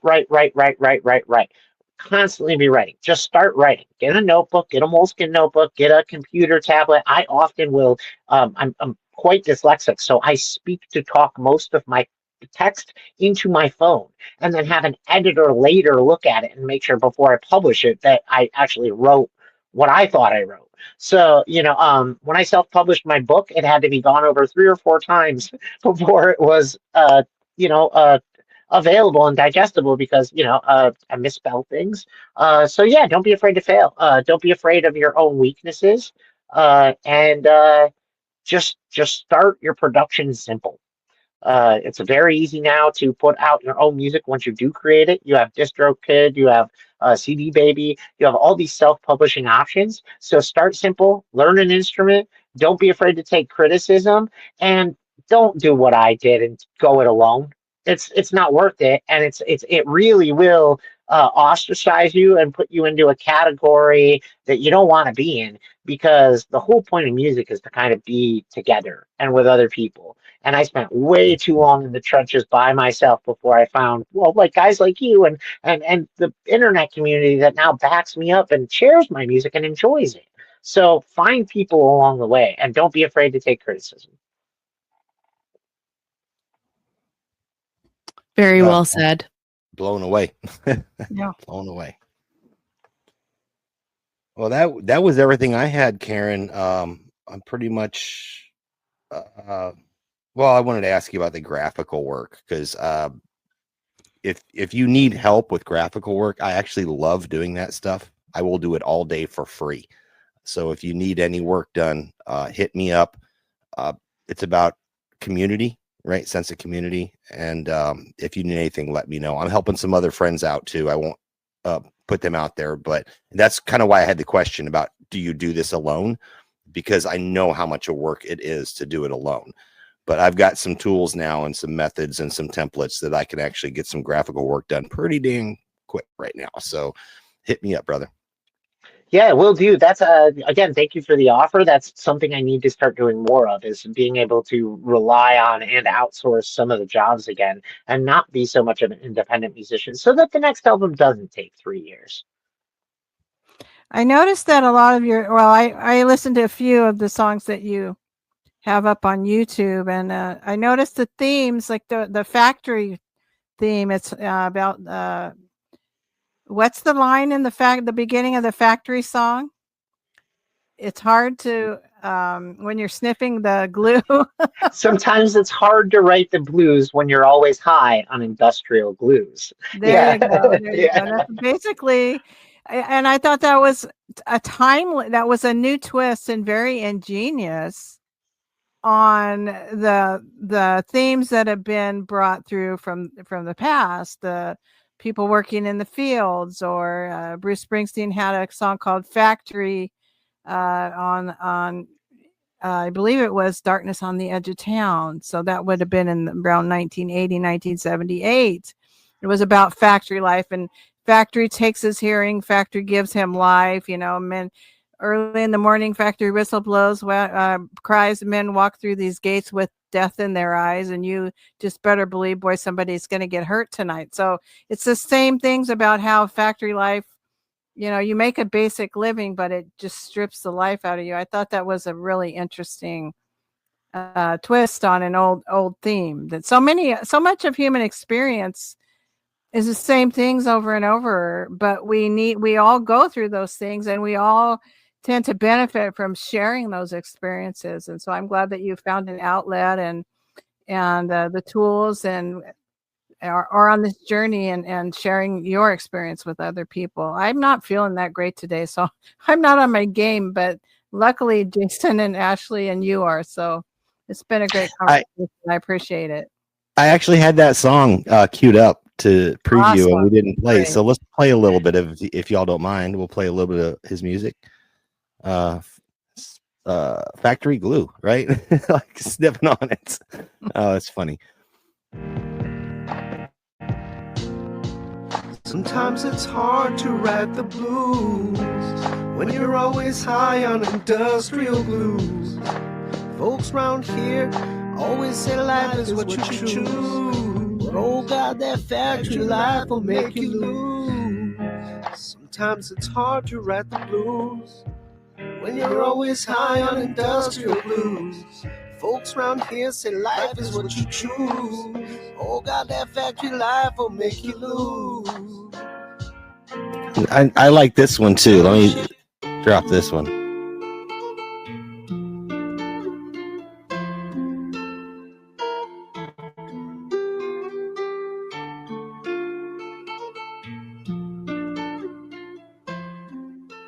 Is that you playing yourself?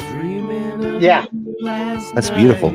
Yeah, it is. My subconscious mind knew something wasn't right. I was dreaming of you last night. My higher self reaching out for the light. I was dreaming of. So I don't want to give it away for free, man. I mean, it's already out there for free if people want to hear it, but I would suggest, I would recommend that people support the people who are doing the right thing, and you're doing the right thing, in my opinion. So go do a subscription or buy the album. Do you have like the album for sale for like digital download is like a package? Yeah. So on Friday, everything will drop, and you can buy it on Apple. Is a great place to buy it because I actually get that revenue very quickly. So if you purchase it through Apple iTunes, get it very quickly, and I basically make almost the whole album price if you buy it from Apple. If you buy it from Amazon, I make quite a bit of money. They do pretty right by their people. If you go through Spotify, definitely just go check it out, stream it. Yes, I've given it away for free partially on SoundCloud and partially on YouTube. You can't find it in either one of the free locations completely. The only place you'll be able to find it is the streaming sites. But yeah, just go check it out. Really, I mean, every play counts, and even if you play it in the background with the sound off, I still make money. So just an idea. Check it out. Hey, it's not for everybody, I've got a proposal for you. Let's circle back, Saki. I love to say that. Circle back, Saki, to the beginning when we talked about full albums and the experience. Next time you do an album, hit me up, hit Tiger up. We can do an expose album with artwork per song, do the lyrics. We can do, even if it's digital, we can do an experience. And Tiger can do remixes with the scratches and the sound effects and stuff like that. Maybe overlap them because he can time that stuff in together very well. He's very skilled at that. But I say we collaborate. I mean, that's what music's about, right? Shared experience and collaboration. Yeah, that'd be a lot of fun. I think the next album I'm doing won't be in my Planetary Body series, which I intend to do completely by myself, just because that's how I started it. So I'm going to finish it. But within that same series, I already started this Constellation series, the second album in the same series of these kind of like planetary bodies is Orion, and that was an album I did with another guy. He helped me out, and we did pure nylon string guitars throughout the entire album, and we set it to a very specific 90 BPMs. And so that's kind of what I want to do with this Constellation series, is work with other people, So the next album in the same line and theme of the planetary bodies will be that kind of thing. So maybe definitely think I'm going to reach out and get as many people as I can on board to show the difference too. Like, here's what I can do alone. Here's what I can do when I have other people with me. Because the biggest thing, like you were showing the albums earlier, Karen, I missed the album artwork from a vinyl. You had 12 inches of a cover, and open it up, you have a 15-inch spread of a piece of artwork that's original. And I think back to the Jefferson Airship and Jefferson Airplane albums, and some of these very unique covers. You don't get that kind of psychedelic artwork anymore. People don't put the time and energy into making a good piece of art. Right. And I'm not opposed, as we talk, to some of the digital stuff that's going on. I used some programs to help create the album artwork for this new album, but the AI slop that's out there is really just that. It's slop, and we've discussed that. It can be used for good, but most of the time it's not being used for good. So, let's collaborate. Right on. Sounds awesome. And I just wanted to confirm for myself and for anybody that does want to support you financially, the best way to do that, as far as the fastest and the most money, would be to buy your new album on Friday on iTunes. Absolutely. Yeah. iTunes would be the best way to that's kind of cash in pocket. It goes right to my CD baby. And last time, 8 people bought an album. That was it. 8 people bought an album, and that was enough to pay for the new album. So I didn't have to put any money down. This whole thing has been a labor of love. I've been putting thousands of dollars down on every single album, and this album was the first one that made itself. So that's pretty cool. I'm getting there. I'm slowly but surely getting there. Yeah, very cool. I'm very happy to hear that. So, and then as far as before, I have some Erroneous Method merch. Are you going to be doing any merchandise? Do you still have merchandise that you're trying to sell? Where are we at with that, and some other things, maybe posters or some other things to support the album? Well, not to get too political, but I had a nice family in Vietnam that made all my stuff that I went over there and dealt with personally. I would get pallets of stuff shipped back to me. I loved the guy. He himself was an amazing artist. And these tariffs are not exactly helping me out. So yeah, it's not just China. There are other countries affected here, and families and people who are doing pretty good for themselves are now in poverty, not just here in America, but all over the world. Uh, it's part of this global clampdown. It's part of why we talk about what I talk about. And there's nowhere locally to really get merchandise made at the price breaks I need to then turn around and sell it or give it to you. Because I was giving out a lot of stuff for free too. To turn around and sell it or give it away is really hard now because you can barely sell it at cost, let alone make a small profit. Where before, I could make a profit and still pay my taxes. So yeah, so merchandise is kind of out the window for now. I hope to get back into some kind of direct to print t-shirt shop so that at least can offer some people some merchandise. But for now, I'm really focused on the album, seeing where it goes, the actual music itself, and hopefully one day I will be back in the, live shows mean physical merchandise. Physical merchandise means more following means. So it's one way or another, it's a spiral. You're either going up or down it. Sure. Yeah, the live thing would be great because you mentioned something. You just said it right there. The tax, right? The tax. Forget the tariffs. Okay, the tariffs already suck, but people look, if you do a direct to print, like a drop ship on demand print, you're looking at like a $40 t-shirt, right? $40-$50 t-shirt. And people think that you pocket that money. However, you don't. Maybe you make $3 on that. And if you sell 10 t-shirts, they've taxed you out of, it's not even worth your time, and that's why we haven't messed around with merch. I would love to have a Knights of the Storm hat. I'm a hat guy. I want to get a Knights of the Storm hat made. I just won't pay that much money to make a single hat, right? So if I made them, I thought, well, what if I make them and have them drop shipped? It's going to be a $50 hat because only 5-6 people are going to buy them. So, it's not worth it. Maybe I'll hand stitch one, go old school. Yeah, that's always an idea. I still have all my screen printing equipment from when I first started out, and I still have all the original Erroneous Method screens and logos. So if I have to, I can just go back to pumping out five. But of course, back then I had a team, and it'd be like 8 guys in a garage, and we'd pump out 500 t-shirts. So, there are options. You can still go, if you want to put in the work, you can still do it and make it work. It's a lot of work. It's a lot of work. My daughter is just a fantastic artist. She used to work. She graduated with a degree in graphic arts and graphic design and art history, but she ended up working in a custom embroidery shop for quite a while, which she enjoyed and she learned a lot. But she ended up having to go elsewhere to make a living. It's tough these days. Yeah, absolutely. It is. It truly is. Can I do shout outs real quick and then Sure. I got nothing else. I don't know if you ladies have any more questions for Joel, but let me get the shout outs out of the way, I guess. So Sure. I know this is midweek. We're competing with Gardner Goldsmith, who is on right now.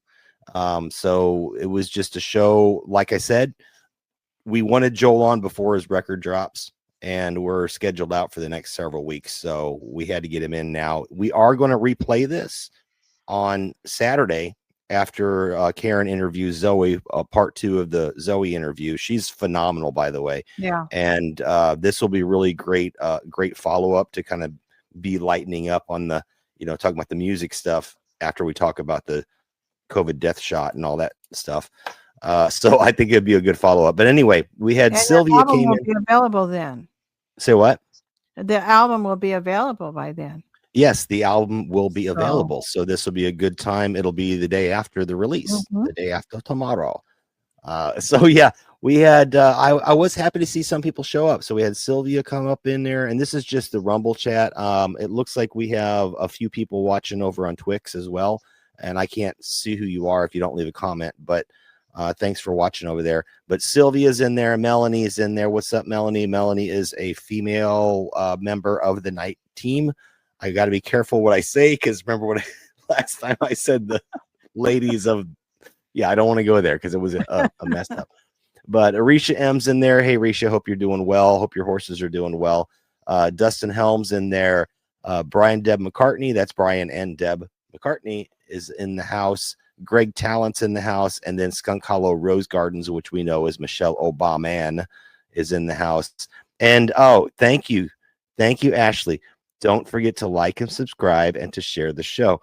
If you're on Rumble, you can hit, what is it, the repost or something like that, right? Yes. Yeah. I've been doing that lately. I keep forgetting, but you can do that and you can actually populate your own channel with content that you like.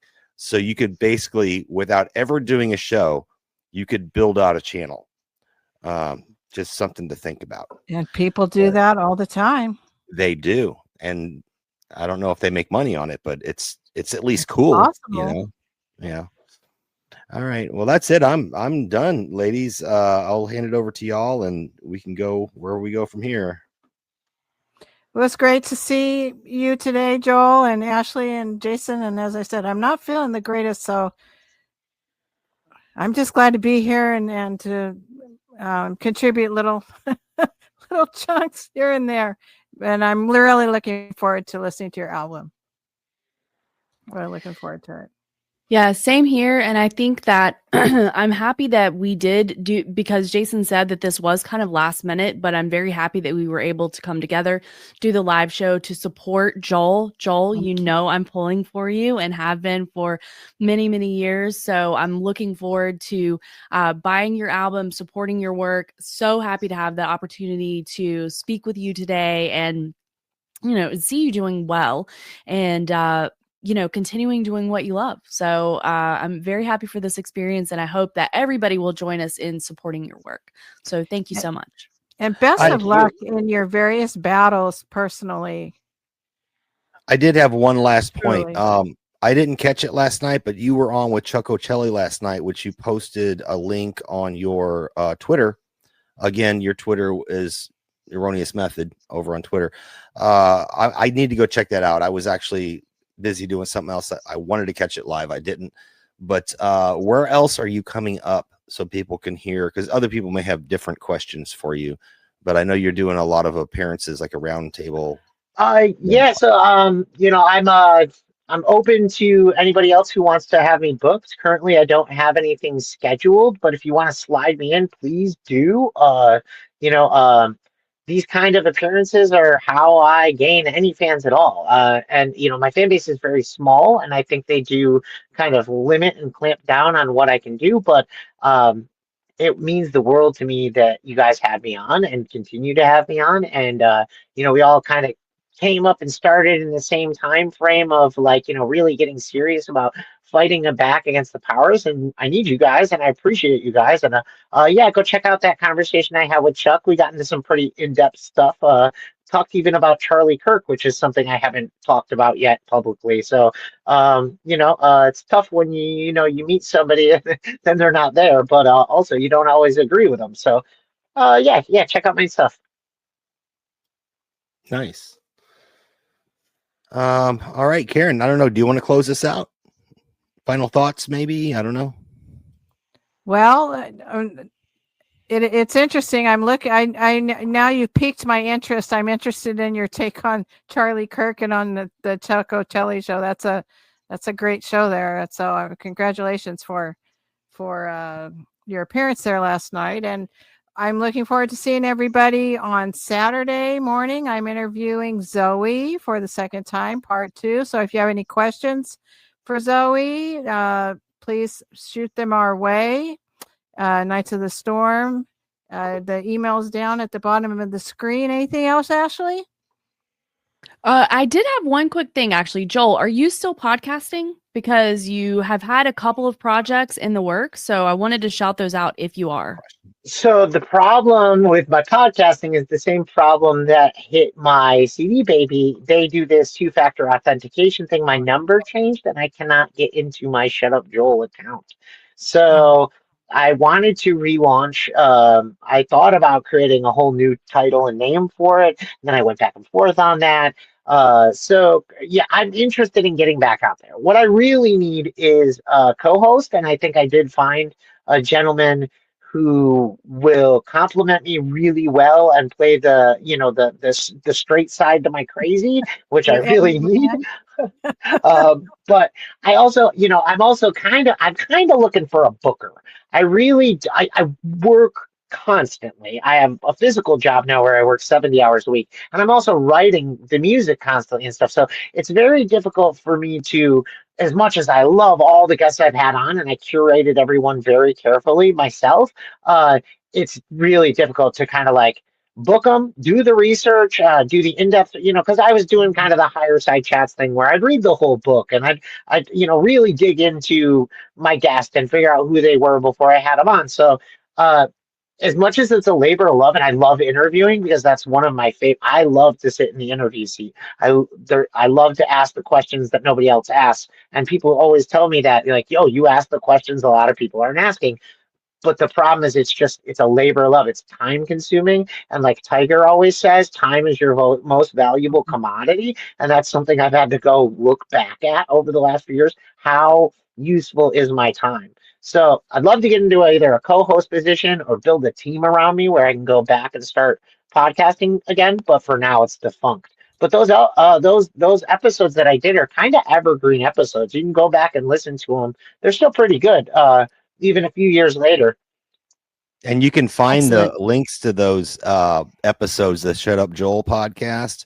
Go to thenightsofthestorm.com, go to the podcast thing, and he is listed there, and it will take you to his episodes, which are timeless, as you said. They're Perfect. timeless. Perfect. Thank you, Joel. It is a lot of work if you want to be responsible about doing an interview, especially if somebody has a book. You know, I feel that way too. I wish that I had the opportunity to read everybody's book, and there's so many great books to read. Okay, I guess we'll wrap it up. And as we say at Knights of the Storm, keep your sword sharp and your armor tight, right? Yep.